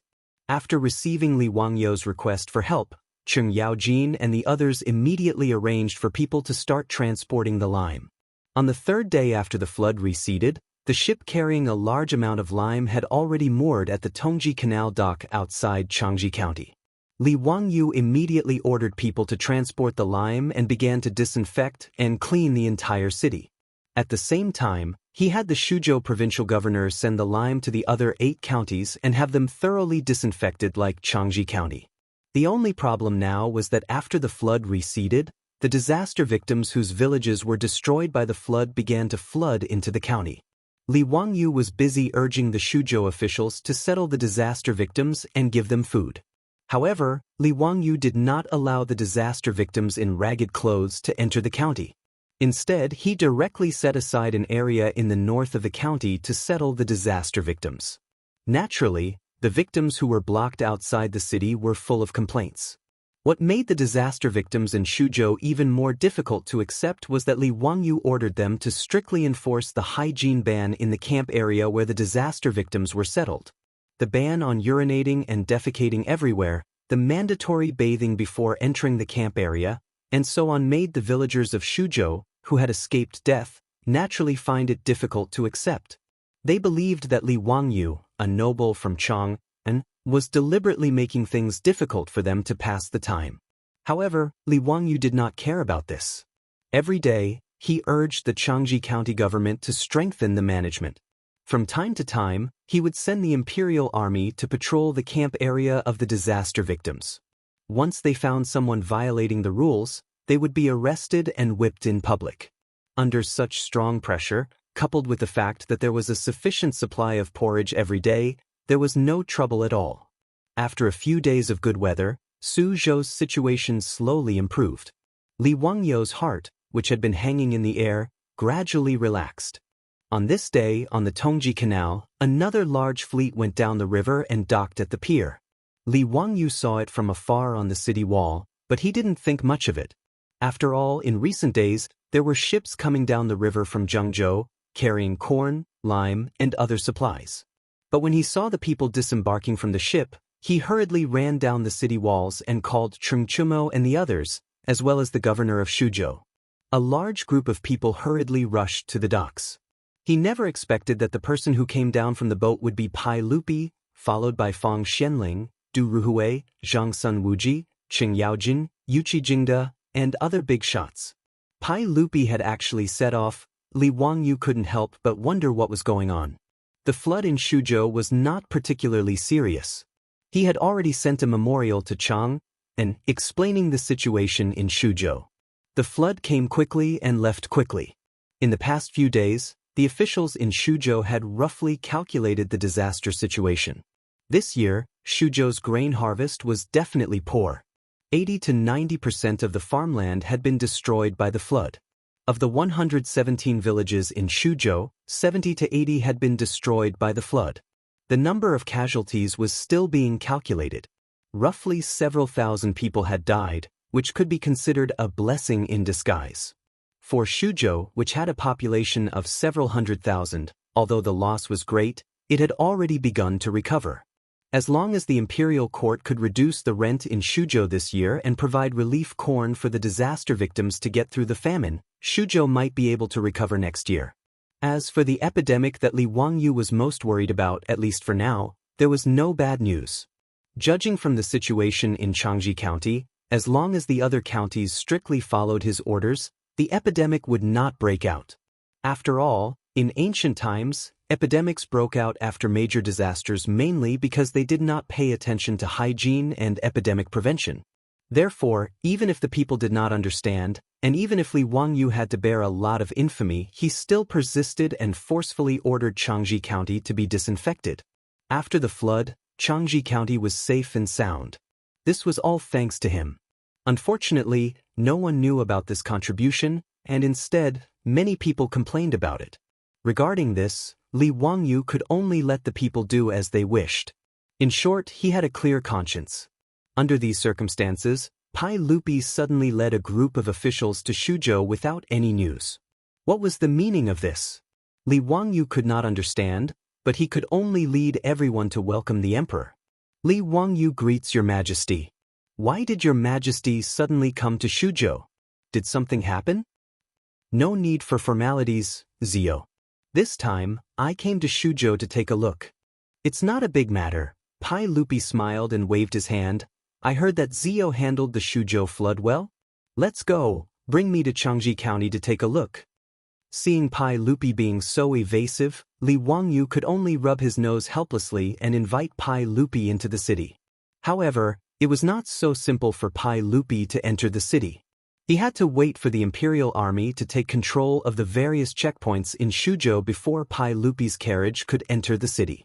As for what Pai Lupi said, Li Wangyu did not believe a single word. Who was he trying to fool? Chang'an city was more than 1,000 miles away from Shuzhou. Did you think that the emperor was taking a stroll? Taking a look along the way? Seeing that Pai Lupi was not willing to tell him the truth, Li Wangyu could only secretly ask Qing Yaojin. Uncle Cheng, what is His Majesty playing at? Hee, nothing much. Prime Minister Zhang Baoxiang led his troops to the Sunil camp and captured that old man Xieli Khan. He is sending people to Chang'an. When His Majesty learned of this matter, he was naturally delighted and decided to go up north to hunt. At the same time, he went to the Wei River where he signed the Wei River Alliance to welcome that old man Xieli Khan. Because His Majesty was in a good mood, when he arrived at the Wei River, he thought about the flood in Shuzhou and ordered people to lower the boats and come over here to take a look. Cheng Yaojin's words made Li Wangyu suddenly understand. He had almost forgotten that the biggest thing in the 4th year of Zhenguan was the destruction of the Eastern Turks. Xieli Khan was captured alive and brought back to Chang'an, and to report his capture to the Imperial Ancestral Temple. Li Erk had never forgotten that in the 9th year of Wuda, when the eastern Tujue people went down south, he was forced by Xieli Khan to sign the Wei River Covenant. Therefore, when he learned that his old enemy was captured, he wanted to show off a little, to show off his own political and military skill. As for him coming to Shuzhou, it was purely because he was bored waiting by the Wei River, so he sailed east to take a look at Shuzhou and see how things were handled after the flood. After understanding why Pai Lupi had suddenly appeared in Shuzhou without warning, Li Wangyu could not be bothered to think too much about it and respectfully invited Pai Lupi into the city. Li Er's ceremonial procession slowly set off. Just as they were about to enter Changji County, they saw a horse galloping towards them on the official road not far away. This caused the imperial guards who were guarding outside to become nervous. They all pulled out their weapons and were on high alert. Chapter 8:36. Only when the rider on the official road was very close did everyone notice that the person on the horse was dressed as a bailiff. Before this person could get close, he was stopped by Pai Lupi's imperial guards. They did not allow the bailiff to get close to Pai Lupi's imperial carriage. "Reporting to your majesty, there must be news from the other counties. I will go and ask about the situation." The Shuzhou provincial governor hurriedly apologized to Pai Lupi and the others. He then hurriedly went to greet them. Not long after, the Shuzhou provincial governor walked back with a pale face. He looked as if he had lost his soul and his body seemed to be swaying a bit. What happened? Seeing him like this, Pai Lupi couldn't help but ask out of curiosity. The Shuzhou provincial governor fell to his knees and said with a trembling voice, "Reporting to your majesty, there is news from Yanling County. In Yanling County, the number of people infected with the disease is increasing rapidly. The symptoms are the same. Perhaps there is an outbreak of an epidemic." His words were like the rumbling of thunder in the clouds, shocking everyone on the spot. After a long time, Li Wangyu was the first to come back to his senses. He rushed in front of the Shuzhou provincial governor with a face full of anger. He grabbed his collar and said angrily, "Speak clearly. What exactly happened? Why did an epidemic appear in Yanling County? Didn't I give the order to clean up the entire city and scatter lime? Changji County is perfectly fine. Why did an epidemic appear in Yanling County?" It was no wonder that Li Wangyu was so angry.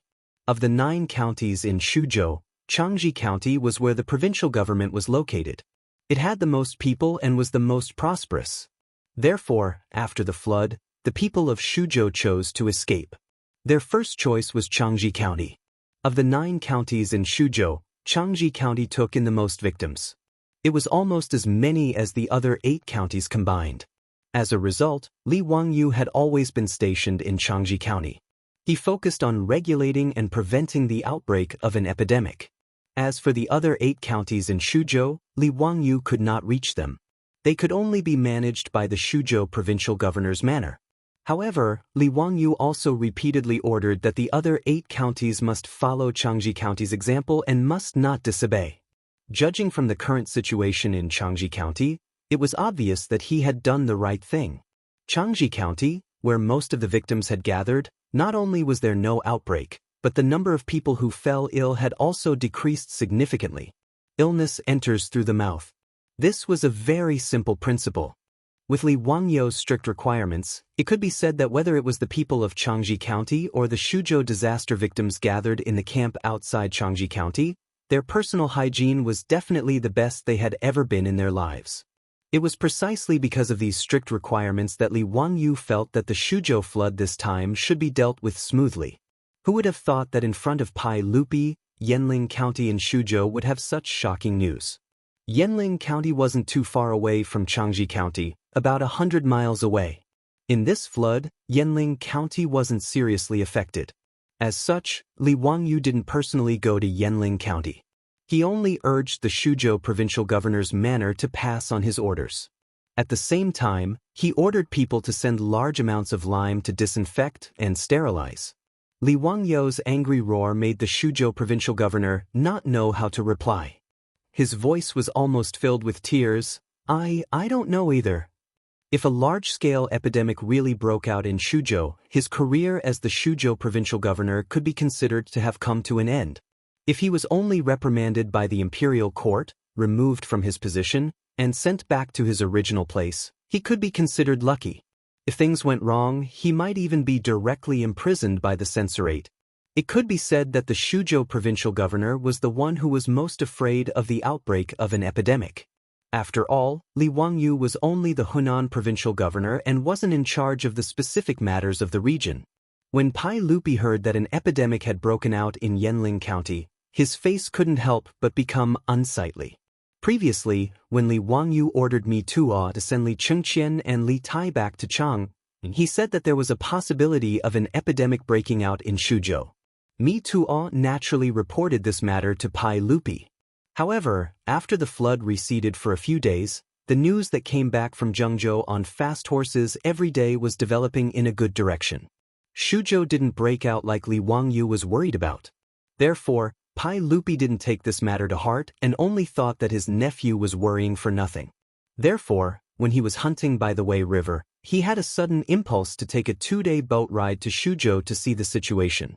However, he didn't expect that just as he arrived in Shuzhou, before even entering Changji County, he would receive such bad news. On the side, Fang Xianling, Du Ruhui, and the other big shots' faces all changed after hearing this news. Zhang Sun Wuji was about to open his mouth and persuade Pai Lupi not to enter Changji County and directly return to the dragon boat and return to Chang. In the face of an epidemic, it didn't matter if you were a true dragon, the son of heaven, or a commoner, everyone was treated equally. Since an epidemic broke out in Shuzhou, no one dared to let Pai Lupi, the emperor, take such a risk. Pai Lupi naturally saw through Zhang Sun Wuji's thoughts, but he waved his hand at him, indicating that he already knew about this matter and that there was no need to say more. Pai Lupi wasn't a hothead. He knew that there was an epidemic in Shuzhou, but he still continued to stay here. However, before leaving he wanted to see how Li Wangyu was going to deal with it. Li Wangyu glared angrily at the Shuzhou provincial governor who was paralyzed on the ground and ordered someone to bring the Yanling County Yamen runner who came to report the news. However, he didn't let the Yamen runner come close and only let him speak from a distance of about 10 steps. After all, if it really was an epidemic, who knew if the Yamen runner didn't carry the virus? When there were no protective measures, keeping a distance was the safest thing to do. What's the situation in Yanling County now? Tell me the truth. Although the Yamen runner didn't know who the people in front of him were, looking at the shiny armor and the imperial guards who were staring at him, he knew that they were nobles that he couldn't afford to offend. Facing Li Wangyu's question, he hurriedly knelt down and didn't even dare to raise his head as he replied loudly. In the county, there were people who got sick and couldn't get out of bed a few days ago. We found a doctor, but he couldn't find anything. Originally, we thought that it was just a cold from the flood, but we didn't expect that there were more and more people who got sick in the various villages. Only then did the Ming house panic and order someone to report to Changji County. Li Wangyu asked, "Let me ask you, after the flood retreated, did your Yanling County implement my orders?" When the Yamen runner heard that, he hesitated slightly before replying, "The Ming house also told us to spread the orders from the provincial governor's manor. But there were many complaints, so what?" Li Wangyu roared. So the Ming house had no choice but to follow the people in the city. The more the Yamen runner spoke, the lower his head and the softer his voice. Hearing him say that, Li Wangyu gritted his teeth so hard that they almost broke. The Yanling County magistrate was a bastard. If he was in front of him, Li Wangyu would definitely get someone to grab him and whip him to vent his anger. How could Li Wangyu not be enraged by the fact that the ban he had previously issued was nothing but a piece of useless paper in Yanling County? Chapter 837.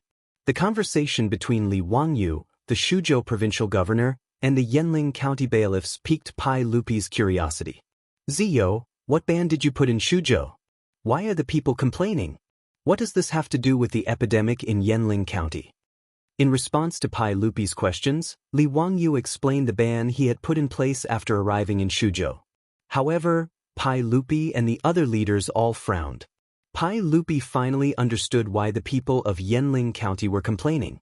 Forbidding drinking unboiled water and defecating anywhere was understandable. However, Li Wangyu gave the order to clean up the city immediately after the flood. He also wanted to throw lime everywhere and force the victims to bathe and change their clothes. This was a bit too much. In the eyes of Fang Xianling, Du Ruhui, and the others, the most important thing after the disaster was to appease the victims, distribute food, and count the number of people affected. What was the point of Li Wangyu doing all this? Before anyone could ask for the reason, the Shuzhou provincial governor stepped out. The Shuzhou provincial governor was worried that he would take all the responsibility for the epidemic in Yanling County, so he hurriedly spoke up for Li Wangyu. Your Majesty, although I do not know the purpose of the ban, I will strictly carry it out. I have repeatedly ordered all the counties in Shuzhou to do the same. The effect of the ban is quite good. Since the flood receded in the past 7 or 8 days, not to mention the epidemic, even small illnesses have rarely appeared in Changji County. Moreover, Changji County is a province, and in these days, it has taken in tens of thousands of disaster victims, far more than Yanling County. From this, it can be seen that the epidemic in Yanling County was caused by the Yanling County Magistrate ignoring the ban of the Marquis. I want to accuse the Yanling County Magistrate of neglecting his duties and not respecting the ban of the Marquis and the provincial governor's manner. The Shuzhou provincial governor had actually been silently cursing Li Wangyu's ban on the Shuzhou provincial governor. But at this time, in order to clear his name in front of Pai Lupi, he didn't care so much and directly put the blame on the Yanling County Magistrate. He also praised Li Wangyu's ban. In fact, what the Shuzhou provincial governor said was not wrong. The Shuzhou provincial governor had indeed conveyed the orders Li Wangyu had issued to the counties under his rule. However, he didn't pay much attention to whether or not those county magistrates followed the rules. After all, the Shuzhou provincial governor did not understand the significance of these prohibitions, and the opinions of the people on the street were great. Naturally, he was too lazy to urge with all his strength. However, since an epidemic had broken out in Yanling County, no matter what, the Shuzhou provincial governor would not admit that this was his responsibility. Naturally, he pushed all the blame onto Yanling County. The bigwigs present were all old foxes in the officialdom. How could they not understand the meaning of Governor Shuzhou's words? But everyone felt a lot of connotations from his words. Pai Lupi ignored the Shuzhou provincial governor and immediately turned his head to ask Li Wangyu, "Ziyo, what is the meaning of these prohibitions? Why is there no epidemic in Changji County, but Yanling County has an outbreak? Are your prohibitions really effective?" For Pai Lupi, it was more meaningful to figure out the reason why there was no epidemic in Changji County. After all, the Tang dynasty had a vast territory. Every year, there were all kinds of disasters. After the disasters, the epidemic would break out from time to time. This was the biggest headache for Pai Lupi and the bigwigs in the imperial court. Li Wangyu calmed down a little at this time. He was thinking about how to deal with the epidemic in Yanling County.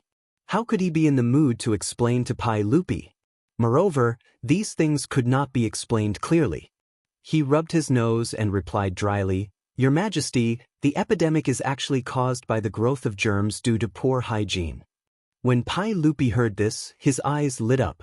"Is it the germs that cause infection when you and Minister Sun were treating Qingqian? Something like that? It's just some germs that can't be seen with the naked eye that cause people to get sick." Li Wangyu said half-heartedly, "So the most important thing right now is to order Yanling County to sterilize the germs as soon as possible and then quarantine the people who have contracted the epidemic?" Before Li Wangyu could finish speaking, another person stood out from the back of the crowd and started to reprimand him. "Nonsense, Your Majesty. In my opinion, what the Marquis of Wuxian said is complete nonsense. What germs that can't be seen with the naked eye can cause people to contract an epidemic? What kind of record is this? The epidemic is clearly caused by the plague ghost and needs to be eradicated as soon as possible. What does this have to do with drinking unboiled water?" When Li Wangyu heard this, he was taken aback and could not help but look at the person who spoke. Li Wangyu knew the old man who had reprimanded him for speaking nonsense. It was Taichang Qing Wang Ying, the uncle of the head of the Wang clan of Taiyuan, Wang Renyu. He was a major third-rank official in the imperial court. Taichang Qing, the ceremonial official of the ancestral temple. Pai Lupi's main goal in this hunting expedition was to bring Xieli Khan back to Chang and report his capture at the ancestral temple. It was normal for Wang Ying, the Taichang Qing, to accompany him. But what was the meaning of this old man dissing him? Was it because of the Taiyuan Wang clan's broken engagement and that rotten sesame seed matter? In reality, Li Wangyu had wronged Wang Ying. This old man had stood out to reprimand Li Wangyu not because of the grudge between the Taiyuan Wang clan and Li Wangyu. It was because this old man, as a Taichang Qing, firmly believed that the epidemic was caused by the plague ghost. Since ancient times, when an epidemic broke out in China, it was necessary to drive it away. Praying to the gods to bring disaster, reciting Buddhist scriptures, following Daoism, drawing talismans and chanting incantations were all methods to fight against the epidemic. This was the case against the plague of locusts, not to mention a terrifying epidemic. Thus, when Wang Ying heard that an epidemic had broken out in Yanling County, he was about to speak up and have Pai Lupi arrange for people to drive it away. In the end, when he heard Li Wangyu's words, how could he not be angry? Taichang Qing Wang Ying's words caused many of the officials behind Pai Lupi to nod in agreement. They felt that these were the words of an experienced strategist. How could an epidemic not be driven away? Li Wangyu was also speechless, but he could only patiently explain, Duke Wang, the epidemic was truly caused by germs. It has nothing to do with the plague ghost. These are just your words, Marquis of Wuxian. What germs? What are they? Why don't you show them to this old man? Since Marquis of Wuxian says that human eyes cannot see them, how do you know? This old man has read all sorts of ancient texts, but I have never seen the germs you speak of. How did Marquis of Wuxian know? Li Wangyu was somewhat depressed by this old man's words.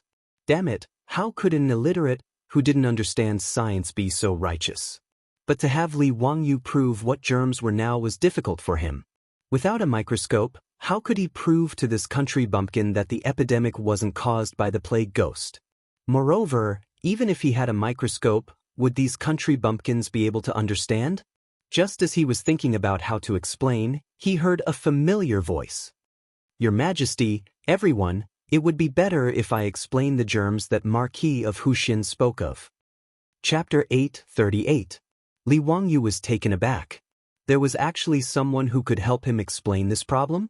But when he saw the person who had spoken, he laughed. The one who had spoken was Sun Simiao's disciple, the current imperial physician of the Xiangyao Bureau, Lu Shunwei.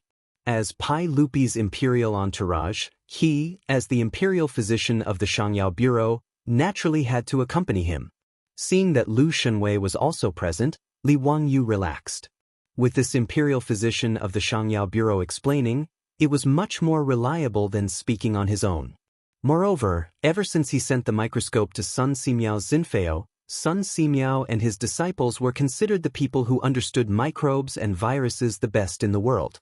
It could even be said that they understood microbes and viruses better than him and Su Chongqing. After all, his and Su Chongqing's understanding of viruses was just some general knowledge they had when they were in school in the future. On the other hand, Sun Simiao and his disciples, Lu Shunwei, Zhang Baozong, and the others, after emptying what little stock Li Wangyu had left in his stomach, they were seriously conducting all kinds of experiments and research. Even Li Wangyu did not know to what extent Sun Simiao and his disciples' research on viruses and germs had progressed. Your Majesty, everyone, according to my teacher and my research, we have confirmed the existence of the germs mentioned by the Marquis of Wuxian. It is a type of microscopic organism that is so small that it cannot be seen with the naked eye. However, it is the main culprit behind the illness of the human body. Not only did Lu Shunwei's words fail to convince Wang Ying, this imperial physician of the Xiangyao Bureau, he became even angrier. He even began to curse. Nonsense! What a load of nonsense! This is simply a bunch of nonsense. What invisible germs! What are they? Who has ever seen them? You're the only one who's saying this. Your Majesty, this subject wishes to impeach Lu Shunwei for misleading the public with his lies. Li Wangyu was dissatisfied. Lu Shunwei was trying to educate these country bumpkins, so what was this old man's attitude? Were you proud of your illiteracy? Lu Shunwei's status was far from Wang Ying's, a third-rank Taichang official. However, Li Wangyu wasn't going to spoil this old man. Be careful with your words, Lord Wang. As the saying goes, what you know is what you know, and what you don't know is what you don't know. If Lord Wang says that no one has seen the germs before, then they don't exist. Then, Lord Wang, please capture one of the plague ghosts for me to see. Otherwise, you're just spouting nonsense. You. Li Wangyou's words made the old man Wang Ying almost unable to breathe. Wang Ying was so angry that he was fuming, but he couldn't do anything to Li Wangyou. He simply turned around and complained to Pai Lupi. Your Majesty, the rites says that Zhuanshu has 3 sons who were born and died as plague ghosts. This was written clearly in the ancient books. Yet the Marquis of Huxian and Lu Fengyu are spreading lies to mislead the public, saying something about invisible germs causing people to fall ill and lead to an epidemic. This is clearly nonsense. Your Majesty, please investigate clearly and expel the germs in Yanling County as soon as possible to prevent the epidemic from getting out of hand. Pai Lupi actually agreed with Wang Ying's words. Not only did Pai Lupi agree, but even Fang Xianling, Du Ruhui, and Zhang Sun Wuji, these big shots, didn't think so too? Expel the plague ghosts was a principle that everyone agreed with. However, after experiencing Li Wangyou, Sun Simiao, and Lu Shenwei saving Li Chengqian, Pai Lupi did not doubt his nephew's disinfection and sterilization. Especially after Sun Simiao came up with penicillin, the legendary miracle drug that could kill germs in the body, he really did treat many illnesses. On one side was his nephew, and on the other was Tai Chongqing. This made Pai Lupi somewhat hesitant, not knowing how to choose. Li Wangyou naturally scoffed at Wang Ying's words. Lord Wang's words are nonsense. How is this epidemic different from a normal illness? Naturally, you have to listen to doctors and take medicine. Don't tell me that when Lord Wang is sick, you rely on expel the plague ghosts to treat your illness? You don't look at doctors and refuse to take medicine? In Li Wangyou's opinion, an epidemic wasn't scary. What was scary was people like Wang Ying, who vainly tried to rely on God and Buddha to cure the disease. That was disregarding human life. These are 2 completely different things. How can you mix them together? An epidemic is an epidemic. What does it have to do with whether I look at doctors or not? The epidemic was caused by the plague ghosts. There's no doubt about this. Even if Marquis Huxian says something different, it's useless. Wang Ying stubbornly insisted that the epidemic was caused by the plague ghosts. Li Wangyou was so angry that he almost wanted to roll up his sleeves and have a real-life PK with him. Lord Wang, you're disregarding human life. When an epidemic breaks out, the patients must first be isolated, then disinfected and sterilized. Only then can doctors administer medicine. Otherwise, relying on exorcism to drive away the plague ghosts and save the people is purely a dream. Humph, ignorant child, this old man won't argue with you. Bah, you shameless old thing. You're really an old man who doesn't die is a thief. You shameless villain. You're stupid and ignorant. You don't know shit, yet you dare to criticize me. I'm the Hunan Dao's censorate envoy. Who do you think you are? Li Wangyou and Wang Ying began to curse at each other over how to deal with the epidemic in Yanling County. Pai Lupi felt a headache coming on as he listened. On the other hand, Cheng Yaojin, Yuchi Jingda, and the other old fellows were beaming with joy. They only hated that they weren't quarreling enough. It would be more satisfying if they started fighting. Enough. One of you is a Taichung minister, the other is the founding county marquis, the Hunan Dao's censorate envoy. Quarreling like shrews in the marketplace, where's the sense of propriety? Pai Lupi's face alternated between green and white when he heard the 2 quarrel. He was clearly quite angry. Seeing that Pai Lupi was angry, Li Wangyou and Wang Ying shut their mouths at the same time and stopped quarreling. Enough. The most important thing right now is to quickly resolve the epidemic in Yanling County. Whether it's disinfecting or disinfecting, just do it. Pai Lupi had a headache and could only try to smooth things over. Li Wangyou refused to relent. Your Majesty, the matter of disinfecting must not be done. This epidemic must be isolated, disinfected, and treated as soon as possible. Doing disinfecting will only cause people to gather. Not only will it not cure the disease, it will also make it easier for infected people to pass the disease to healthy people. Wang Ying was about to start spitting again but was blocked by Li Wangyou's words. Your Majesty, I dare to make a military pledge. If you do as I say, within a month, you will definitely be able to control the epidemic in Yanling County. But I don't know if Duke Wang dares to make a military pledge. If you take charge of disinfecting, Will you be able to completely eliminate the epidemic in Yanling County? Wang Ying didn't know how to reply when she heard his words. When an epidemic appears, it naturally needs to be disinfected. But whether or not disinfecting will be effective, only the heavens know. If it is effective, then everyone will be happy. If it isn't, then it means that the heavens want to punish the world. But Li Wangyu wanted him to make a military pledge. How would he dare to do so? Moreover, when he heard that there was an epidemic in Shuzhou, he was already considering how to persuade Pai Lupi to leave. How would he dare to run to Yanling County? That epidemic wouldn't care if he was a major third-rank official in the imperial court.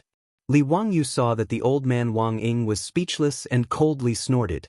If you don't dare to make a military pledge, then shut up. Stop blabbering here. He then turned his head to look at Pai Lupi. Uncle, this matter cannot be delayed. Otherwise, the epidemic in Yanling County has the risk of spreading. If it spreads to other counties in Shuzhou, then it will be a disaster. Lu Shenwei also bowed. Your Majesty, this subject is willing to stay in Shuzhou and assist the county marquis in treating the epidemic in Shuzhou. Chapter 839. In response to Li Wangyu and Lu Shenwei's advice, Pai Lupi hesitated for a moment before shaking his head decisively. Ziyo, you can't take the risk yourself. I'll order people to deal with the epidemic in Yanling County. You'd better return to Chang'an with me. Pai Lupi also knew the severity of the epidemic. It attacked indiscriminately regardless of one's status. Although Pai Lupi hated his nephew Li Wangyu for not being obedient and marrying Changle, how could he bear to let him take the risk and go to Yanling County to deal with the epidemic? Li Wangyu shook his head stubbornly.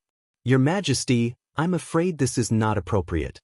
The epidemic in Yanling County must be dealt with as soon as possible. It's not that I want to show off.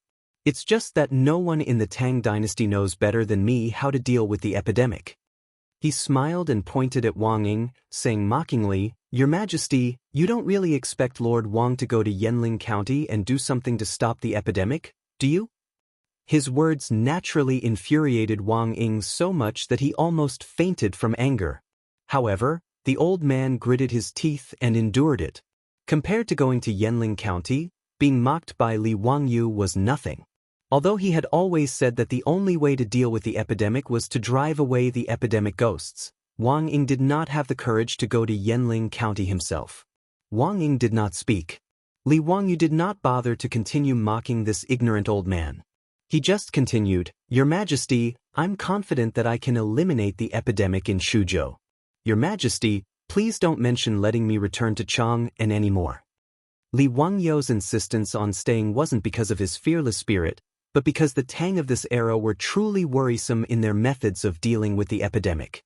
Since ancient times, Huaxia lacked sufficient understanding of the infectivity of the epidemic.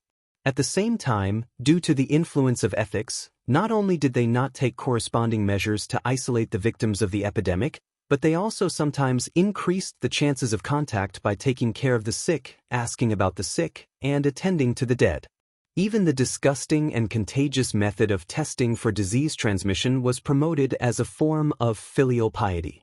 How could Li Wangyu not be pessimistic about the Tang's management of the epidemic?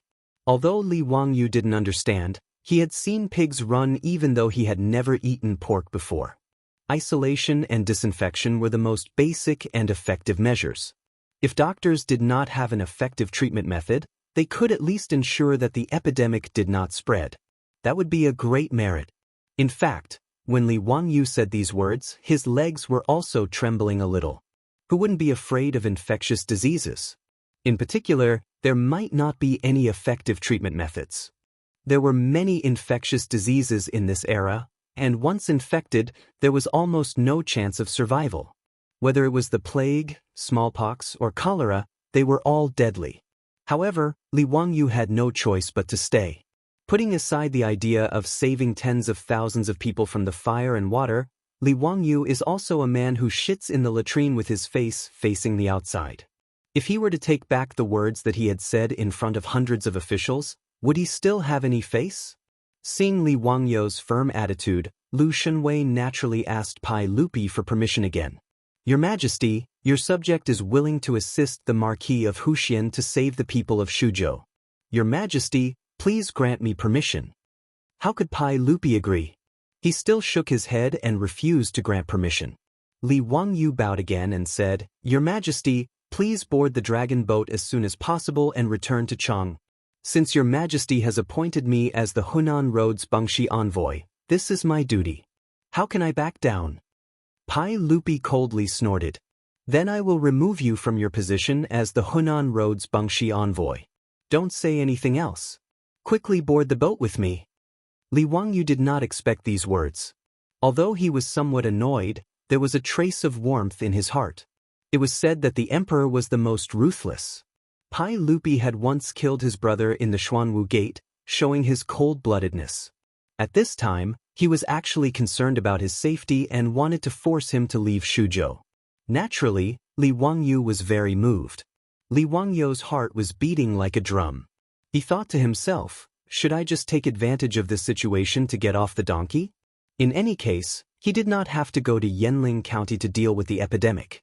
It was not impossible to stay in Zhengzhou or Chang and command remotely. As long as he wrote a regulation on how to prevent the epidemic and urged the officials in Shuzhou to follow it, the effect would not be bad. However, before he could say anything, he was surprised to see that another large ship had come down from the Tongji Canal and was slowly docked at the dock. If it were an ordinary civilian boat, the imperial guards at the dock would naturally not allow it to dock. However, that boat was flying the flag of Li Wangyu, Marquis of Huxian. Li Wangyu felt that it was strange. Why would there be a boat coming to Shuzhou at this time? Could it be that his beautiful superior was in Chang and city and had ordered people to make masks and alcohol to send over? He hurriedly apologized to Pai Lupi and quickly walked to the dock, ready to see what the boat had brought. In the next moment, a beautiful figure appeared at the bow of the boat, startling Li Wangyu. Chongqing, why are you back? Li Wangyu hurriedly walked over and carefully supported his beautiful superior as they walked down from the gangplank. Su Chongqing smiled and rolled his eyes at him. I ordered people to make tens of thousands of masks in the past few days. They have activated charcoal between them, so the effect should be good. In addition, I also ordered people to distill a large amount of alcohol at the winery. I was worried about you staying in Shuzhou alone, so I came with the boat. How is it? Is there an outbreak in Shuzhou? Li Wangyu heard this and smiled bitterly. Originally, it was safe and sound. I was thinking about making you rush back to Chang, and in vain to prepare these masks and alcohol. Who would have thought that just before you came, news came from Yanling County that there was an outbreak of an epidemic in the county? Su Chongqing heard this and couldn't help but cry out softly. Although she had told Li Wangyu that there would be a pandemic after a great disaster and that they had to take precautions, she didn't expect that this epidemic would really break out. Thinking of the scene of corpses everywhere after an epidemic broke out in ancient Huaxia, Su Chongqing subconsciously hugged Li Wangyu's arm. Wangyu, what do we do now? Li Wangyu smiled bitterly and was about to explain to Su Chongqing that Pai Lupi wanted him to go back to Chang in city when they heard a light cough behind them. The two of them turned their heads and saw Pai Lupi glaring at them with an ashen face. His gaze also fell on Su Chongqing's arm that was tightly hugging Li Wangyu's arm. Su Chongqing immediately reacted. Her face flushed red and she quickly let go of Li Wangyu's arm. Li Wangyu was thick-skinned and didn't feel that there was anything wrong. Instead, he didn't understand why Pai Lupi was so fierce. Even if this wasn't the future, he and Su Chongqing didn't do anything indecent. Did Pai Lupi have to have such an expression? He didn't know that in Pai Lupi's eyes, Su Chongqing was a woman who was trying to steal her daughter's husband. How could Pai Lupi not be angry when he saw the two of them being so close? Pai Lupi only coughed to warn the two of them and didn't let the imperial army capture this adulterous couple and drown them in a pig cage. This was already considered magnanimous of Pai Lupi. Chapter 840. At this moment, Li Wangyu couldn't care less about what Pai Lupi was thinking. When he heard that his beautiful boss actually brought the masks and alcohol, he was very happy. With the help of these two divine tools, the elimination of the epidemic in Yanling County would be more assured. He turned to Pai Lupi again and bowed. This time, he didn't call him Your Majesty, Uncle, I'm not trying to show off. It's just that I'm afraid that I can eliminate the epidemic in Shuzhou in the shortest time possible. I know that uncle is worried about my safety, but I'm not saying this because I'm hot-headed. Li Wangyu turned his head to look at Su Changqing. Bring me a mask. I'll demonstrate it to uncle. Su Changqing immediately agreed and called for someone to bring the masks. These masks were all made by the female workers in the lingerie shop after she returned to Chang. The masks she brought were sewn with high-quality white cotton cloth and an inner layer of activated charcoal as an adsorbent. Although it was simple and crude, in this era, it was already the best protection. Pai Lupi looked at the thing in Li Wangyu's hand and didn't know what it meant. Ziyo, what is that thing in your hand? Uncle, this thing is called a mask. Oh? What is it used for? Li Wangyu put on the mask and smiled at Pai Lupi. Uncle, this mask is used to filter the breath that enters the mouth and nose. What's the point? Pai Lupi still didn't understand. Li Wangyu explained. Uncle, I've said before that the epidemic is actually caused by germs. And those invisible germs will splash out along with saliva because of people's breathing, coughing, spitting, and so on. If there is no mask to filter out these germs, healthy people will easily be infected after coming into contact with the infected. Could it be that what you said is all true? The plague really wasn't caused by the plague ghost? Pai Lupi was skeptical. Li Wangyu shrugged his shoulders and said, Of course not. I can't prove it to you now. When you return to Chang, and you can summon old Immortal's son to the palace and let him bring the microscope to the palace. Then you can see it. Pai Lupi was still a little hesitant. After all, what Li Wangyu said completely overturned his previous understanding. It was not Pai Lupi's fault. After all, before the invention of the microscope, no one knew about the existence of microbes. Li Wangyu had invented a microscope, but he hadn't shown it to Pai Lupi, so it was normal that he didn't know about it. When Li Wangyu saw Pai Lupi hesitating, he felt helpless. He only hated Lu Shunwei for not bringing the microscope to Shuzhou. However, when he turned his head and saw Cheng Chumo and the other fops, he remembered that the fops often went to Dingzhou village. They were also frequent visitors. Others might not have seen microscopes before, but this group of rich kids had seen them before. Not only had they seen it, but they had also played with it. When these bastards were in the microscope, they almost fought over the right to view the microscope. The old Daoist Sun Simiao was so angry that he almost went berserk. Only then did the fops calm down. Uncle, if you don't believe in the existence of germs, you can call Cheng Chumo and the others over. They were in old Immortal Sun's microscope and saw the existence of germs with their own eyes. Pai Lupi immediately reached out and called the fops in front of him. After a series of questions, the answers he received were the same as what Li Wangyu and Lu Shunwei had said. Now Pai Lupi was somewhat convinced that the plague was caused by germs. He reached out and asked Li Wangyu for a mask. He imitated him and put it on his face. Wearing a mask for the first time made Pai Lupi feel that it was a novelty. Ziyo, what kind of mask is this? Can it really prevent the spread of the plague? Yes, uncle. Although it can't completely eliminate the plague, it can reduce the spread of the plague to the greatest extent. Li Wangyu's words finally made Pai Lupi nod his head in agreement.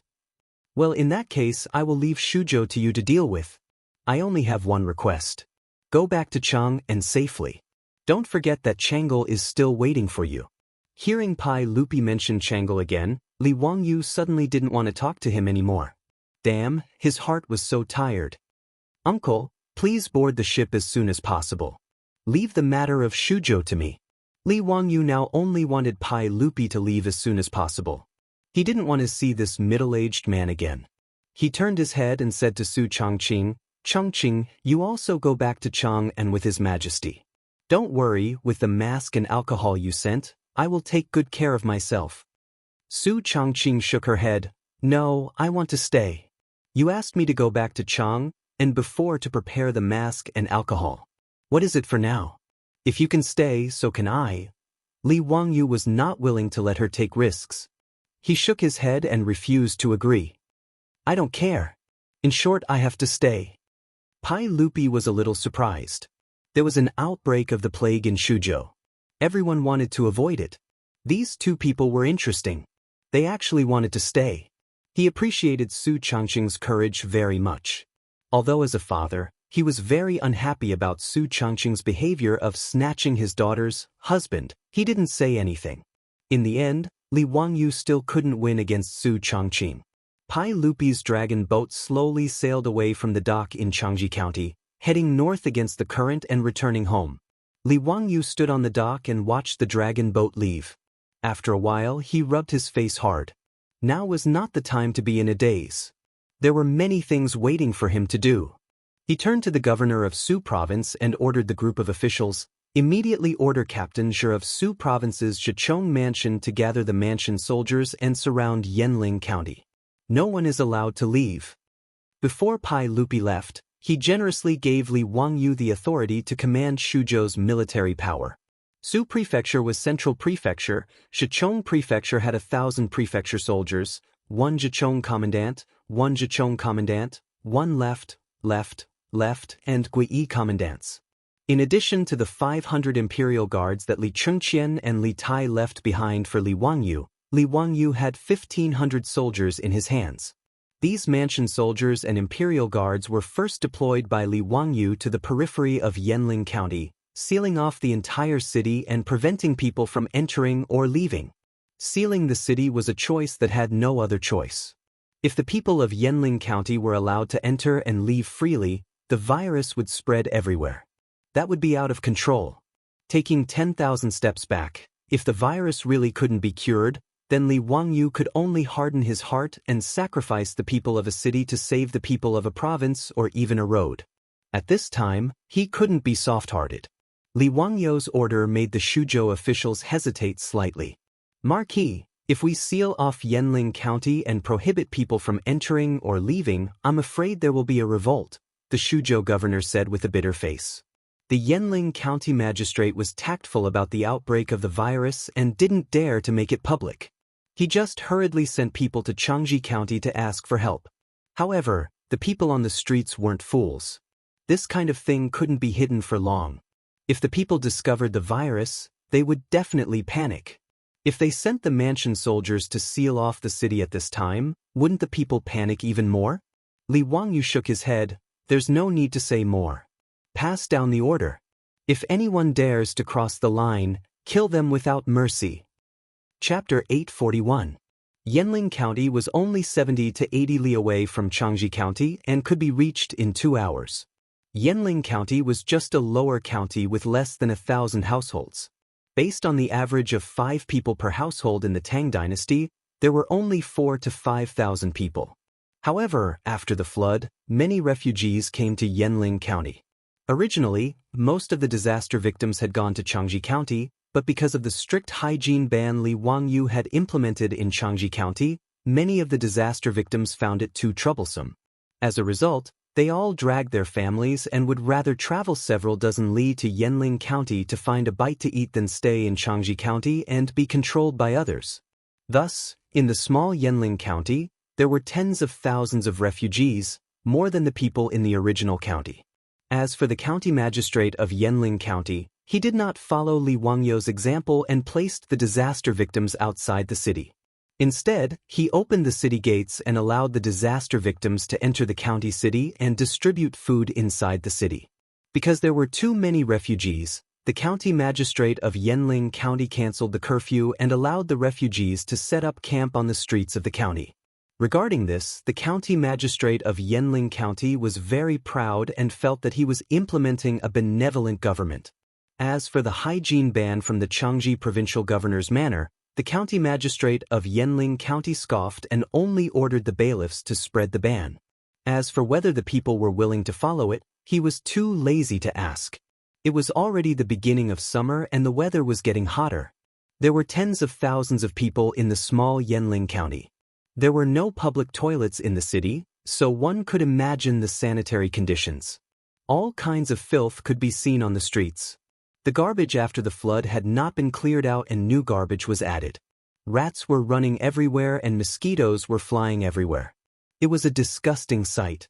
Even in such an environment, the county magistrate of Yanling County was still very proud. He felt that taking in so many refugees without causing any trouble was a great achievement.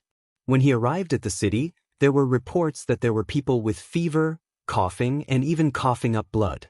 It was the same for the refugees gathered on the streets of the city.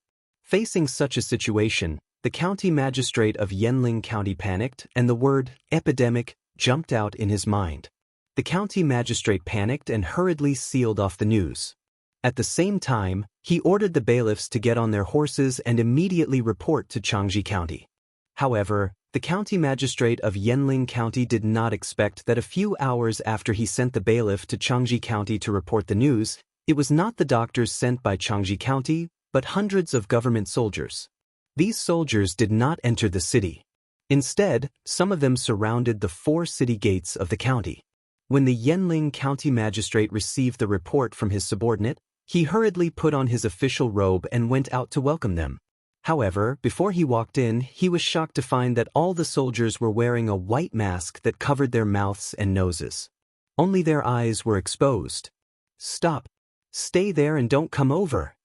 Before the Yanling County magistrate could get close, he was stopped by the soldiers. At the same time, the soldiers raised their weapons and pointed them at the Yanling County magistrate and the officers behind him. "What are you doing?" "I am the county magistrate of Yanling County. Why are you blocking the city gate?" The Yanling County magistrate could not help but be enraged. He pointed at the soldiers and scolded them. A Gui field officer walked out from the soldiers. He also wore a white mask that covered his mouth and nose. "I am the right Gui field officer of Zhejiang residence in Su province.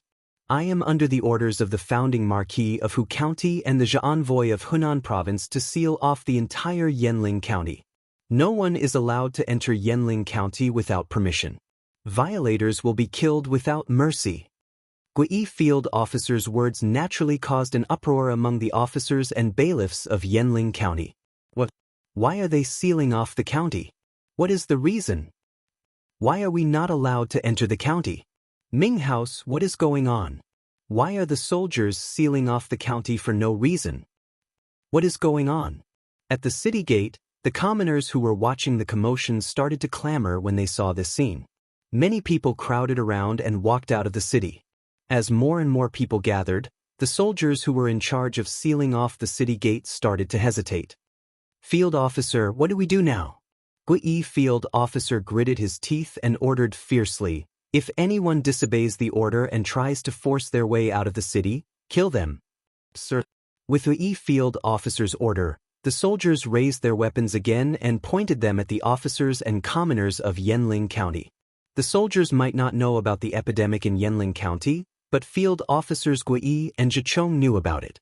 When Li Wangyu ordered the soldiers to seal off Yanling County, he summoned the 3 of them and told them about the epidemic in Yanling County. When they heard that he wanted them to go to the epidemic area, even Zhejiang felt nervous. Who wouldn't be afraid of the epidemic? If they accidentally contracted it, the epidemic wouldn't care if they were the emperor or commoner. Li Wangyu saw their hesitation and comforted them with a smile. "You don't have to worry too much. You just need to guard the city gate and prevent anyone from entering or leaving. That will be a great achievement. I won't let you go like this. Do you see this thing on me? It's called a mask and is used to isolate the epidemic. Wear it and you won't have to worry about being infected." In response to Li Wangyu's words, Commandant Zhejiang and Commandant Gui looked at each other. Although they didn't say anything, their eyes revealed that they didn't believe that the small white thing in Li Wangyu's hand could isolate the disease. Seeing that the 3 of them didn't believe him, Li Wangyu rolled his eyes and said, "Haven't you heard of my abilities?" Field Officer Zhejiang and the others looked at each other again and nodded. "Of course we've heard of your many abilities. Even though we're in Shuzhou, we've heard of your great abilities. To tell you the truth, this mask isn't an ordinary thing. It's a treasure I made with my immortal powers. Wear it and you'll be immune to all poisons." Li Wangyu's words were a complete lie, but in order to let the soldiers of Shuzhou's Zhejiang Manor lock down Yanling County without worry, he could only use this plan. Field Officer Zhejiang and Field Officer Gui Field Officer were somewhat skeptical of his words. Shuzhou wasn't too far from Chang, and they had naturally heard of what happened in Chang. They had also heard of the Marquis' abilities. In Chang, and many people worshipped Li Wangyu as a living immortal. When these rumors spread to Shuzhou, they were naturally exaggerated. However, there was a difference between hearsay and reality. Moreover, the three of them couldn't help but be afraid of the epidemic. Seeing that they were still hesitating, Li Wangyu rolled his eyes and came up with an idea. Chapter 842. Li Wangyu ordered his men to light a bonfire. After the bonfire was lit, he ordered his men to throw a large amount of wet wood into the fire. After the wet wood was licked by the fire, it immediately emitted thick smoke. Li Wangyu threw the masks to Captain Zhicheng and the two Gui captains, put on the masks and stand in the thick smoke to test the effect. He was purely fooling Captain Zhicheng and the others by using the masks with activated charcoal made by their beautiful superior as gas masks. In the medical masks of the future, the filter layer in the middle was a melt spray cloth, which could effectively filter the virus in the air. However, this kind of high-tech product was not something that Li Wangyu and Su Changqing could make in the Tang dynasty.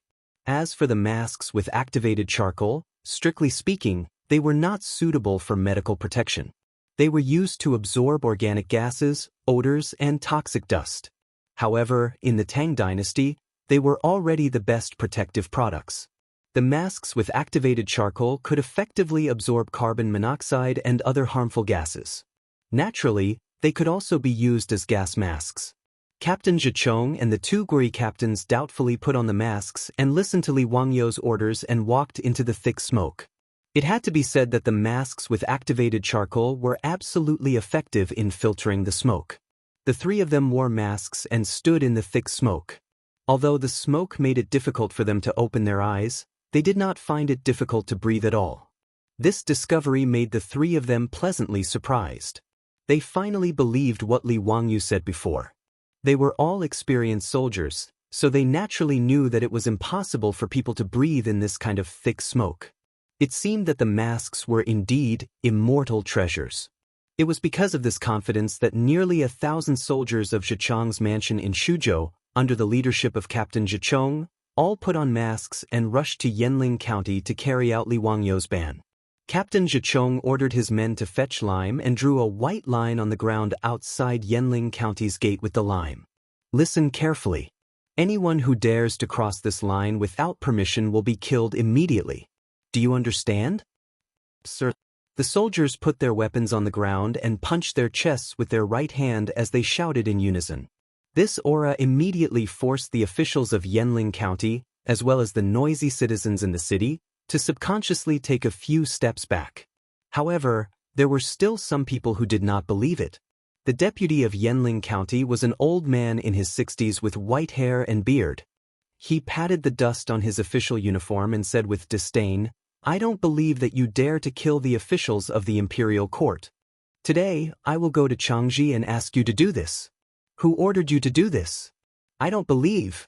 As he spoke, the deputy of Yanling County's mansion, he walked and stepped out.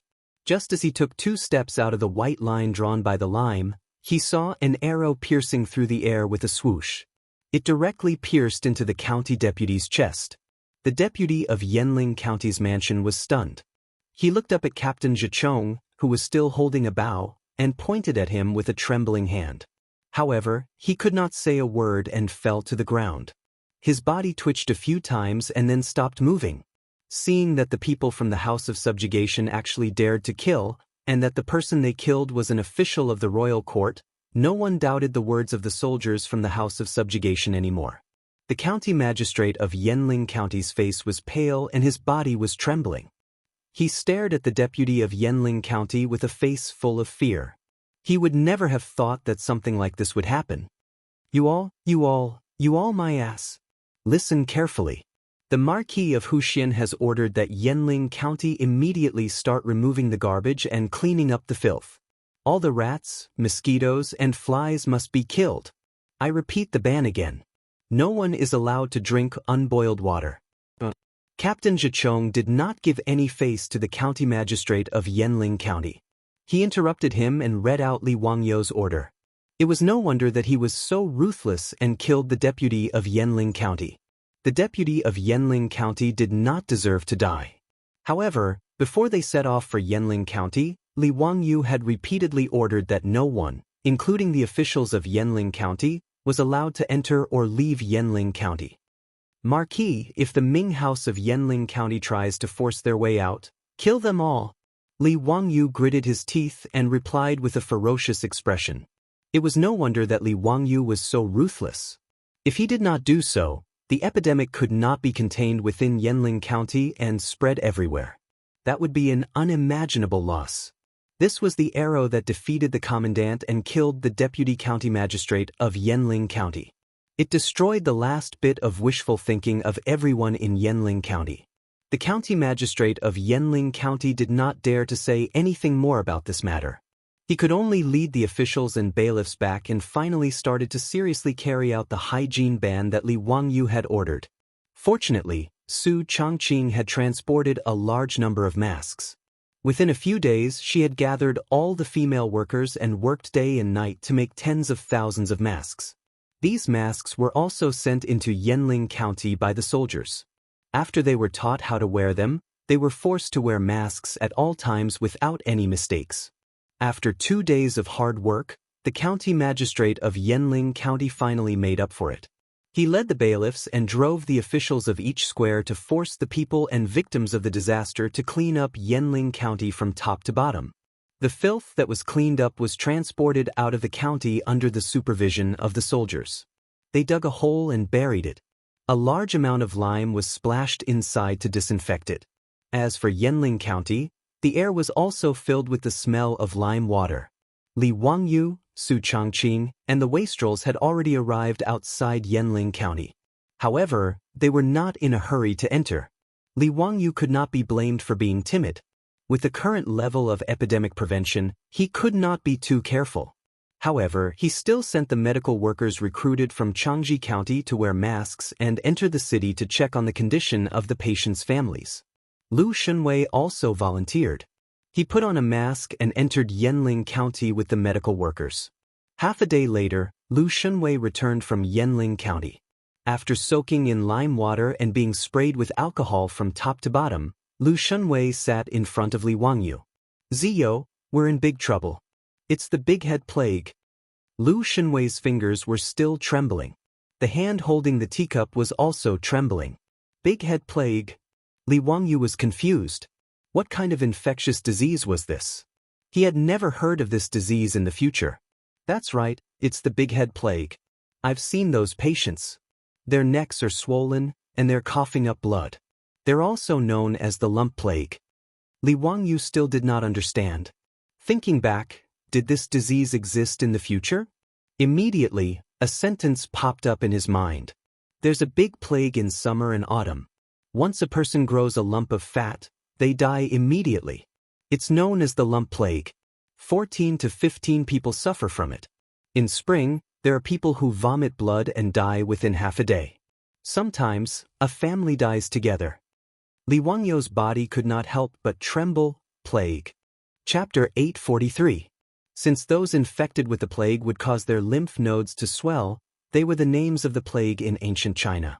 According to historical records, when the epidemic broke out, people with swollen necks would die in 1 or 2 days. It was known as the big head epidemic. People with the disease would first develop nuclei under their armpits or between their thighs or die after vomiting blood. The reason why Li Wangyu panicked when he found out that the plague in Yanling County was the plague was because he knew how contagious the plague was. The plague recorded in China's history had brought about huge disasters. In the 14th and 16th year of Chongzhen in the Ming dynasty, the plague broke out in the capital twice. Many scholars even believed that it was the plague that reduced the number of soldiers in the capital by 200,000, laying the groundwork for the fall of the Great Ming dynasty. Since TCM in China was more advanced than Western medicine at that time, many physicians came up with many crude and mature prescriptions to treat the plague and achieved a certain effect. Thus, the plague didn't cause a calamity in China. The plague spread in Europe was even more terrifying. The Black Death in the Middle Ages was actually the plague. Due to the lack of scientific protection and treatment, the Black Death killed 25 million people in Europe, which was roughly 1/3 of the European population at that time. Many villages, towns, and even countries in Europe were wiped out because of the plague. Su Changqing didn't understand what kind of infectious disease the big head disease Lu Shenwei mentioned was, but seeing Li Wangyou's face instantly turn pale from fright, he understood that this disease must be quite serious. Wang Yu, what kind of disease is this big head plague? Li Wangyu squeezed out 2 words from the gaps of his teeth, plague. When Su Changqing heard that it was a plague, he was also scared out of his wits. He covered his mouth with his hand in disbelief, and his face was full of fear. She naturally knew how terrifying the plague was. Even in the future, the plague had a mortality rate of 5 to 10% with antibiotic treatment. Wang Yu, what do we do now? Don't panic. Fortunately, I've already sealed off Yanling County. As long as the plague doesn't spread, there's still hope. At this moment, Li Wangyu could only harden his heart. If the plague in Yanling County really couldn't be controlled, even if they had to sacrifice tens of thousands of people in the city, they couldn't let the virus spread in Shuzhou. Even though he wasn't a doctor, he had a general understanding of the spread of the plague through mosquito and flea bites, respiratory droplets, and the damaged skin of healthy people coming into contact with the pus and blood of the sick. Respiratory droplets could be effectively prevented by masks. The most important thing now was to exterminate the fleas, mosquitoes, and rats in Yanling County. Li Wangyu forced himself to calm down. He paced back and forth a few times, then ordered someone to summon the Shuzhou provincial governor and Commandant Shichong. Let me tell you a piece of bad news. Keep it a secret for now. Don't spread it around, lest it cause panic. Li Wangyou's expression was unusually serious. The Shuzhou provincial governor and Captain Zhichong looked at each other. They both had a bad premonition. Lu Fengyu went to the city to check just now. The plague in Yanling County is the big head plague. Li Wangyou's words caused the Shuzhou provincial governor's legs to go soft for no reason, and he directly sat down on the ground. Remember, don't spread this around first. Li Wangyu turned to look at Commandant Zhichong. Pass down my order. Strictly guard Yanling County. Don't even let a fly out. If the plague leaks out, I'll first chop off your head and offer it to the heavens.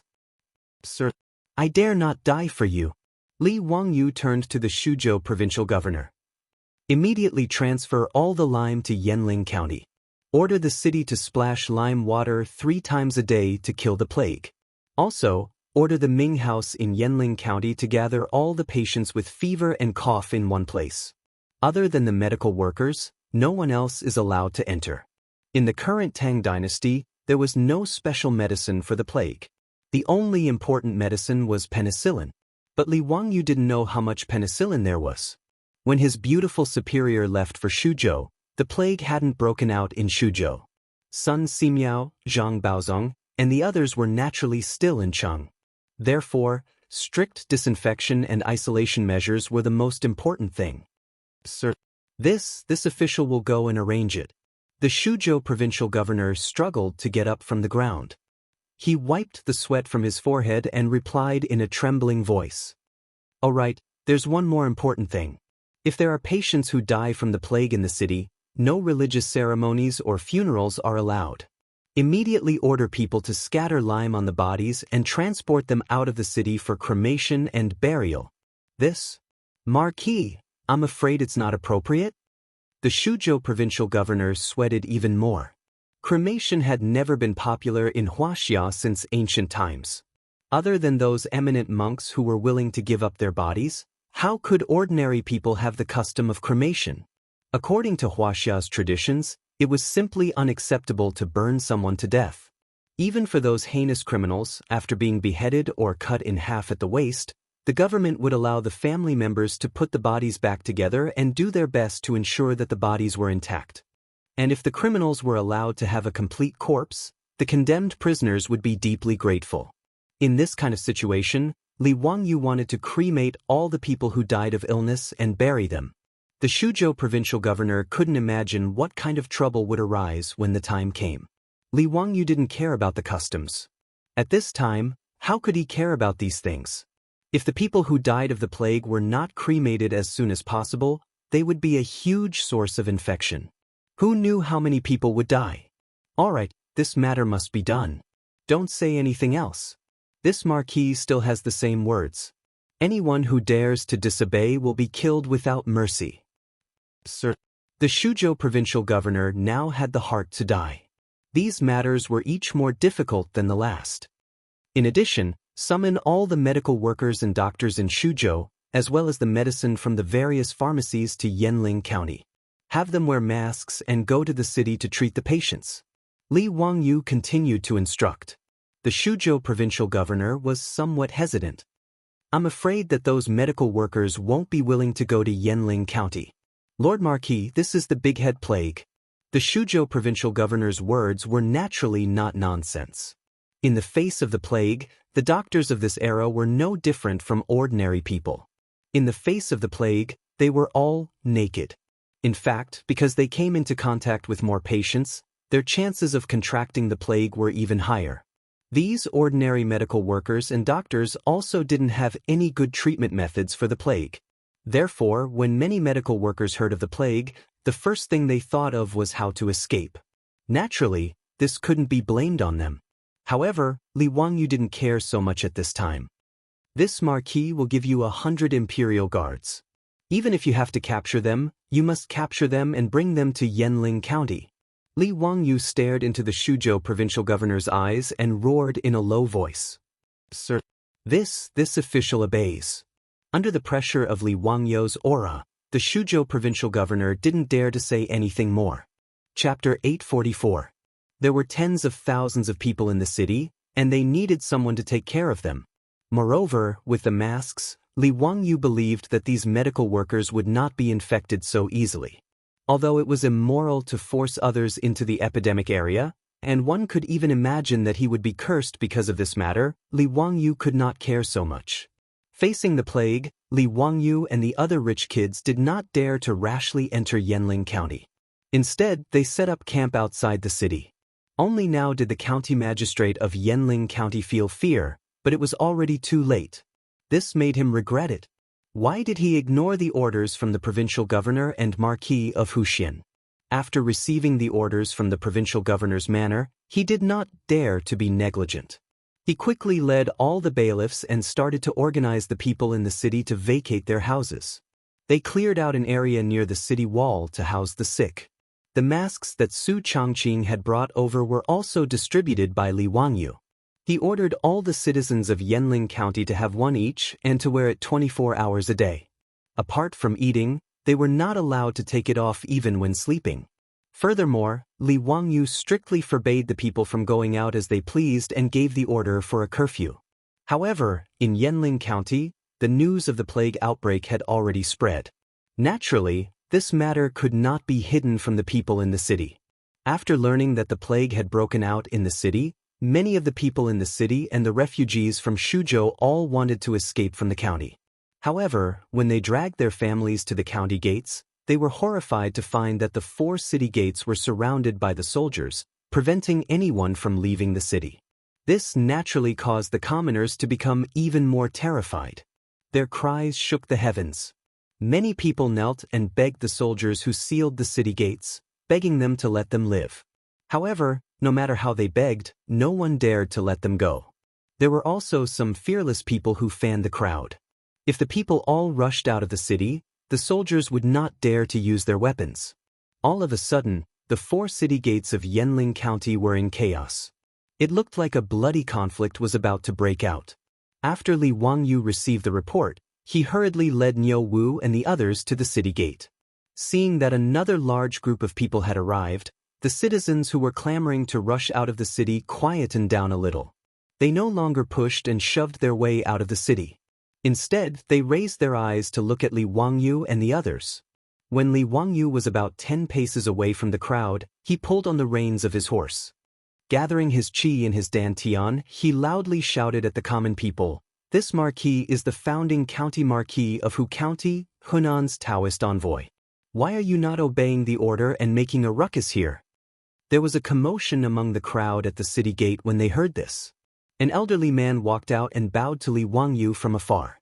Replying to the marquis, "Old me and the others only wish to leave the city to seek refuge. Please be merciful and let us go. Now that the plague has begun to appear in the city, If we continue to stay in the city, only death will await us. Li Wangyu shook his head. No. Since you know that there is a plague in the city, all the more reason you cannot leave.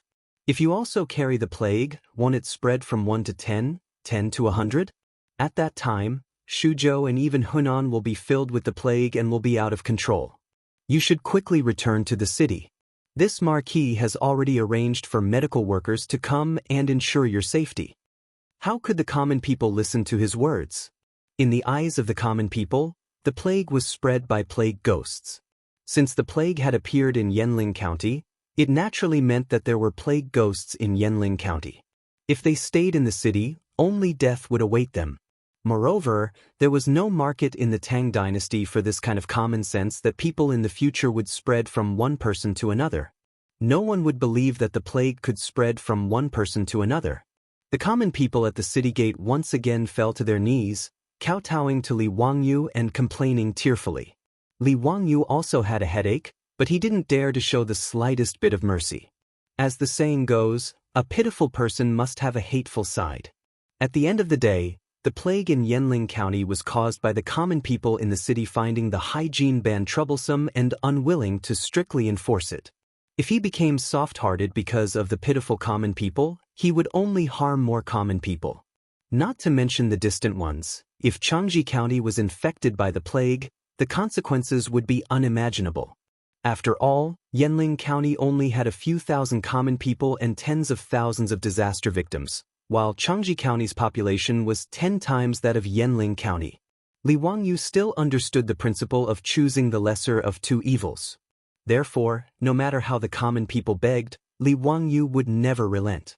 Seeing that begging was useless, some people in the crowd began to make a ruckus. Everyone, don't listen to this dog official. He wants to kill all of us. Everyone, let's charge out. I don't believe that they can shoot all of us to death. Yes, we're going to die either way. Why don't we fight it out with them? It's better than staying in the city and waiting for death like a ghost. Following the ruckus from the crowd, the common people who were kneeling on the ground all stood up. They looked like they were ready to charge out of the city and fight the prefecture soldiers outside. Li Wangyu's back was covered in a layer of white sweat. If he didn't control it well today, who knew how many people would die?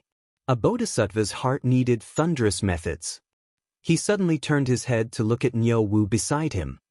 Niu Wu, did you see the people who were talking in the crowd earlier? Niu Wu nodded.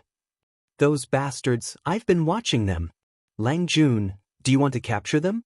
Li Wangyu shook his head, gritted his teeth, and said, no need.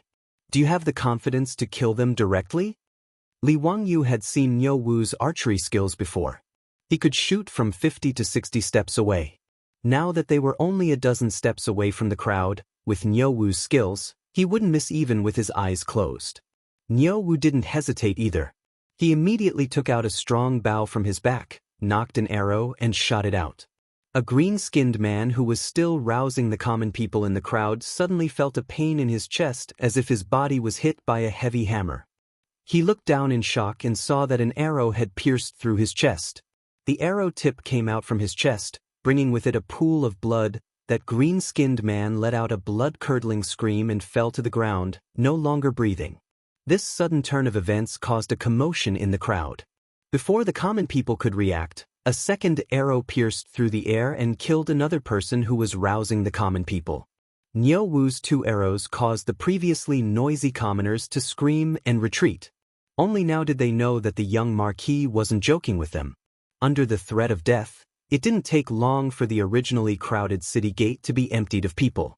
Other than the 2 corpses lying in the pool of blood, there were only the miscellaneous items that the common people had thrown out in the panic. It was a complete mess. Li Wangyu silently sighed in his heart, but he didn't dare to show the slightest bit of pity on his face. He kept a straight face and hid his feelings. He ordered people to drag the 2 corpses out and burn them. Li Wangyu's thunderous methods finally made the common people of Yanling County stop trying to escape. They all retreated into their homes and closed their doors. 2 days later, the provincial governor of Su Province finally completed his mission. Over 100 imperial guards escorted over 100 medical workers gathered from all over Su province to the outskirts of Yanling County. Chapter 845. Hundreds of medical workers and doctors were recruited by the Su province provincial governor from all over Su province. Originally, these physicians did not know what was going on, but when they were pulled out of Yanling City, they happened to encounter the carriages transporting corpses out of the city. In just 2 days, Yanling County had already begun to have cases of patients dying. Low fever, headache, fever, coughing up blood, until finally death. Everything happened so quickly. Fortunately, under Li Wangyou's strong pressure, all the patients in the city who showed symptoms of the disease were all gathered in the square near the city wall. When the first batch of deaths from the plague appeared, it did not attract the attention of the other citizens in the city. Li Wangyou, who received the news, was also terrified. He did not expect the plague to be so lethal and death to come so quickly. Therefore, he immediately ordered people to sprinkle lime on the corpses and transport them out of the city for cremation. The reason why it was called the Black Death in Europe was because the victims of this terrifying disease would have large amounts of black spots on their bodies, as if the bodies had turned black.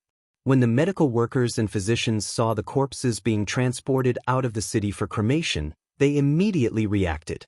Panic immediately spread among the hundreds of medical workers. The Blackhead Plague. It's the Blackhead Plague. Heavens! That's the Blackhead Plague. Did the provincial governor order us to come to Yanling County to treat the Blackhead Plague? How can this disease be treated? I'm not going, I want to go home. Yes, once infected with the Blackhead Plague, death is certain. This is the work of a plague ghost. What's the use of having us come? Is this forcing us to die? When the Blackhead Plague appears, they should find Daoist priests and monks to drive it away. What's the use of having us come here? The medical workers and physicians, who had been at a loss, immediately became terrified after learning that the plague had broken out in Yanling County. Many of them turned around and wanted to escape. If not for the deterrence of the hundreds of armed imperial guards on warhorses, these hundreds of medical workers would have immediately scattered and fled like birds and beasts. Even so, the medical team of hundreds of people was in chaos. Cries and begging for mercy could be heard everywhere. Li Wangyou and the others who had received the news also rushed over at this time. Seeing this situation, they couldn't help but frown. Shut up. If he dares to make any more noise, I'll chop him up. Seeing the medical workers making a ruckus, the Imperial Army captain in charge of escorting them couldn't help but feel annoyed. He pulled out a shiny saber from his waist and waved it around to threaten the medical workers. When all of the Imperial guards had unsheathed their weapons, the noisy medical workers finally quieted down. Li Wangyou also had a headache dealing with these medical workers and doctors. The doctors and nurses of the later generations were known as the most beautiful ones. Regardless of whether it was an epidemic or a disaster, they would rush to the front line to save people without hesitation. How could they be as unbearable as the doctors of the Tang dynasty? Of course, the medical workers couldn't be blamed.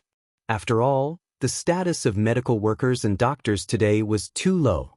Medicine was one of the middle 9 paths, a level lower than scholars, farmers, workers, and merchants. It was known as the lowly profession and had no social status to speak of.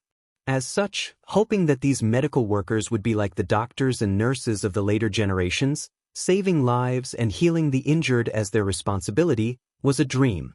Li Wangyou also didn't expect these medical workers to have such high awareness. I am the Marquis of the founding county of Hu County, the Hunan Daoist envoy.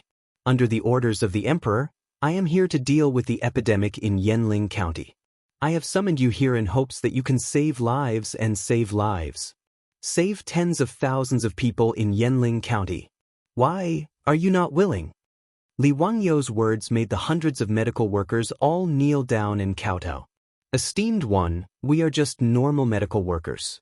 How would we know how to treat the big head epidemic? It's not that we aren't willing, but that we are powerless. Marquis, please let us live? Asking us to save people in Yanling County is no different from seeking death. Esteemed one, please spare us. Li Wangyou had no choice but to patiently guide the medical workers on how to perform. Everyone, please be at ease. I will not force you to throw your lives away. What good would that do for me? Marquis, but we really don't know how to treat the big head epidemic. Please understand. Li Wangyu comforted them. Don't worry, as long as you listen to my arrangements, it will be fine. Once the epidemic is over, I will reward you handsomely. Everyone will be rewarded with 100 strings of copper coins. 100 strings of copper coins wasn't a small sum to these medical workers. Under normal circumstances, they could only earn 7 or 8 strings of copper coins a year. 100 strings of copper coins was equivalent to more than 10 years of their income. But the fear of the big head plague suppressed the medical workers' greed for money. Although birds died for food and men died for wealth, when faced with the threat of death, these medical workers were somewhat clear-headed and weren't tempted by Li Wangyu's carrot. Moreover, in the eyes of these medical workers, they probably wouldn't be able to get the 100 strings of copper coins because no one could survive until the epidemic was over. Esteemed one, please have mercy. We don't want any copper coins. Esteemed one, please let us go back. Marquis is merciful and compassionate. Please let us pitiful people go. Esteemed one, please let us go. We still have parents at home that need to be served. Esteemed one, please take pity on us. No matter how Li Wangyu tried to persuade them, the hundreds of medical workers refused to nod their heads. This made Li Wangyu, Cheng Chumo, and the others somewhat impatient. Li Wangyu gritted his teeth and prepared to use force to have the imperial army drive these medical workers into the city. Since the carrot didn't work, he could only use the stick. Su Changqing reached out to stop Li Wangyu. Wang, let me try. If these medical workers are unwilling, even if they go to Yanling County, they may not be able to treat the disease. Changqing, what method do you have? Li Wangyu didn't understand. Su Changqing reached out to fiddle with her hair that had been blown by the wind, faintly saying, "Don't worry about it. Believe me, I can persuade them." Hearing Su Changqing's words, Li Wangyu could only let her try. Su Changqing urged her horse to Niu Wu's side and whispered a few words to him. Niu Wu's face greatly changed and he shook his head. Su Changqing tried to persuade him again, but Niu Wu still shook his head. Su Changqing didn't say anything else and just stared at Niu Wu. Finally, Niu Wu secretly glanced at Li Wangyu. He wiped the sweat on his forehead with a guilty conscience and silently nodded his head in agreement. This exchange between the two fell into Li Wangyu's eyes and made him feel very strange. He didn't understand what Su Changqing wanted to do and why Niu Wu had such an expression. He was about to ask when he suddenly heard the rumbling of horse hooves on the official road.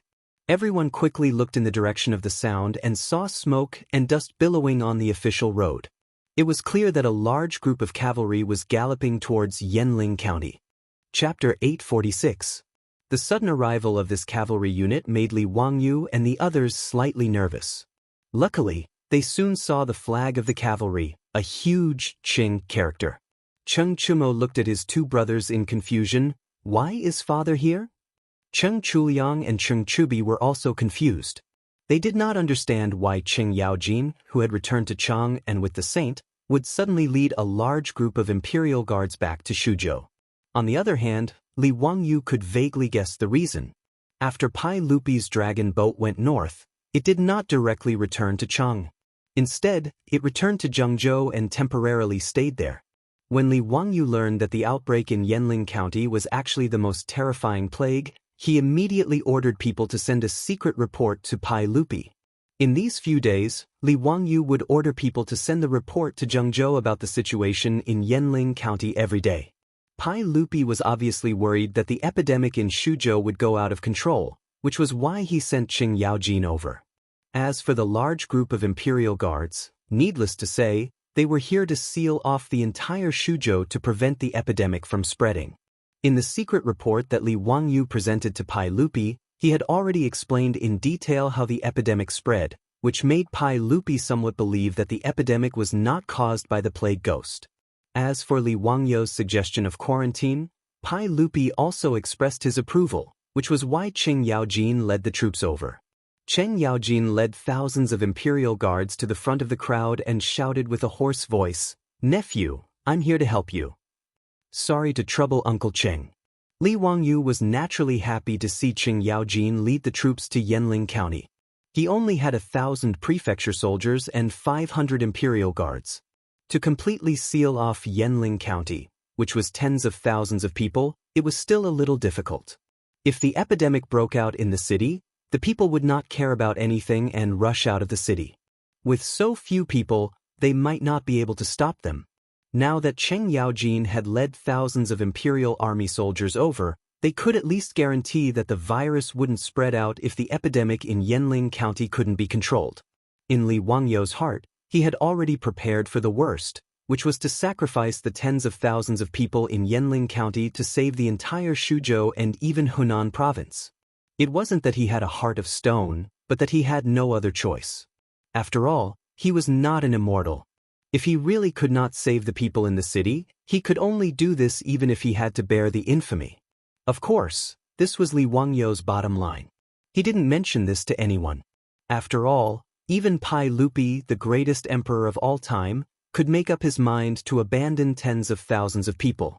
Qing Yaojin looked at the doctors and workers kneeling on the ground, then looked at Li Wangyu. "Nephew, what are you doing? These people seem to be medical workers?" "Yes, these are the medical workers and doctors that I ordered people to recruit from all over the Su province. I am preparing to arrange for them to enter Yanling County to treat those patients. However, these people are unwilling to enter the city no matter what. I'm trying to persuade them. Bastard, what time is it now? Why are you still being so wishy-washy?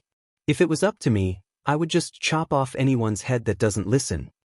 Qing Yaojin was indeed a devil incarnate. When his words fell into the ears of those doctors, it made them cry even louder. "Even if the noble orders the military to kill us, we have nothing to say. However, we can really go to Yanling County. Why are you so pitiful? Please spare us. We have not done anything that offends the heavens and reason. Why is the Marquis forcing us?" Rather than going to Yanling County, becoming neither human nor ghost, and finally being burned to ashes, it is better to die now. The words of the medical workers gave Li Wangyu a headache. This had become, the people are not afraid of death, so why use death to scare them? These medical workers were not even afraid of death, so how could they be forced? Moreover, as the beautiful superior had said, if these medical workers were not willing to enter the city to treat the patients, even if they were forced to enter Yanling County with swords and knives, it would not be of much use. Instead, it would spread panic in the city. Therefore, he had promised them great rewards, thinking that there would be brave men under such rewards. However, this big-head plague was too terrifying in the eyes of these medical workers. Even the carrot that Li Wangyu had thrown out had no effect. No matter how Li Wangyu persuaded them, they were unwilling to enter Yanling County. Many medical workers would rather be killed by the imperial army than go to the epidemic area. After all, in their opinion, if they were killed by the imperial army, at least their corpses would be left intact. If they were unfortunate enough to contract the disease in Yanling County, not only would their bodies turn black after death, they would also be dragged out and burned to ashes by the Marquis.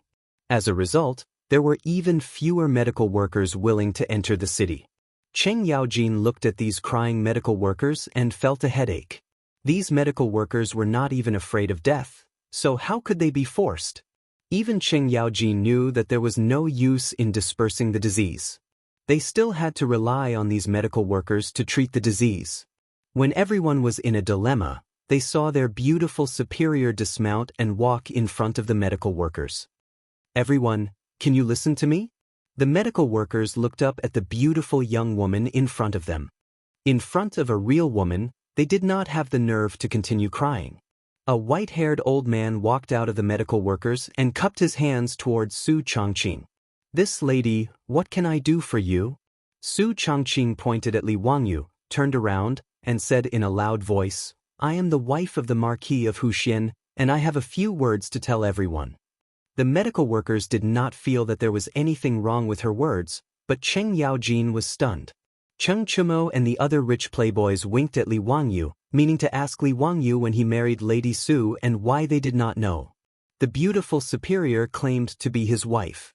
Li Wangyu naturally did not have any objections, but he was also a little surprised. He did not understand why the beautiful superior would say this in front of everyone. Su Changqing continued, everyone here is a medical worker, so you should know that the big head epidemic is not a plague, but a disease. Since it is a disease, it can be cured. How can you doctors bear to watch the tens of thousands of people in Yanling County die of illness because of a lack of medicine? Won't you doctors have a conscience? Her words naturally made the group of medical workers somewhat ashamed, but there were still people who argued, Marquise, it's not that we don't have empathy, but we don't know how to treat that big-headed plague. Even if we go, it won't help. That's right, it is not that we do not want to save the patients, but that we are also helpless. Su Changqing smiled sweetly, I naturally have a treatment method to pass on to you doctors, how about it? Are you doctors willing to go into the city to save people? Su Changqing's words made the medical workers speechless. They did not know how to answer. Marquis, don't make fun of us. How can there be a cure for the big head epidemic? We have read all the medical books and classics, but there is no record of it. Su Changqing saw that everyone did not believe her, so she pointed at Lu Shenwei. I naturally would not joke about this matter. If you do not believe me, you can ask Lu Fengyu. Lu Fengyu is the Fengyu of the Medicine Bureau. How is his medical skill compared to yours? Chapter 847. After hearing Su Changqing's introduction, the group of medical workers and doctors hurriedly bowed to Lu Shenwei. In the medical profession, the saying, the one with the most experience is first, was still very important.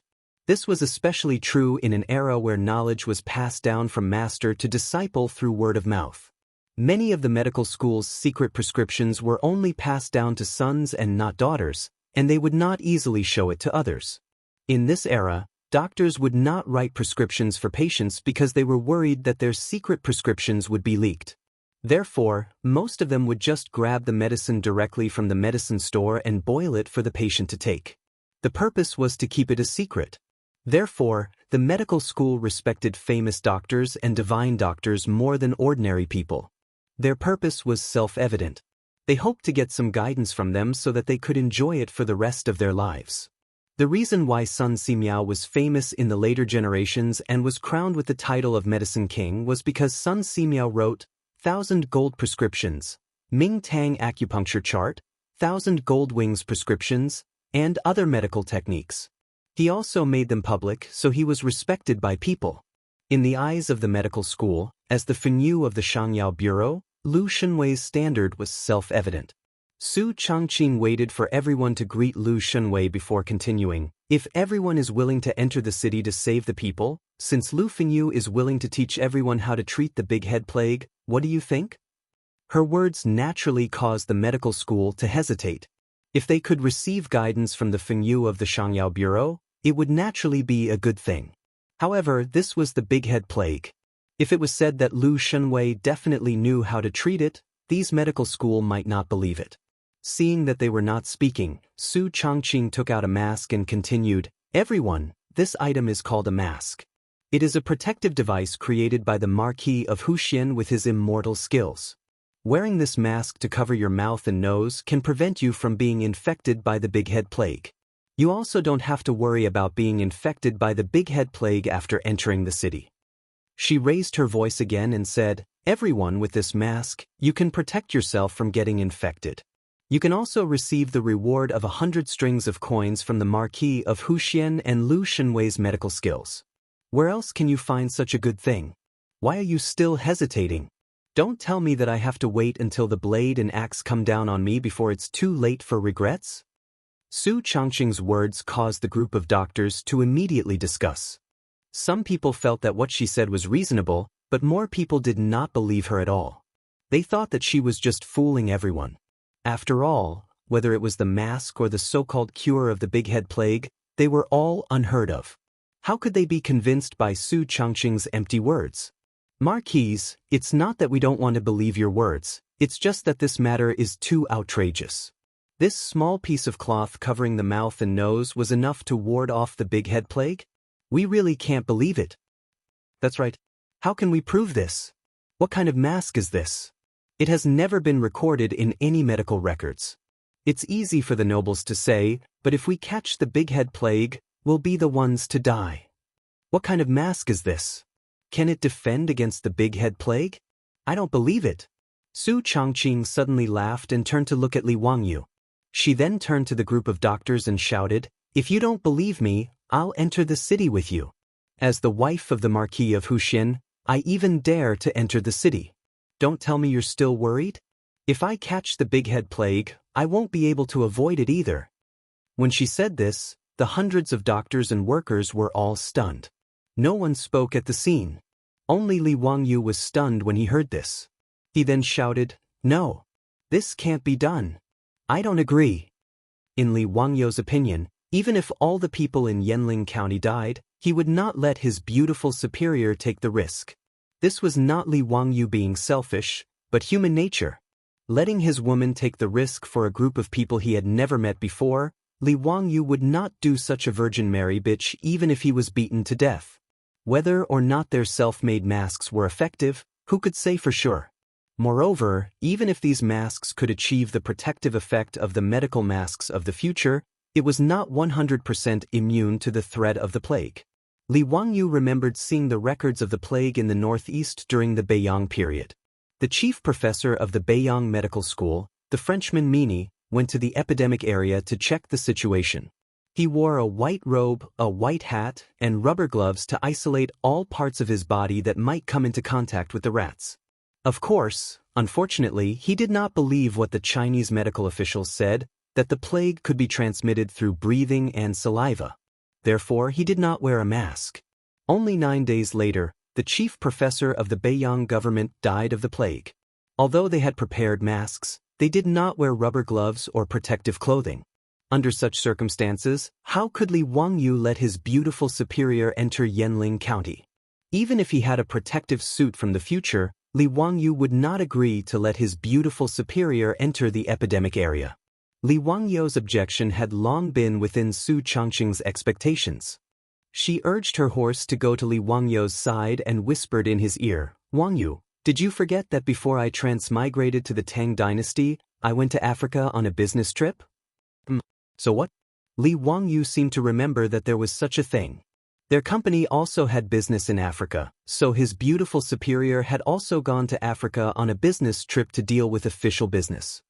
Did you forget that all employees who went to Africa had to go to the hospital to get vaccinated first? Li Wangyu recalled and said with uncertainty, "I think so. I remember that they had to get vaccinations for cholera, yellow fever, epidemic encephalitis, hepatitis A, and so on." No, you don't want to say that you were injected with the plague vaccine, right? I don't remember needing such a vaccine. Su Changqing fiddled with the hair in front of her bangs, smiled charmingly at Li Wangyu and nodded. "That's right, I was also injected with the plague vaccine." How is that possible? Su Changqing shrugged, "It's just a test." Su Changqing was naturally not lying. She had indeed been injected with the plague vaccine. But there was one thing that Li Wangyu did not know. The plague vaccine had been widely used, but it had not been proven to be effective in preventing the plague. Even doctors did not think that the plague vaccine could be used to directly protect the human body in the case of a plague outbreak. Moreover, the plague vaccine was not a one-time injection that gave lifelong immunity. Generally speaking, the plague vaccine needed to be injected again about a year after it was injected. Su Changqing had transmigrated to the Tang dynasty for more than 2 years. Even if the plague vaccine she had been injected with was effective, it had already reached the expiration date of her immunity. Li Wangyu did not know about these things, but Su Changqing was well aware. As early as when she was vaccinated, the doctor had already explained these things to her.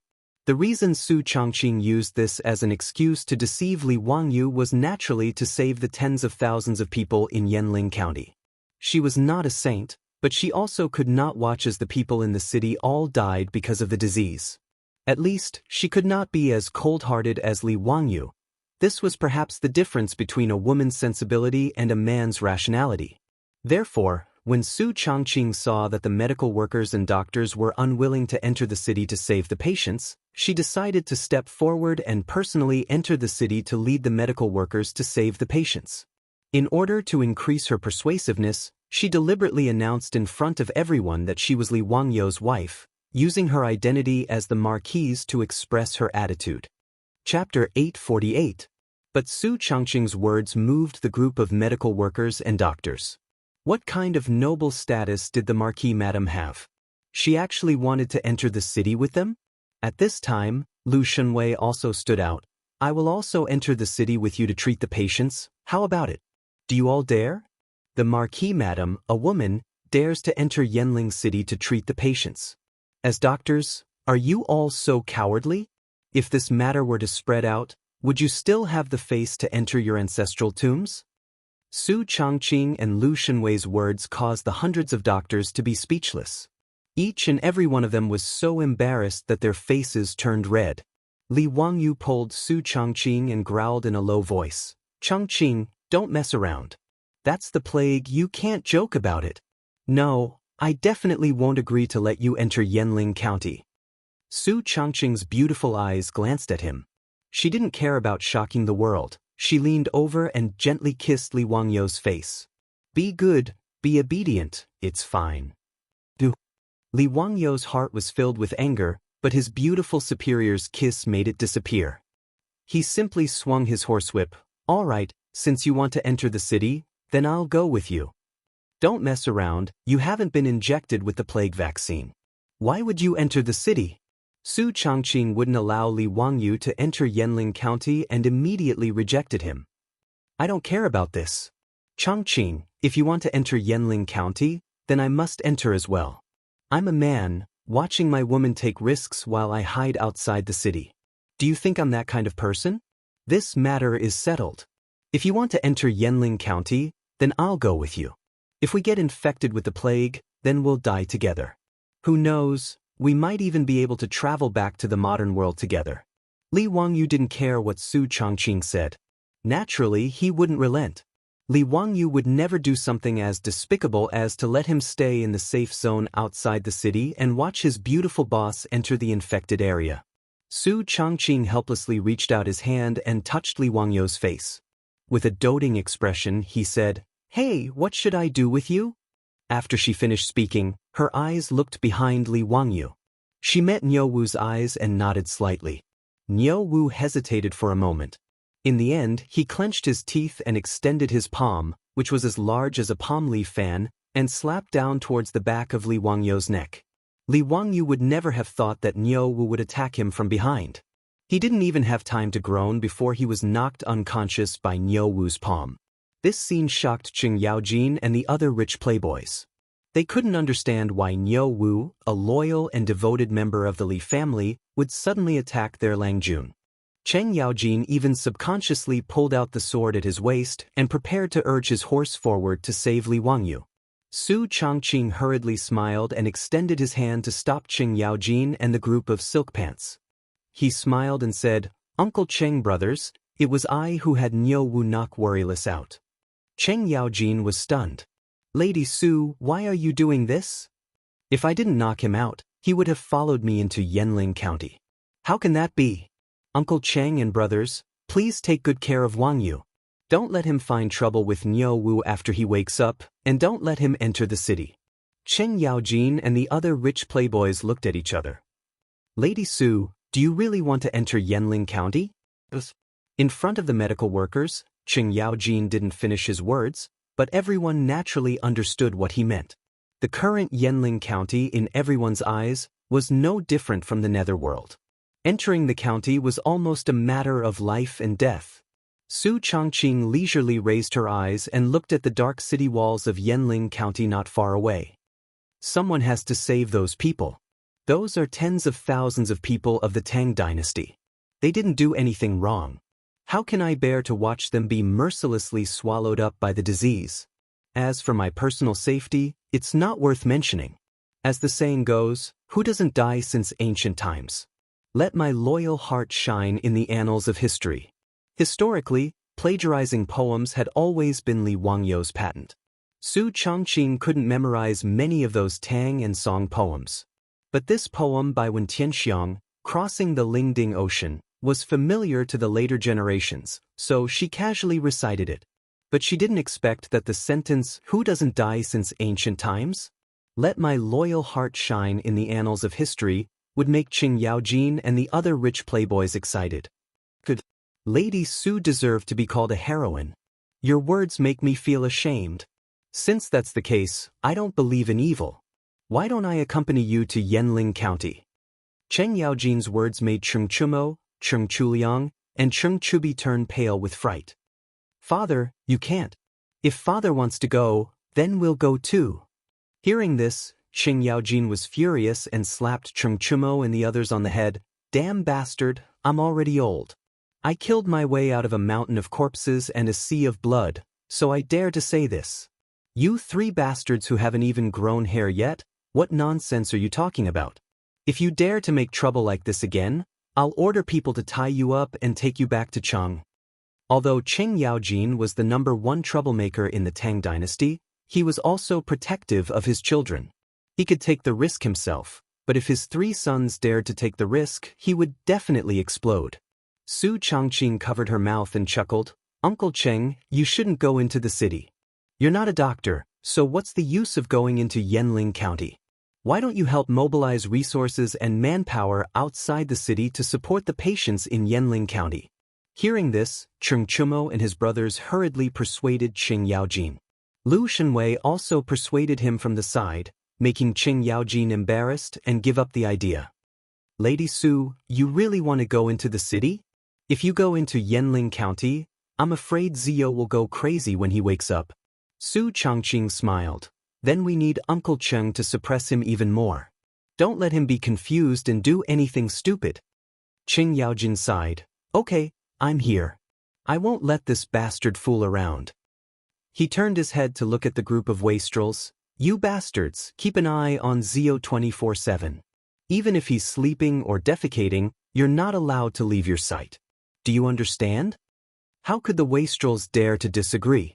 They hurriedly agreed, but everyone looked at Su Changqing with admiration. Even these fearless wastrels felt their legs tremble when they heard the words, "Big Head Plague," let alone take the initiative to enter Yanling County. And Su Changqing actually wanted to lead a group of medical workers into Yanling County to save the people. This made the wastrels feel a little ashamed, but they were also full of admiration for her. Actually, Su Changqing was not a saint who had to sacrifice herself to save the people. She had also seriously considered this matter.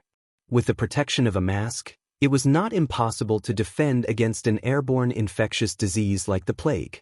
Moreover, her body had been injected with countless vaccines, so her immunity was far stronger than the Tang's. Moreover, she had been injected with the plague vaccine, so she more or less had a certain level of immunity.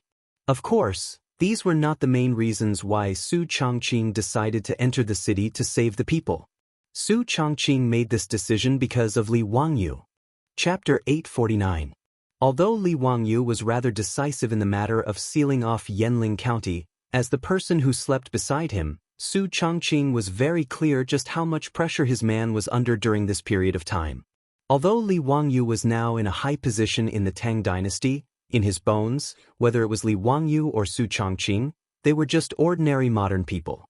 When faced with such a matter of life and death, how could he really be at ease and not feel any pressure? At least, Su Changqing knew that Li Wangyu had been waking up in the middle of the night many times in the past few days, sweating profusely in his dreams. Even though he was only 18 years old, Su Changqing could see a strand of white hair on his head. If he ignored it, or even because the people in the city lacked medical treatment and no one taught them how to isolate and fight the epidemic, causing countless people to die of disease, Su Changqing suspected that Li Wangyu would really collapse because of this. Li Wangyu naturally did not tell anyone about the pressure in his heart, but how could he hide it from Su Changqing? Therefore, Su Changqing made this decision after thinking about it from left to right. She knew that Li Wangyu would definitely not agree to let her enter Yanling County, so she forced Niu Wu to agree to knock Li Wangyu out. She planned to do what was done and forcefully enter Yanling County before Li Wangyu woke up. With Su Changqing's statement, the group of medical workers and doctors could not refuse anymore. Cheng Yaojin stared at the group of medical workers with a ferocious expression. "Damn it, you bunch of bastards, give me a straightforward answer. Are you going to enter the city or not? If you don't enter the city, I will chop you all to death right now." More than 100 medical workers and doctors, facing the fierce Duke Lu Qingyaojin, did not dare to say a word. They all nodded and agreed with a sad face.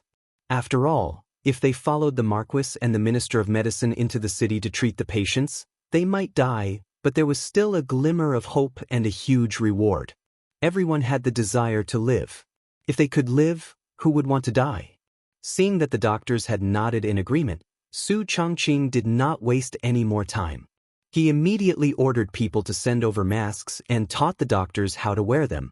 "Ladies and gentlemen, I can tell you with certainty that the big head plague is mainly transmitted through human saliva and is definitely not a plague ghost. Therefore, as long as you wear a mask, cover your mouth and nose, and be careful not to come into contact with the blood of the patients, you won't be infected easily. Now, follow me into the city and save those people." After Su Changqing finished speaking, she turned around and walked towards the city gate of Yanling County, while Lu Shenwei did not hesitate and directly followed behind her. The group of doctors looked at each other, but could only helplessly follow behind her. Su Changqing was a woman, but she led everyone without hesitation towards Yanling County, which everyone regarded as a ghost town. This made Qingyaojin and the group of silk pants speechless. After a long time, Qingyaojin sighed and said, "Lady Su is really an extraordinary woman. Today, if she can survive this disaster, this old man will go all out. No matter what, I will ensure that she marries that bastard Li Ziyo as his wife. If Her Highness the Empress does not agree, this old man will go and wreak havoc in Taiji Palace." Cheng Chumo and the group of silk pants also nodded silently. Many people looked at Li Wangyu, who was still unconscious in Niu Wu's arms, and their eyes were full of envy. With a wife like this, what more could a husband ask for? 2 years ago, when these silk pants had just met Su Changqing, they were disdainful that Li Wangyu actually liked such an old woman. In private, they used this matter to make fun of Li Wangyu. However, Su Changqing's performance later made these silk pants look at her in a new light. She was such a capable woman. Countless officials and nobles in Chang were drooling over this goddess of wealth, who was famous throughout Chang. If it wasn't for Li Wangyu's increasingly prominent position and his close relationship with Pai Lupi, it wouldn't be just the two brothers from Xingyang's Jing family who had designs on their beautiful boss. Today, Su Changqing's courage made these silk pants have a new understanding of her. Cheng Yaojin suddenly turned his head and shouted at the group of imperial guards, "Bastard, who among you has the guts to follow Lady Su into the city and protect her and the group of doctors? Is there any man with balls in the Jinwu guards? Anyone who dares to follow Lady Su into the city, this old man will reward him with 100 strings of copper coins." The group of imperial guards also admired Su Changqing's courage. With Cheng Yaojin's provocation, each of them shouted as if they had been injected with chicken blood. Each of them scrambled to say that they were willing to enter the city and protect Su Changqing. This group of imperial guards was naturally not like those doctors. They were originally in the business of licking blood from the tip of a knife. Although the big head plague was scary, if a woman like Su Changqing wasn't afraid, how could they, the cavalrymen of the Tang dynasty, be afraid? Wouldn't they be looked down upon by others? Cheng Yaojin was also very satisfied with the performance of his imperial guards. He couldn't help but raise his head and laugh. In the end, he still chose 200 cavalrymen and had them all wear masks before catching up with Su Changqing's group. Cheng Yaojin's mission was to protect Su Changqing's safety in Yanling County and not let anyone hurt her. With his understanding of Li Wangyu, it would be fine if Lady Su died from the disease. However, if she was harmed by some rascal in Yanling County, that brat Li Wangyu might even massacre the entire city. Protecting Su Changqing was also protecting the people in Yanling County. The imperial guards acknowledged the order and urged their horses to catch up with Su Changqing's group. Su Changqing naturally understood Cheng Yaojin's meaning. She turned around and curtsied to Cheng Yaojin from afar to express her gratitude. When the soldiers of Shuzhou who surrounded Yanling County's city gate learned that Su Changqing was actually going to lead hundreds of doctors into the city to treat the patients, they all looked at Su Changqing differently. In the past few days, these soldiers had also learned of Su Changqing's identity. With Su Changqing's noble status, She actually wanted to personally enter Yanling County. This made many soldiers of Shuzhou put down their weapons and directly kneel on the ground to kowtow to Su Chongqing. These soldiers of Shuzhou all had their families in Shuzhou. Among the 1,000 soldiers, there were even dozens of people whose families were in Yanling County. When they learned that the Big Head Plague had broken out in Yanling County, these soldiers of Shuzhou were actually incomparably tormented. On one hand, they also knew that the Marquis of Huxian and the Hunan Circuit Commissioner Li Wangyou's order to seal the city was correct. However, from an emotional point of view, they could not accept it. Many soldiers even felt a trace of hatred for Li Wangyou. However, due to the Tang army's strict military orders, no one dared to express it. After all, Li Wangyou's order to seal the city was cutting off their family's path to survival. However, today, Li Wangyou's woman was actually going to personally lead a group of doctors into the city to treat the people in Yanling County. How could these soldiers not be moved to tears? Chapter 850. Within Yanling County, the county magistrate, county lieutenant, and other officials had already received the news and hurried to the city gate. Many commoners in the city also knew about this matter and disregarded the ban to leave the city. They all rushed towards the city gate and looked at the weak woman, Su Chongqing, with complicated gazes as she led hundreds of medical workers and doctors into the city. No one knew who started it, but a voice suddenly rang out from the crowd, "This commoner kowtows and thanks the noble one. Thank female bodhisattva." More and more common people began to kneel and prostrate themselves towards Su Chongqing's group. The female bodhisattva they spoke of was a term used in the Tang dynasty for women. Because of the existence of the bodhisattva, the Tang were also used to calling beautiful women bodhisattvas. In the end, even the officials of Yanling County prostrated towards Su Chongqing. "Thank noble lady."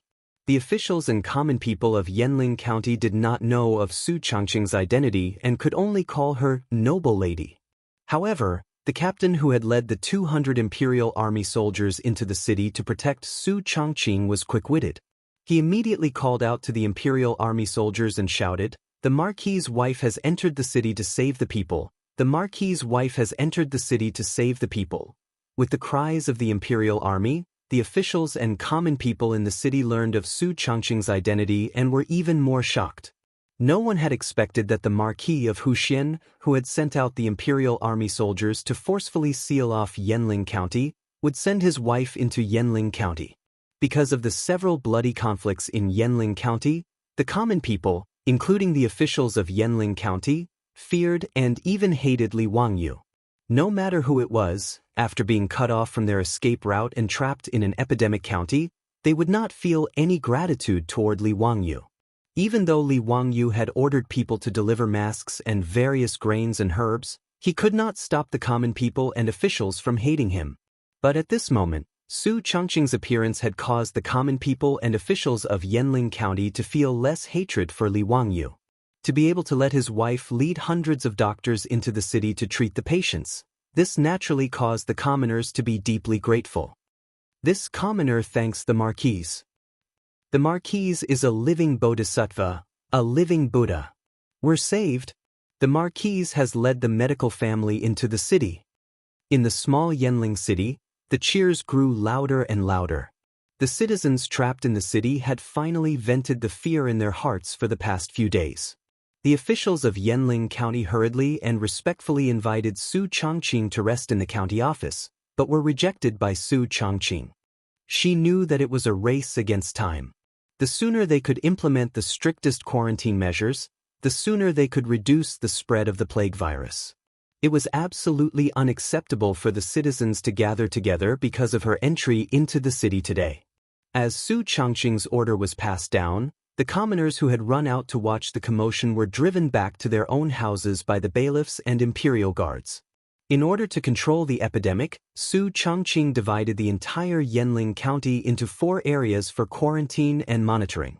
He sent the hundreds of medical workers and doctors to the various workshops to treat the patients. Patients with fever, cough, or swollen necks had to be sent to special quarantine houses once they were diagnosed with the Big Head Plague. No one was allowed to visit them. Apart from the bailiffs and the 200 imperial guards who had risked their lives to patrol the streets, no one was allowed to walk on the streets. When Su Changqing began to deploy anti-plague measures in the city, Li Wangyu finally woke up outside the city. Niu Wu naturally had a sense of propriety in his actions and did not harm Li Wangyu. He only fainted for a little over 2 hours. When Li Wangyu woke up, the first thing he did was to look for traces of his beautiful superior. Niu Wu naturally did not dare to say it, while the other wastrels also hesitated. No one dared to tell Li Wangyu that his woman had led hundreds of doctors into Yanling County. What exactly happened? Niu Wu, tell me honestly, where did Changqing go? Li Wangyu could not help but be anxious as he could vaguely guess the result. Did she go to Yanling County? Tell me. Niu Wu opened his mouth but did not know how to reply. On the other hand, Cheng Yaojin strode over and slapped Li Wangyu's shoulder. All right, lad, your woman has entered Yanling County. Amazing! Other than the sage's sister, Princess Pingyang, I have never seen such an amazing woman in my life. When Li Wangyu heard this, his eyes widened and he looked like he was about to swallow someone whole. Niu Wu, why didn't you stop Changqing? Before he could finish his words, Cheng Yaojin slapped him on the shoulder again. Lad, since things have come to this, don't let your woman take the risk to enter Yanling County for nothing. What kind of ruckus is this? Don't act like a little girl. Bastard, have you forgotten that you are the Hunan Daoist envoy? Right now, the hundreds of thousands of people in Suzhou are still counting on you. Cheng Yaojin's angry rebuke made Li Wangyu sober up a little. His body swayed a little before he finally stood firm. Li Wangyu did not want to say anything at this moment. He only silently walked out of the tent and raised his head to look at the walls of Yanling County not far away. When he thought that his beautiful superior had gone to the city where the plague had broken out, he felt like his heart was being cut by a knife. He even wanted to ignore everything and rush into Yanling County. Luckily, Li Wangyu still had some rationality. He fiercely clenched his fists, his nails digging into his skin. The piercing pain made Li Wangyu sober up a little. He turned back to the tent and stretched out his hand to summon Niu Wu. Niu Wu, immediately bring people and rush back to Chang'an City. Bring old Immortal's son to Suzhou. Be quick. Whether or not the tens of thousands of people in the city can be saved depends on whether old Immortal's son can come in time. Actually, when Yanling County confirmed that it was the plague that had broken out, Li Wangyu had already thought that the only medicine that could possibly cure the plague was penicillin. Therefore, he had already sent people to Chang'an City to inform Sun Simiao to bring all of the penicillin and quickly come to Yanling County to save lives. At this moment, 2 or 3 days had already passed. He did not know whether the people he sent back to deliver the letter had arrived or not. He also did not know whether Sun Simiao and his group had left. Therefore, Li Wangyu could only send Niu Wu to bring Sun Simiao back. The sooner the penicillin arrived, the sooner the safety of the people and Su Changqing would be guaranteed. Niu Wu naturally did not dare to hesitate. He immediately turned and left the tent to gather people. Previously, he had listened to Su Changqing's words and knocked Li Wangyu unconscious. He was worried that Li Wangyu would wake up and cause trouble for him. At this moment, he did not dare to continue staying in the tent. After Niu Wu hurriedly led a few of the Li residence's troops and galloped away, Li Wangyu once again let out a long sigh. He rejected the comforting words of Cheng Chumo and the others and chased them all out of the tent. Alone in the tent, he stood there in a daze. Chapter 851. After Su Changqing entered Yanling County, Li Wangyu had almost turned into a wife-gazing rock. Every day when he was free, he would stare at the walls of Yanling County in a daze, making Cheng Chumo and the others nervous. They had to keep an eye on this guy at all times, afraid that he would take things too hard and run into Yanling County. If that happened, things would become serious. Although the news inside and outside the city had not been cut off, and Su Changqing even went to the walls of Yanling County every day to meet Li Wangyu, it still could not stop Li Wangyu from worrying. One of the main reasons was that there were more and more patients dying of the plague in Yanling County. Even though Su Changqing had taken the strictest quarantine measures in Yanling County and distributed a large number of masks, there were still medical workers reporting all kinds of patients infected with the big head plague in various squares in the city every day. These patients' families were all sent to special squares for quarantine. Even the family members of those patients were ordered by Su Changqing to be isolated in their houses and forbidden to go out. But the plague was too contagious. From the time she entered Yanling County, in just 3 days, dozens of patients had died of the plague. And an even more troublesome thing happened. That was, Li Wangyu ordered the cremation of the corpses of those who died of illness, which attracted the dissatisfaction of the officials in Yanling County. In fact, Li Wangyu was not at all surprised that such a situation would happen. Even in the future, there were often conflicts over burials and cremations in the countryside, not to mention the Tang dynasty more than 1,000 years ago. The few victims of the plague that had appeared in Yanling County before were all forcefully dragged out of the city by Li Wangyu and burned with firewood. The people in the city did not know about this. Only the officials in Yanling County and a group of yamen runners knew about this. Although the people did not understand Li Wangyu's order at all, they did not dare to publicize this matter due to the pressure of Li Wangyu, the county marquis who founded the country and the Henan province's envoy. However, in the past few days, when a large number of people began to die from the plague in the city, the conflict naturally erupted. The county magistrate and county lieutenant of Yanling County were one thing, but the many scribes and bailiffs in the county office were mostly locals, and their homes were in the county. Of course, some of their relatives were also unlucky enough to be infected by the plague. Others might not know what was going on, but they, the county officials, were well aware of the situation. Thus, when the father of a county clerk died of an illness and was about to be transported out of the city, the clerk refused no matter what. He found someone to bring the old man's longevity coffin. After putting his father inside the coffin, he wanted to bring the old man's body back to his own home. He wanted to wait for the disease to pass before sending him out of the city for a proper burial. The bailiffs in Yanling County naturally wouldn't stop him. They were all colleagues in the county yamen. Besides, their relatives were also in the city, and some of them were also infected. Who would want their relatives to be burned to ashes after they died? However, in Yanling County, there weren't only the bailiffs. There were also the 200 imperial guards who had escorted Su Changqing into the city. The county clerk wanted to bring the coffin home, but he was naturally stopped by the imperial guards on the main street. The imperial guards didn't care whether he was a county clerk or not. Since the marquis and marquis had given a strict order that the families of those who died from the plague must be transported out of the city for cremation, they had to strictly carry it out. The imperial guards wanted to bring the coffin out of the city, but the county clerk and bailiffs naturally didn't agree. The two sides instantly entered a stalemate on the main street. The Imperial Guard captain was very angry about this. Just as he wanted to disregard everything and forcefully order the Imperial Guards to disperse the bailiffs, Su Changqing, who had received the news, hurried over. "Everyone stop. Don't gather here and make a ruckus." Su Changqing displayed the aura of a strong woman and shouted from the back of the horse. In these few days, Su Changqing had already built up her prestige in Yanling County. After all, her identity was special. As the marquis that everyone knew, in addition to the 200 fully armed imperial guards around her, no one dared to ignore her presence. Even the grade 7 county magistrate of Yanling County didn't dare to be rude in front of Su Changqing and followed Su Changqing's lead. Secondly, Su Changqing had taken the risk to enter the city and lead 100 school of medicine into Yanling County. The people in the city had already treated her like a living bodhisattva. There were even people who set up a marquis memorial tablet in their homes and prayed to her every day. Seeing Su Changqing appear, the two sides that were arguing shut up. The Imperial Guard captain, Su Changqing, cupped her fists and reported, "Madam, in this coffin is a family with the plague who had just passed away. I noticed that they were preparing to bring the coffin back to my residence, so I stopped them and requested them to bring the coffin out of the city and burn it.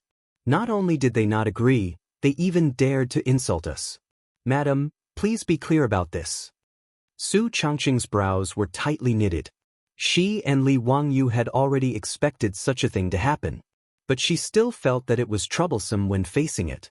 Su Changqing looked at the family of the deceased and advised, "Everyone, the dead can't be brought back to life, so please restrain your grief." But this plague cannot be neglected and the corpse must be brought out of the city to be cremated. Since Su Changqing had spoken, the scribes and bailiffs in the county office didn't dare to go against her and knelt on the ground. Marquis, how can this person be cremated? Even those heinous criminals were allowed to be buried. Why did our relatives have to die without even a single bone remaining? We can't burn them, we can't burn them. That's right, Marquis. This skin and hair were given to us by our parents, so how can it be easily destroyed? What's more, if we burn my father's body, how can I, this unfilial son, have the face to meet my ancestors in the underworld? Please have mercy, Marquis. This person really can't be burned. If Marquis wants to burn them, why don't you burn all of us together? Everyone was talking at once. Some were pleading for mercy, some were threatening, which made Su Changqing's head hurt. Everyone, burning the corpse is a last resort. If we don't burn the corpse as soon as possible, the plague will spread and no one in Yanling County will be able to survive. Su Changqing tried to persuade them, but no one was willing to listen. Marquis, don't deceive us. This plague is caused by the plague ghost. What does it have to do with the corpses of our family members? That's right. What plague is Marquis talking about? Who has seen it before? How can these corpses cause disease? The plague ghost is causing trouble. Marquis, please arrange for people to come to Yanling County as soon as possible. We have asked those doctors. They don't know how to treat the plague. Marquis, don't deceive us anymore. It turned out that in these few days, the bailiffs and scribes of Yanling County had come into contact with the hundreds of doctors. They already knew that these people didn't know how to treat the plague. In fact, Li Wangyu and Su Changqing didn't expect these doctors to treat the disease and save people. They only used them as nurses. After all, compared to ordinary people, these doctors more or less knew medical knowledge and were familiar with taking care of patients. They didn't expect that these bailiffs and scribes would bring up this matter. Su Changqing didn't know how to explain for a moment. Chapter 852. In order to prevent the conflict from intensifying, as well as the fact that there were many things in Yanling County that needed the bailiffs and scribes to handle, Su Changqing could only temporarily put the matter aside after a few failed attempts. She planned to discuss with Li Wangyu how to deal with it. However, she did not allow the scribes to bring the coffin back to her residence as it was too dangerous. In the end, Su Changqing agreed to temporarily not bring the coffin out of the city as a condition. She allowed the scribes and bailiffs to bring the coffin back to the square that was used to isolate the sick. However, this matter had to be resolved as soon as possible. Otherwise, if more and more people died of the plague in the city and the corpses were not dealt with as soon as possible, more people would die. Furthermore, due to the conflict between the bailiffs and the imperial army on the streets today, the matter of cremating the corpses probably could not be hidden in Yanling County anymore. If the tens of thousands of people in the city also made a ruckus because of this matter, it would be even more difficult to deal with it. Although Su Changqing was a strong woman, she could not be as cold-hearted as Li Wangyu to order the imperial army to cremate the corpses. Stuck between a rock and a hard place, Su Changqing could only ask Li Wangyu for help. Li Wangyu, who received the notice, hurried to the outskirts of Yanling County. Ever since Su Changqing entered Yanling County, Li Wangyu, in order to make it easier to communicate with her, took out the copper wire and bamboo tube phone that he had used to trick Zheng Konghua in the Eastern Market. A copper wire was stretched from the top of the city walls to the outside of the city, and a bamboo tube was fixed at the two ends for communication. After all, he and Su Changqing only shared their thoughts. There were some things that he was embarrassed to say in front of everyone, right? Even if Li Wangyu was thick-skinned, he still had to consider the face of his beautiful superior. Li Wangyu couldn't help but feel a lump in his throat as he looked at his beautiful superior's increasingly thin figure on the city wall. He said to Bamboo Tube, "Changqing, are you all right?" "I'm fine, Wangyu. Listen to me. There's a bit of trouble in the city right now. How are we going to deal with the corpses of the people who died from the plague? Today." Su Changqing was not in the mood to ask about Li Wangyu's well-being. He directly told him about the trouble caused by cremation in the city. When Li Wangyu heard this, he frowned. This matter was really quite troublesome. If he forcefully ordered people to transport all the corpses out of the city for cremation, under the pressure, it was hard to guarantee that there would not be a mass uprising in Yanling County. The dead should be respected, and the dead should be buried in peace. This was the most fundamental ethic of the Tang dynasty. In fact, not to mention the Tang dynasty, even in later generations, there were still many obstacles in the process of cremation, and even bloody conflicts broke out. If Li Wangyu ordered people to forcibly cremate the corpses, this matter might even be brought to the court, and it was very likely that he would be impeached. Of course, due to the urgency of the matter, although Li Wangyu had reported this matter to Pai Lupi, he did not receive a clear answer. Obviously, Pai Lupi, Fang Xianling, and the other big shots also had quite a headache about this matter. However, Li Wangyu could not just let it happen. The corpses of the victims who died from the plague were placed in Yanling County, which would only cause more serious consequences. He was also very angry about the problems Su Changqing was facing. It was already early summer, and the weather was gradually getting hotter. Those corpses definitely could not be stored in the city for a long time. Changqing, if it doesn't work, I'll send troops into the city and forcibly transport those corpses out of the city for cremation. No, that will only continue to provoke conflicts. If tens of thousands of people in the city make a fuss, things will get even more out of hand. Su Changqing immediately rejected his proposal. Unless it was a last resort, Su Changqing was not willing to send the imperial army to do such a thing. Wang Yu, think of another way. It's best if you can persuade the people, but don't use violence directly. Li Wangyu angrily scratched his hair. How can I persuade them? This virus can't be seen or touched. Not to mention that there is no microscope. Even if there is, can those country bumpkins understand that what is under the microscope is the virus? How could Su Changqing not know this logic, but he could only let out a long sigh. Is there no other way? Even if it's just to scare them, didn't you pretend to be a ghost in Chang and city and fool those ministers? Why don't you think of another way to scare the people in the city? Li Wangyu thought that this was also a way. Anyway, the people were ignorant, and sometimes it was a way to scare them. But how to scare the tens of thousands of people and officials in the city was a difficult problem. It would be difficult for Li Wangyu to come up with such a big scam. He was not a magician like David Copperfield, who could play a magic trick that could fool tens of thousands of people in the city. Monk Wenzai's trick could only fool a portion of the people. It was too difficult to convince the people in the city to agree to cremate their relatives who died of the plague. For a moment, both Su Changqing on the city wall and Li Wangyu outside the city had no idea. The two of them stared at each other speechlessly. Li Wangyu was speechless and looked up at the sky in a daze. The early summer sun was already a little glaring, and he could not help but raise his head to block the sunlight. Suddenly, Li Wangyu thought of something. He turned his head and shouted to the foppish sons behind him, "Brothers, what day is it today?" The foppish sons looked at each other, not understanding why Li Wangyu would suddenly ask about this. 4th year of Zhengguan, 27th of the 4th month. Ziyu, why are you asking about this? Have you become muddle-headed? Li Wangyu ignored the foppish sons and turned his head to Su Changqing, who was on the city wall, and grinned. "Changqing, I have an idea, huh?" "What idea? Tell me." The two of them whispered for a long time on the phone, making the foppish sons very curious. When Su Changqing returned to the city, he immediately summoned the captain of the Imperial Guard and had him immediately order the Imperial Guard to announce something to the entire city. Due to the plague ghosts causing havoc in Yanling County, the Big Head Plague had broken out. However, the plague ghosts were rampant. After killing the families of the victims, they hid their filthy energy in the corpses of the victims. This was also why the corpses of the victims of the Big Head Plague were black. The filth of the plague ghost could only be cleansed by burning it with fire.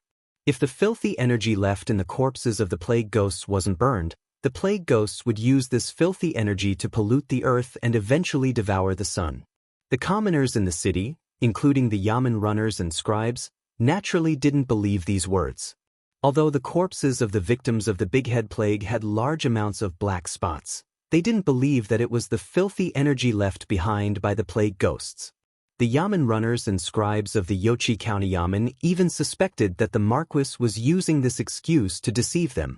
Her goal was to force them to burn the corpses of the victims.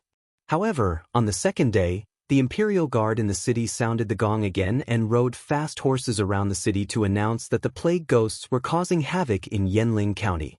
If the corpses were not burned and the filthy energy removed, the heavens would be furious and a great disaster would soon descend. Naturally, no one believed these words. On the third day, the Imperial Guard in the city was out on the streets again.